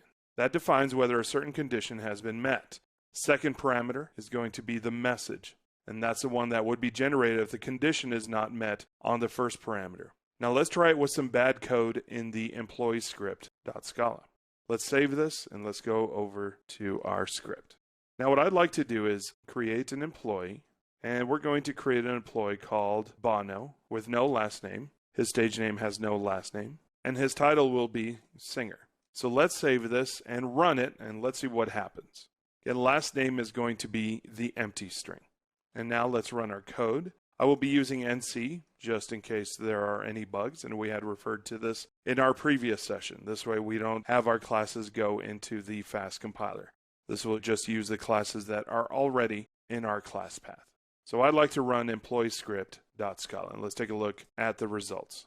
This is going to produce a stack trace, and if we scroll a little bit up, this is going to state right here, legal argument exception. Requirement failed. This is the thing that we just did with our require. Last name cannot be empty. Now, personally, I would like to keep this file around, and I'm talking about the script. I'd like to keep it around for posterity, and would hate for this exception to keep hanging around and busting up our code. So let's wrap it up in a try-catch block. That way our program runs, and we are able to tell what the reason is for this program failing. So let's go back to our code. And since we know Bono is going to cause trouble, let's surround him with a try-catch block. Here's the try, here's the block, and I'm going to call catch. Now what's going to be different in Scala is that I'm not going to declare the exception here, but inside of the block right after catch. Now a try-catch block, for those who are unfamiliar with them, is like a bomb container system that the bomb disposal technicians use to either defuse or detonate the bomb. If something ever happens, then this reinforced barrel will take up all of the blast. Same type of situation here. We know that when we instantiate the employee on line 18, this can cause an issue. So what's going to happen is the try-catch block is going to catch this particular exception. And since we're able to handle the exception, we can safely continue with our program. All right, now within here, I am going to add a case and a value name, IAE, followed by the type. What kind of type am I expecting? And the type is going to be an illegal argument exception. Next, I'm going to use the implies operator, or the rocket operator. What I'm going to do with this is I'm going to print line whatever the message is from this exception. So let's save it and let's run the script to see what happens. Great. Our program runs successfully, and we have a requirement failed message. Last name cannot be empty. We're able to handle the exception. Let's go back to our code. Now the try-catch block looks slightly different from Java. In Scala, you don't have the exception type and the assigned variable on the same line. The catch keyword stands on its own, and here it is. Inside the catch block, and we're talking about this right over here, we will use a little bit of what's called pattern matching. Pattern matching allows us to match the data with a match first policy based on either the type, which is what we're doing here, we're matching on the type, illegal argument exception, or parts that compose a particular object. If the IAE that you see here is of the type illegal argument exception, then we're going to proceed with what is after the rocket operator. If it isn't the right exception, then the exception remains unhandled and it will bubble up to the console error panel or website error page. Notice that after we match on the exception, we assign the exception to the value IAE, and here it is. Once this assignment is made after the rocket operator, we can refer to it, and we can call methods that are a part of its object. This is a good thing. Now, as a best practice, exceptions should never be hidden and should appear if something is wrong. Otherwise, you'll never know how to fix it. So what we're doing here is not really a best pattern. All we're doing is taking this exception and displaying the message on the system out. But we're only doing this for learning. It also needs to be said that all exceptions in Scala are runtime exceptions. There are no checked exceptions. Checked exceptions are from Java. They are a kind of exception where the caller of the method is forced to handle the exception at compile time. We don't need to worry about that in Scala since they are all runtime exceptions. If an exception happens, you have the option to deal with the exception, or not. You could just let it bubble up to the top of the call stack. So now let's run this. Everything looks good. Now, one thing we could do is we can add a finally block. The finally block is optional, and this is going to run regardless of whether an exception is thrown or not. It's used to clean up resources and perform other chores that you may have. So, as an example, let's just do a print line here stating that we are continuing with our program. Now let's give it a try, no pun intended, compiling our employee and running our script. Okay, as we see here, the last message states we are continuing along with our program. This is because the finally block kicked in. Now require is just a nice way to handle preconditions without an if statement and creating an exception for ourselves. But let's write one anyway, just so that way we get a flavor of what we would need to do. Let's say we have another requirement that we don't want anyone giving themselves a title that contains the words senior or junior. Let's go back to our employee.scala. And in the following line, I'd like to add if the title contains senior or if the title contains junior, then what we would like to do, and I'm just putting this on a new line just for aesthetic purposes, throw a new illegal argument exception. And we'll state here title cannot contain junior or senior. All right, so we'll go ahead and save this. And this is how we do a manual precondition check. Throw will alert the caller that something bad has happened. Now, there are many kinds of exceptions out there, but typically these exceptions, take a look over here, when you look up a pre-existing exception that you wish to use, they'll typically have a class name that ends in the word exception. Find the right one that fits your scenario whenever you need to alert others of a problem within your code. Now let's create a bad entry in our employee script with the title of junior or senior in that title. So we'll save this. Let's go over to our script. Now in our script, let's create someone else. And what I'd like to do, let's just go ahead and make a copy of that. And instead of Bono, let's use Linus Torvalds. And this time, Linus Torvalds will be not a senior C programmer.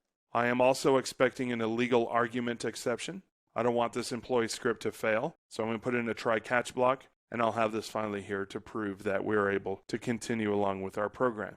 So we went ahead and saved this. Now let's go ahead and compile our employee Scala. Then we will run our script. Works fine. So we see that title cannot contain junior or senior, and we're able to continue along with our program. Now we handle it in a way that was verbose, and again, I prefer to use the require. But this last example that we did just gets a point across as to what require does. Plus, we're able to dabble in throwing our own exception. Let's go back to the code and take a look at that. So here's where we do our try catch, and here is where we throw our exception. Now, what about null? So in this scenario, it's very well feasible that first name, last name, and title could be null. And I'm going to leave this up to you. It's certainly up to you whether or not you want to check for null. If you want to be aggressive, and again, there's nothing wrong with that, to make your class airtight, you can certainly check for nulls. I will say this, seasoned Scala developers will rarely use null, if at all. So you may not have to worry about it. Now, seasoned Scala developers will have to worry about null if this particular class is going to be interrupt with Java. In other words, it's going to be working with some pre-existing Java code.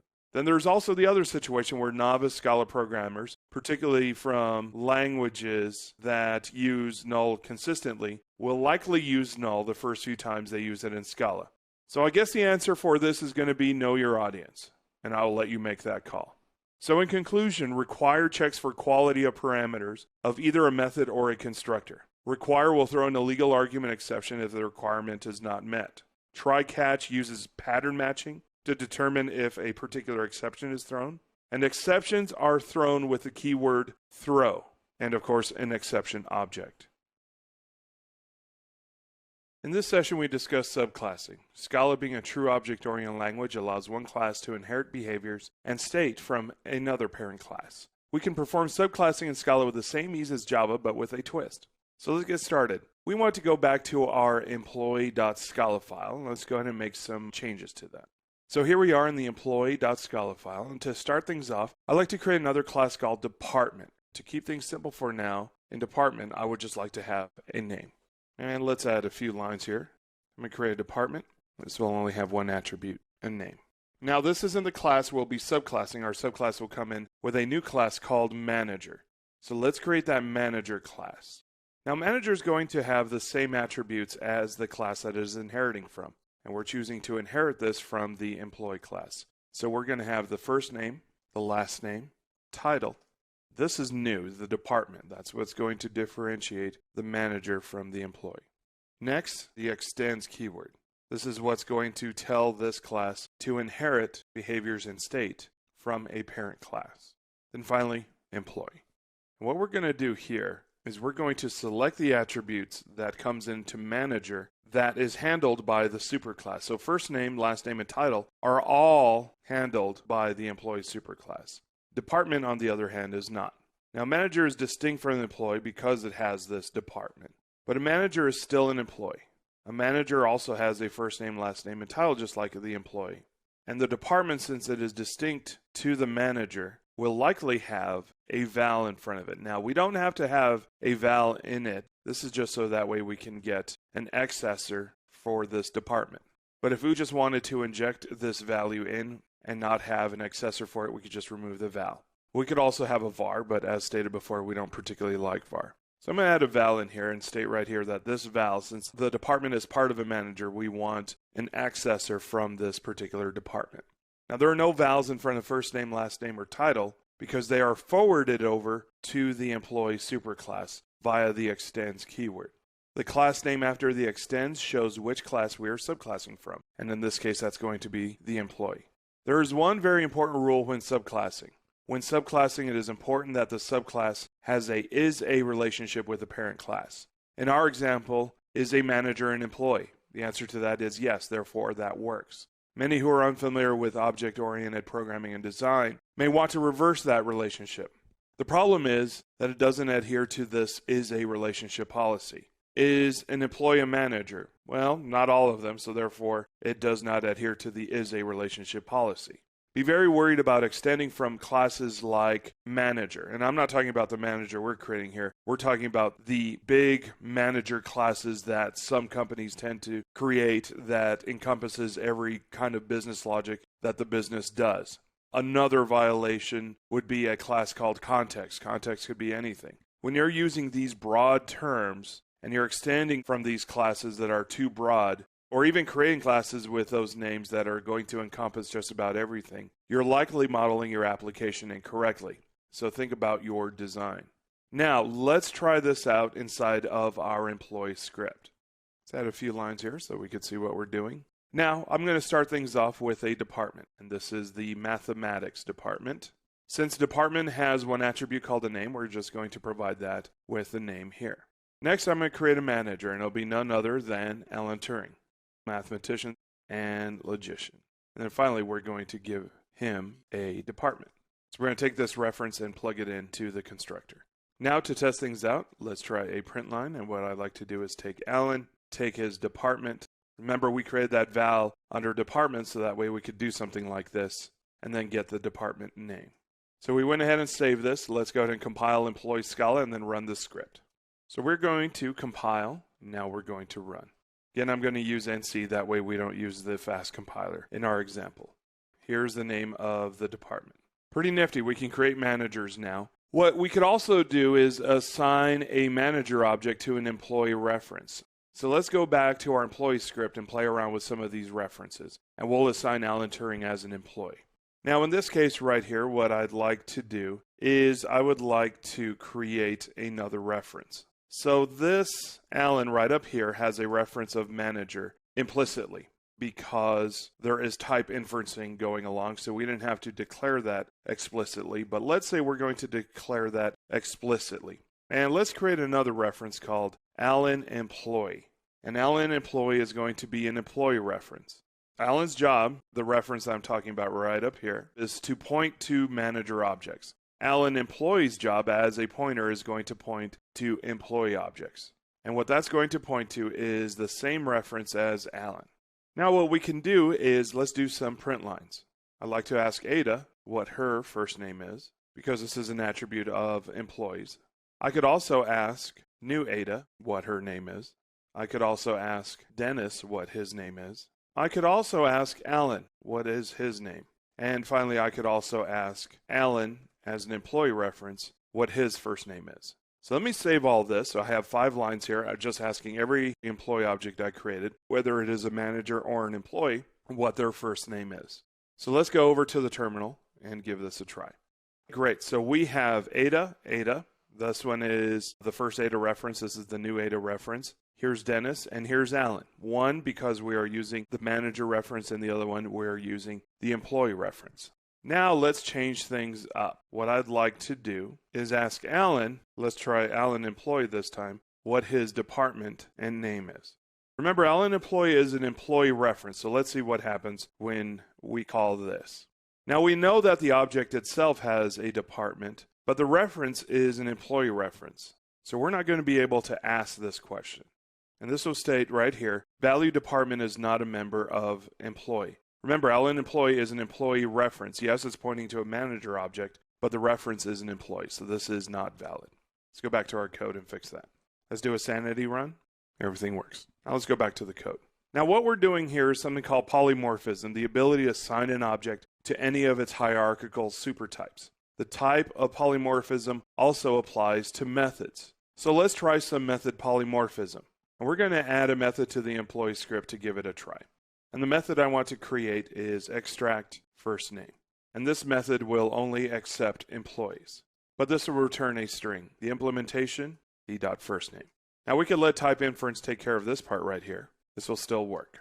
Now let's add a few items. We want to extract the first name for Ada, for Dennis, and for Alan. The first 2 are employee objects. The third one is a manager. So let's go ahead and save this. And now let's run it. There it is. We're able to obtain the first name because the method accepts employees, and every employee has a first name, whether it is a manager or whether it is an employee. Now, something kind of weird is happening to our employee.scala. Let's go back to our employee.scala. We have a class here, we have a class here, and we have a class right up here. We have 3 classes in one file. Now, for the Java programmer, that is really weird. What did we just do? We have multiple classes in the same file. So no longer, especially for the Java programmer, for you, no longer do you have to have one class per one file. Nor does it have to be the same name as the file. And since we don't have to hold to any of these rules, let's rename our employee.scala file to models.scala. Models being nouns. So let's head over to the terminal. So I would like to move employee.scala to models.scala. Now what I'd like to do, let's remove all the class files that are in here. And this is what it looks like. I have models.scala now because we renamed that employee.scala to models.scala. And then we have our employee script. Now I'd like to compile models.scala. And let's do an ls here. Take a look at the directory. As you see here, there are a lot of class files and supporting class files. And even though we had an employee class, a department class, and a manager class inside the models, it was able to detect those and then create those classes whenever we compiled. Now when we run this, it works out just the same. Class files are class files. This flexibility, when used judiciously, can save the developer a good amount of time from file haggling. You no longer have to create the one class per one file. Some of you may view this as more difficult since it is no longer obvious that classes are in a file just by looking at the file name. I'll let you form your own opinions whether you consider this a good thing or a bad thing. So in conclusion, extends is a keyword used to subclass from another class. Any new attributes typically will have a val or var, or you could leave them blank if you wish not to expose the property. But all properties that come from the superclass are sent to the superclass's constructor. Any inheritance from the superclass must have a is-a relationship. All subclasses are polymorphic, either by assignment or method call, and you can have multiple classes in one file. In this session, we'll be covering how to override methods from a superclass. Overriding is a necessary procedure to redefine a method from a superclass with a refined implementation that fits your subclass's goal. For this session, we'll keep it simple and override our full name method from employee and do it inside of manager. We'll also override copy, and we'll also continue to use overriding in our next sessions when we perform equals, hashcode, and toString implementations.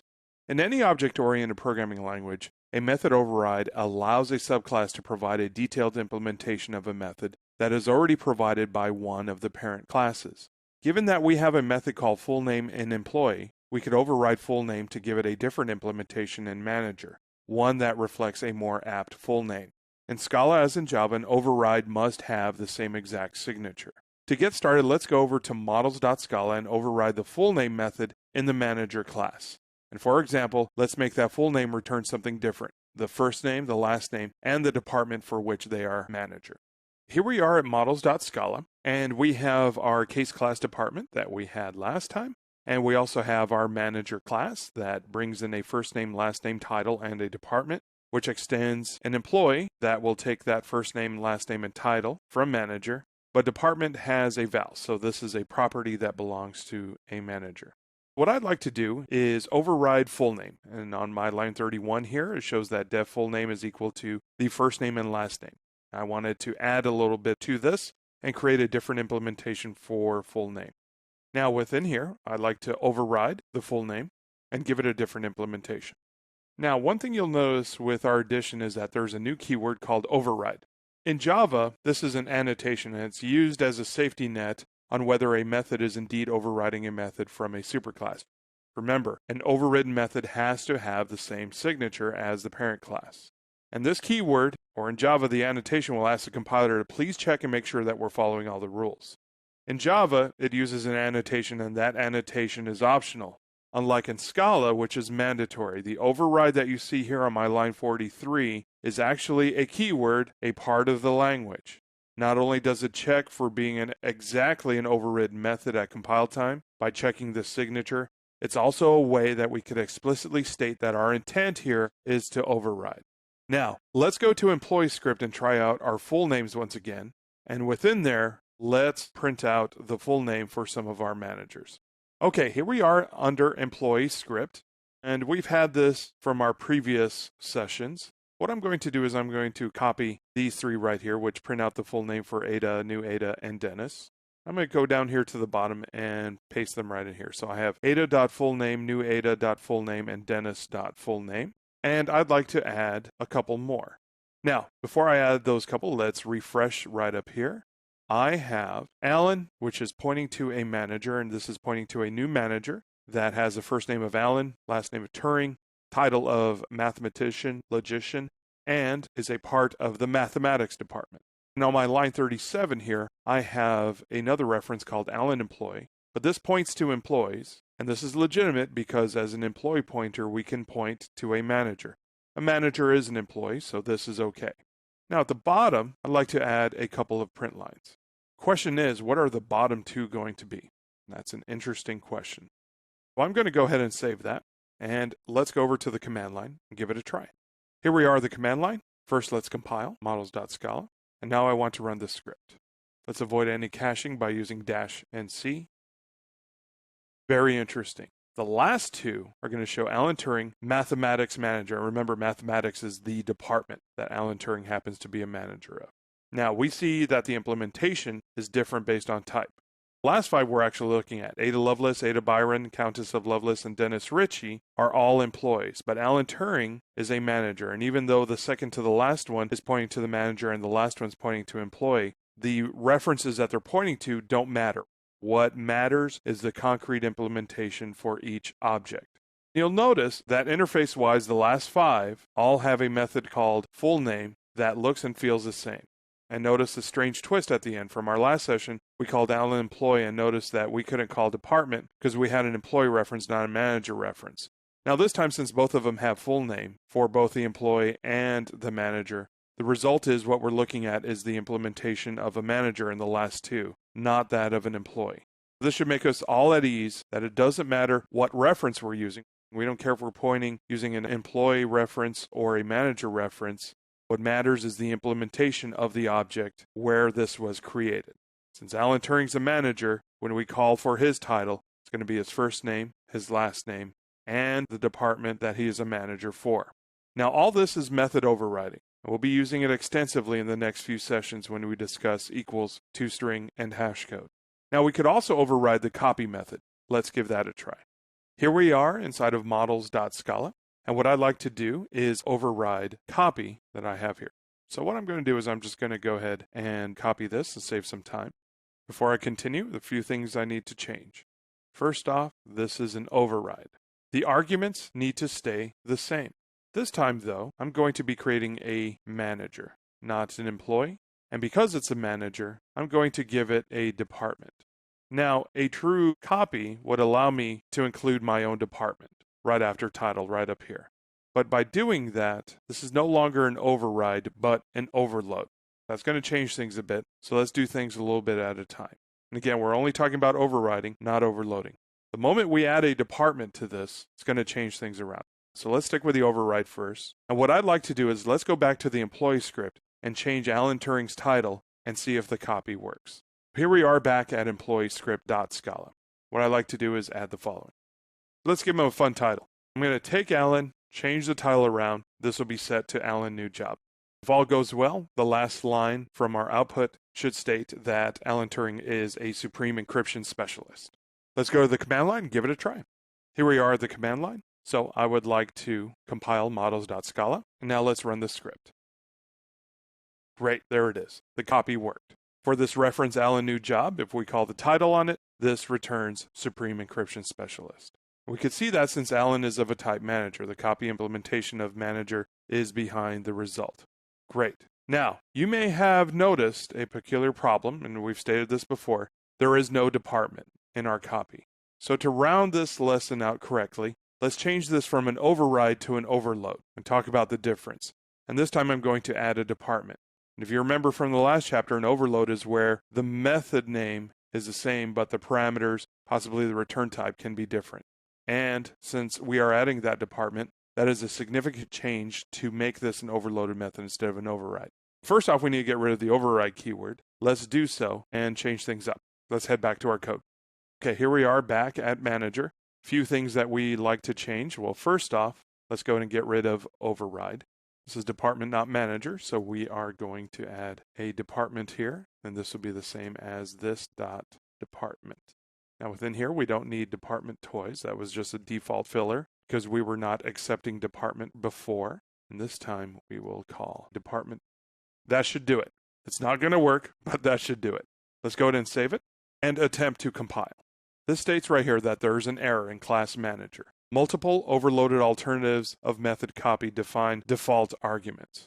I add this example as a warning that shows currently the fragility when it comes to overloading methods from a superclass. That uses default parameters. And again, that uses default parameters.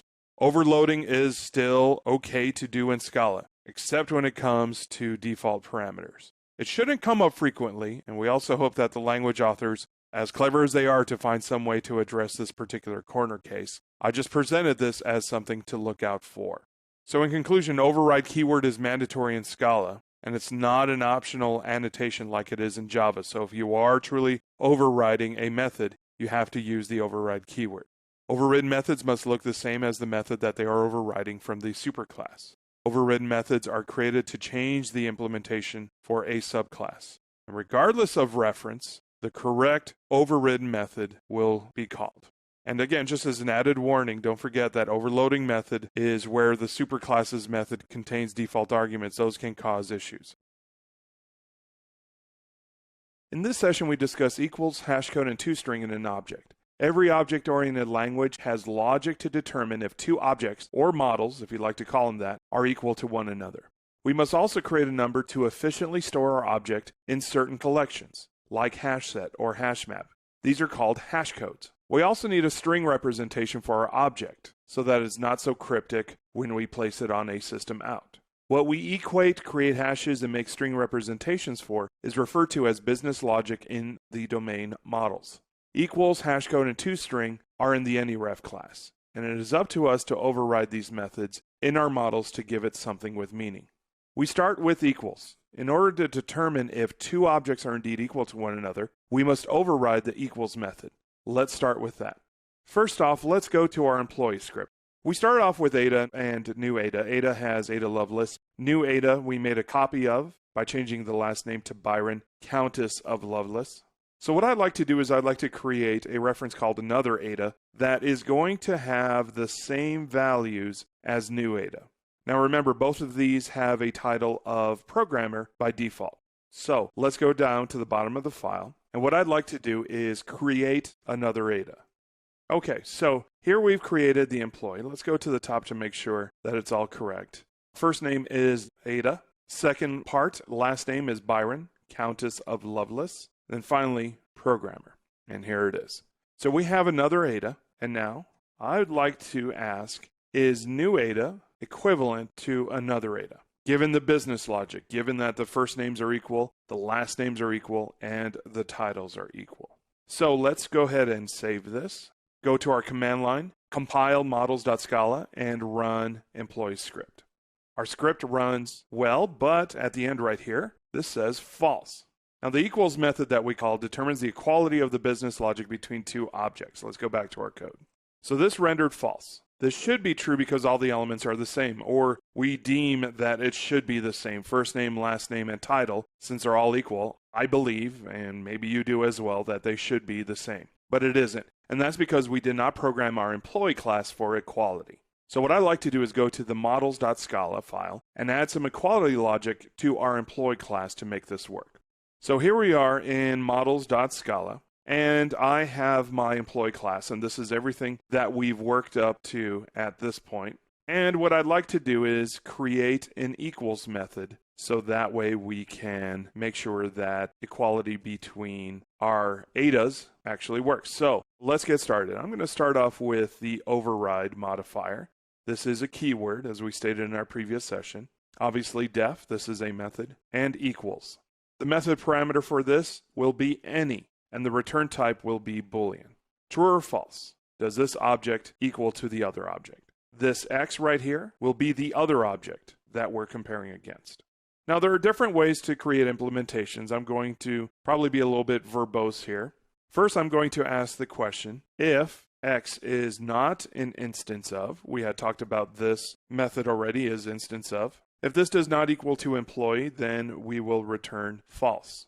So we have to test whether X is of a type employee. If it isn't, we'll return false. Otherwise, we will cast it. And now other is of a type employee. Now we could ask questions like the following. Is the other first name that's coming in, is that equal to our first name? And this is a Boolean and. We're going to be testing three different things. And is the other last name equal to this last name? And is the other title equal to our title? This would be the last evaluated statement. This is one big statement, and this is a Boolean. Now, since we established this, we can then compare one object to another by calling the equals method. Again, this equal comes from the AnyRef. Let's run our script. First of all, let's compile models.scala, then run our script. Great. Take a look down here. Now, because Ada Lovelace's first name, last name, and title are all equal, we deem that these two objects are equal to one another. Now, there's something really cool about Scala. What it did is it took back the double equals operator. And if you're coming from Java, you might have a little bit of trouble breathing here. In fact, you are probably feeling a little bit confused. This means that everywhere that we used the equals, we can now use double equals, like the operator. So this is exciting. So let's go to our script and rewrite our equality checks.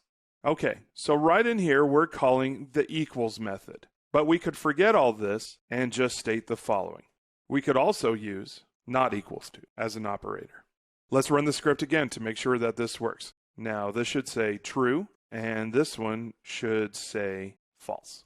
But what we're actually doing is we're actually using object equality, not reference equality here as it is in Java. This is going to be different. So I went ahead and saved this. Now let's run our script again. Great, we see right here true and false. But wait, we could also change our code in our employee class in our models.scala. So let's do that. Okay, so here we are inside of our models.scala, and we have all these equals. So why not change these up? We no longer need that equals, we no longer need this equals, and we no longer need that one. We could probably get rid of these outlying parentheses. That looks a lot cleaner. I'm going to save this. Let's recompile and run our script. Nice. I love you, Scala. That's really great. Now, how do we test if two objects are pointed to the same thing?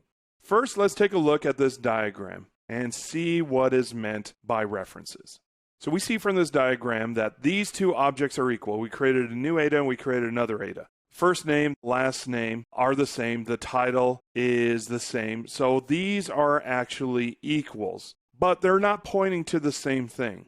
The reason is we called it with a new keyword. In other words, we instantiated separate objects and references are going to be pointing to two different objects. So how do we test for that? Well, let's go to our employee script and show you. So here we are, and what I'd like to do is show you how to test for equality. We're going to use a method called EQ. It's really an operator, not a method. This will test for reference equality. In Java, this used to be the double equals, but not anymore. This is now EQ. This is the way we test for references. These two are pointing actually to different objects, even though they are object equal to one another. This should also be false. These are pointing to two different objects. So let's go to our command line and let's go to run our script. There it is. There's false. Let's go back to our script, try something else.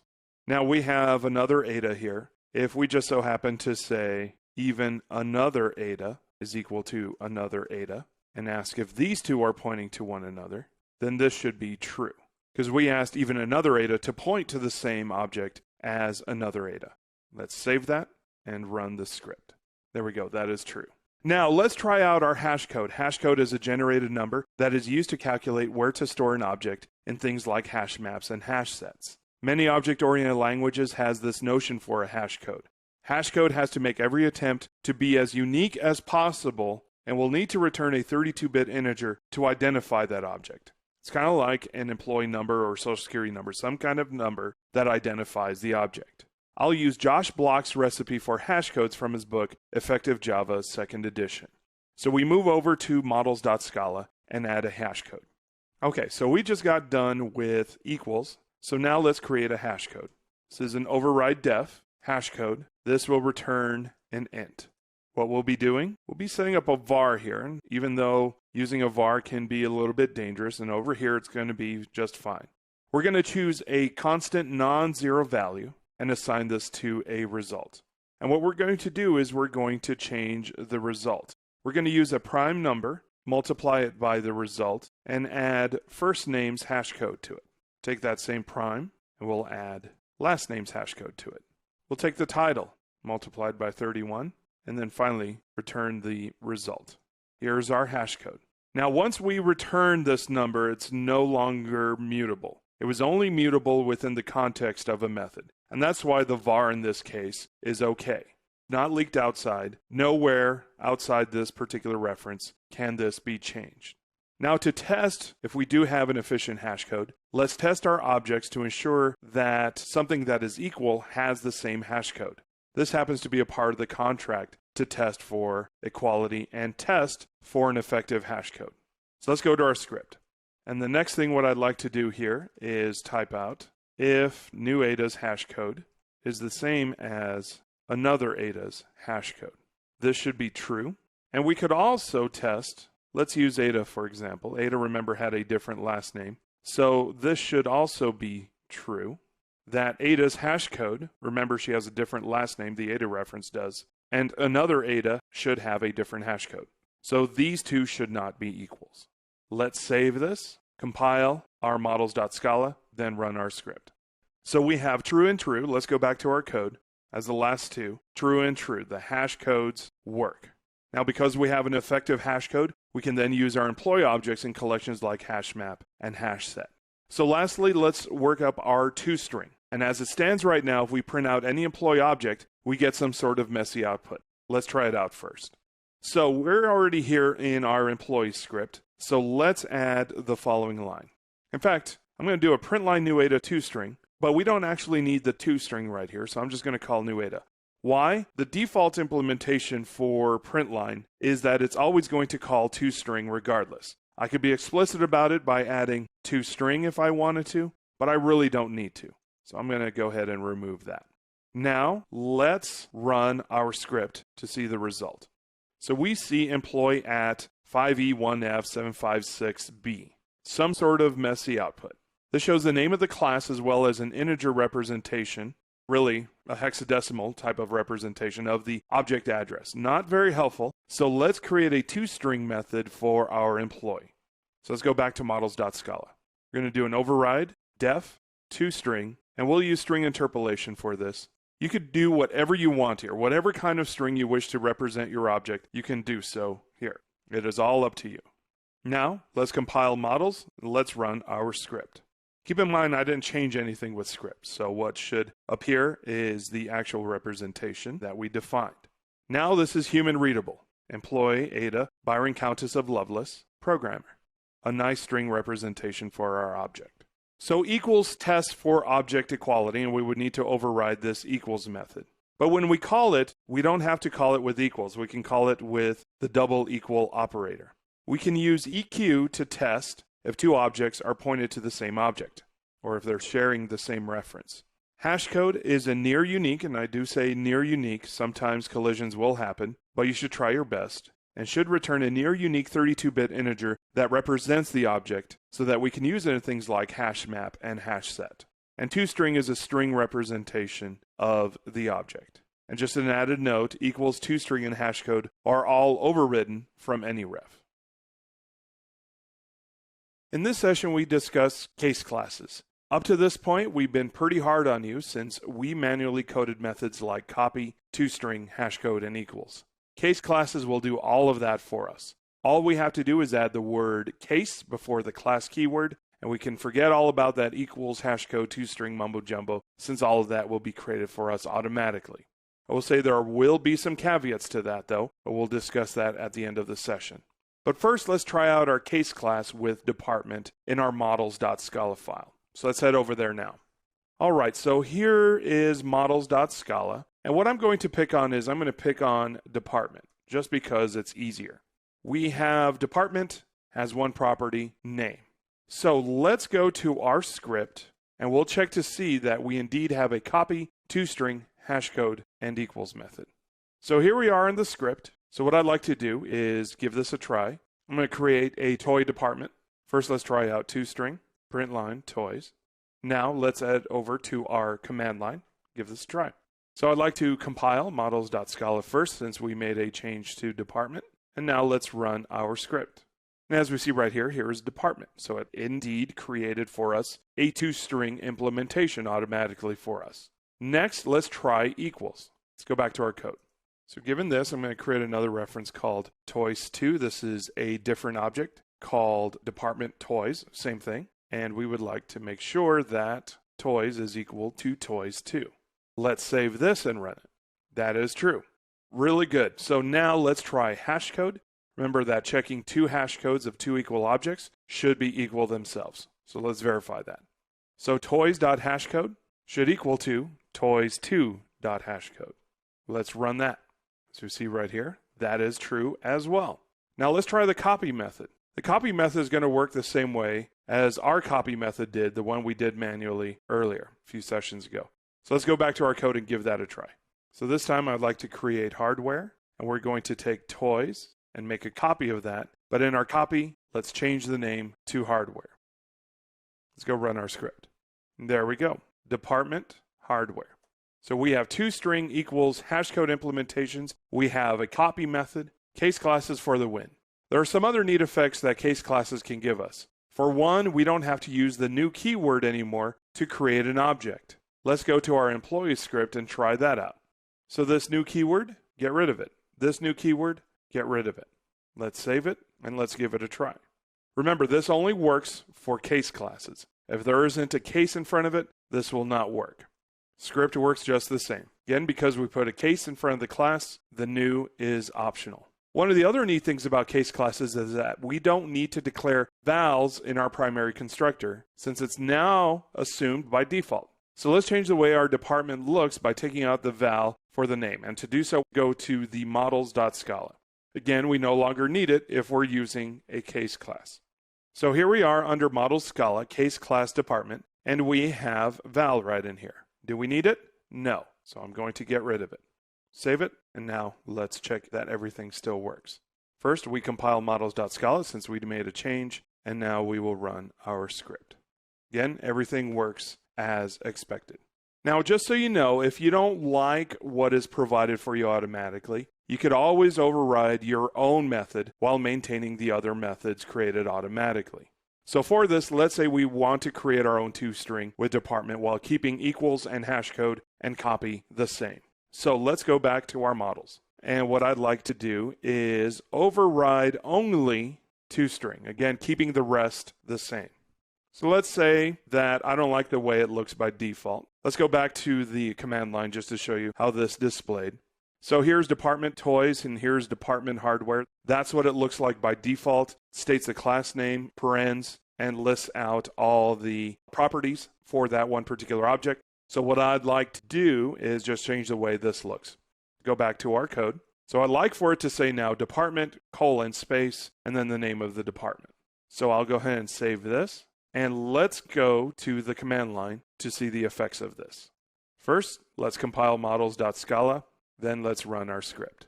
Everything's the same from our previous run, except the way we do a toString. So all the equals, all the hash code, everything else still stays the same. Now, case classes also gives us the ability to unapply code for pattern matching. Though pattern matching requires its own set of topics that unfortunately we don't cover in this video series. But let's take a quick example of what pattern matching looks like. Let's go to our employee script. Let's say we want to extract the name from one of these particular departments. I will choose toys for this example. And I wish to match on this. This is the way we do pattern matching. Pattern matching is very much like switch statements in other languages, except it's a little bit more robust. We can do a lot more with pattern matching. The way pattern matching works is we're going to put a case here. In this context, case means in case this is a department. And here I'm going to assign a variable. So whatever name is a part of this department, I'm going to assign this to n. And if it just so happens to match this type, I wish to return that n, that particular name. Secondary case, this underscore means what default means in other switch statements in other languages. This is pattern matching, not switch statements, but the underscore here is the default. And if it is not known, then we will return unknown. And then finally, I'll close out the brace. And in this case here, what I'd like to do is just print out the name. I get all this automatically by using a case class. So let me go ahead and save this. And let me go over to the command line and give this a try. Great, there it is, toys. In fact, since we have that, we probably did too much work. We could also simplify it very much like this. Let's go back to our script. Let's add a few lines here so that way it's not stuck down at the bottom. This is really interesting. What we're doing is we are extracting the name from toys, and name 2 is going to be assigned to the name of the department. So let's save that and let's give this a run. There it is again. Let's go back to our code. 1 line instead of 4. This is the power of pattern matching. Again, you get all this by using a case class. Now, a lot of these neat tricks are tucked away in a construct called an object, and we'll discuss that in the next few chapters. So now let's talk about the caveats I was referring to earlier. Although case classes are wonderful, they come at a cost. Here is that cost. Case classes cannot be subclassed by other case classes. One of the reasons happens to be one we encountered when we created our own copy method. We cannot inherit from a method with default parameters. The other reason is back a few years ago, when copy was being implemented, creating a copy method on a subclass returned an instance of the superclass. Of course, that was incorrect. That was really tough to implement at the time. So there is that limitation. Just be aware of this. Sometimes you want a case class, sometimes there's no way around that, and you're going to have to create your own toString equals hash code and copy methods. As far as pattern matching, you can create your own on apply. As far as invoking or creating an instance without the new keyword, you could also do that manually, and we'll be discussing that in the next few chapters. But take heart, most Scala programmers will typically model a superclass as a regular class or abstract class, while the case classes will be the subtypes. And that you can do. So in conclusion, putting the case keyword in front of a class makes it a case class. Case classes have an automatic equals, hash code, toString. You can instantiate a class with a new keyword. If you don't like the methods that are created, you could override your own. And you can have automatic pattern matching with case classes.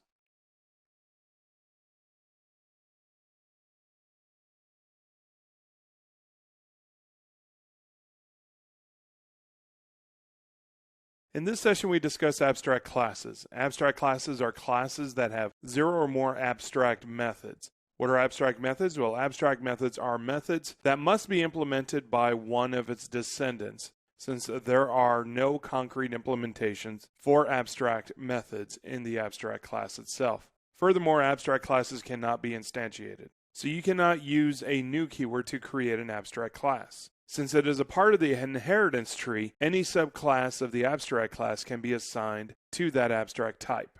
Now that introduction had a little bit too many nerd words, so let's try an example in our models.scala file. Alright, so here we are in the models.scala file, and what I'd like to do is I'd like to do the following. I'm going to be right up here at the top, and I'm going to create an abstract class. So I'm going to go ahead and save this, and this is an abstract class. I have abstract in front of the class definition, and I have two methods. One's called first name that will return a string, and the other one's a last name that will return a string. Please note there are no implementations. I don't have equal something. Now let's do a quick sanity compile to ensure that we wrote this correctly. All right, that looks good. Now let's tie these all together, and let's have the employee type extend from person. So employee here will extend from person. Let's compile the code. Great. So why does this work? Let's go back to our code before we continue. Now remember, we saw in our video session in the section classes that if we put a val in front of a property, and we're talking about these vals right in here, it automatically generates a method called the same as our property. We called it our accessor method. In other words, the property first name has a method called first name because we put a val in front of that property. If we put a var, we'd have an accessor with the same name as well. Property last name has a method called last name, again because we put a val in front of that property. By that fact, it is reasonable to conclude that employee does adhere to the contract, that it or its subclasses must have an implementation of the methods first name and last name, and if we compile, we see that this is true. Not only that, we also see that from the compilation that also manager adheres to the contract as well, because manager extends from employee and employee extends from a person. Now, let's play with our employee script and do some polymorphism with this. So here we are back again. We've already established that in our own little world that Alan Turing is a manager, and that means that Alan Turing can be assigned to a manager reference, or it could be assigned to an employee reference, or now a person reference. So somewhere up on here, let's take a look back on here, we have a reference to Alan as a manager, and here it is. We have val, Alan, the type of this pointer is manager, and it is referring to a manager object. Since manager extends from employee and employee extends from person, what we can do is, let's give this a try down here, is that we can assign, let's say we want to create a reference called Alan person that only points to persons, and we wish to assign that to Alan. Will this work? Well, let's go ahead and save it and run our script. We didn't do any kind of print line, so just the fact that we're able to run it should be good enough. And it does. It works out just fine. Otherwise, we would have gotten an error. Let's go back to our code. Now, given new ADA, remember new ADA is this right up here.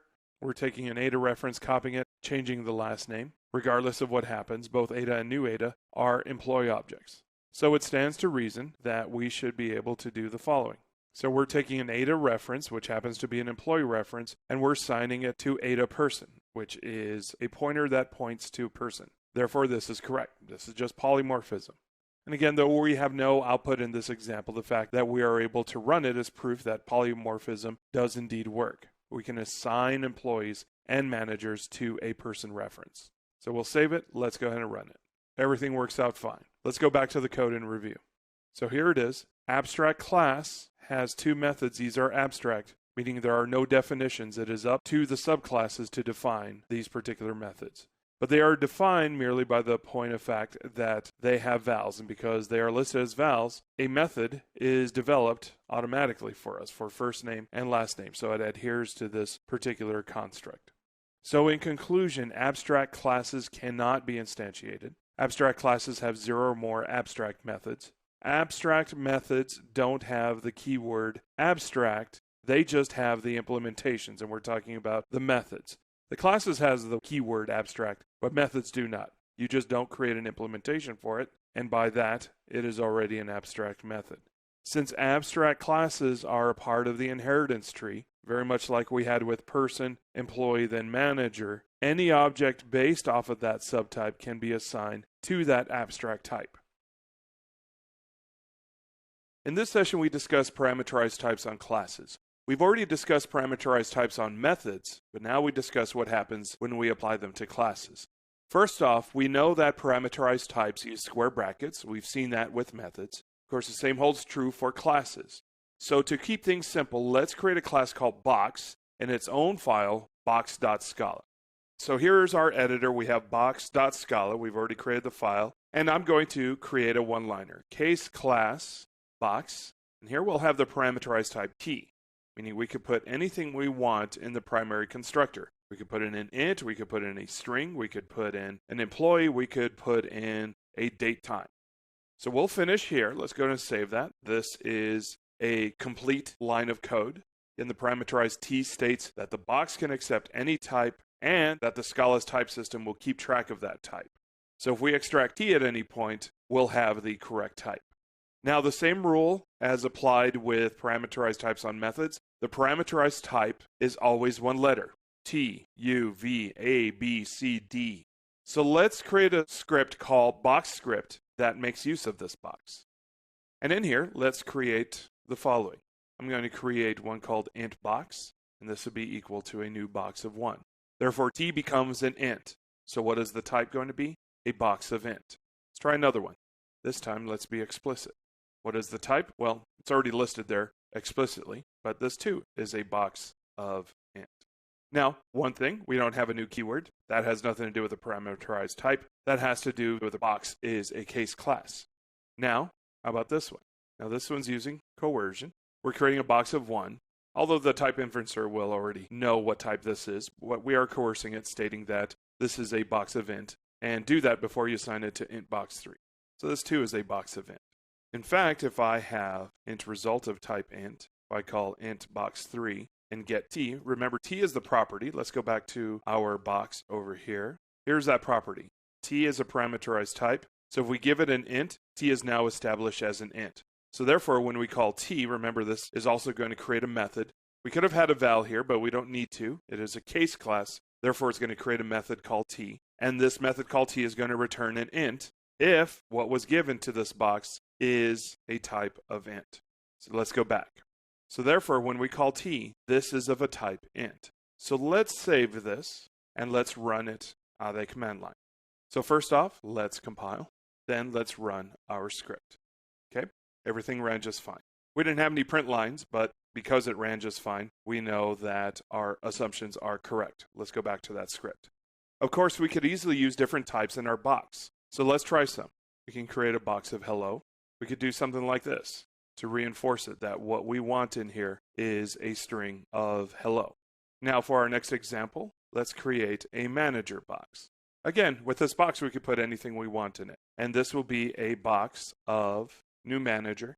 And let's try Kathy Sierra, who is a programmer and is with the Department of Programming, Learning, and Fun. So this one is going to be a box of string. This too will be a box of string. And the last one, although we have this on multiple lines, let's clean it up so it looks like this. This will be a box of manager. Let's run the script to make sure that our assumptions are correct. Works out great. If we wanted to, because manager is a subtype of employee, I could force it to make this a box of employee, where here the parameterized type is employee. That makes this box an employee. Let's run the script to make sure that works. Looks great. Now let's even get fancier. How about a box of double? Sure, let's go back. Let's call this one double box box, and this is going to be a box with 4.0. What is the type? This is a box of double. So let's say we want to fish out of here. So we have a box inside of a box. The box inside of the box has a value of 4.0. Let's say we want to fish out that 4.0. What do? Well, we take double box of box. We'll get T. Once we get T, this will be a box of double. And if we call T again, then we'll get 4.0. In fact, just to make sure that the types carry along with this, let's say we have a double result. This has to be a double. And we call double box box.t.t. And what we'll do here is instead call double result.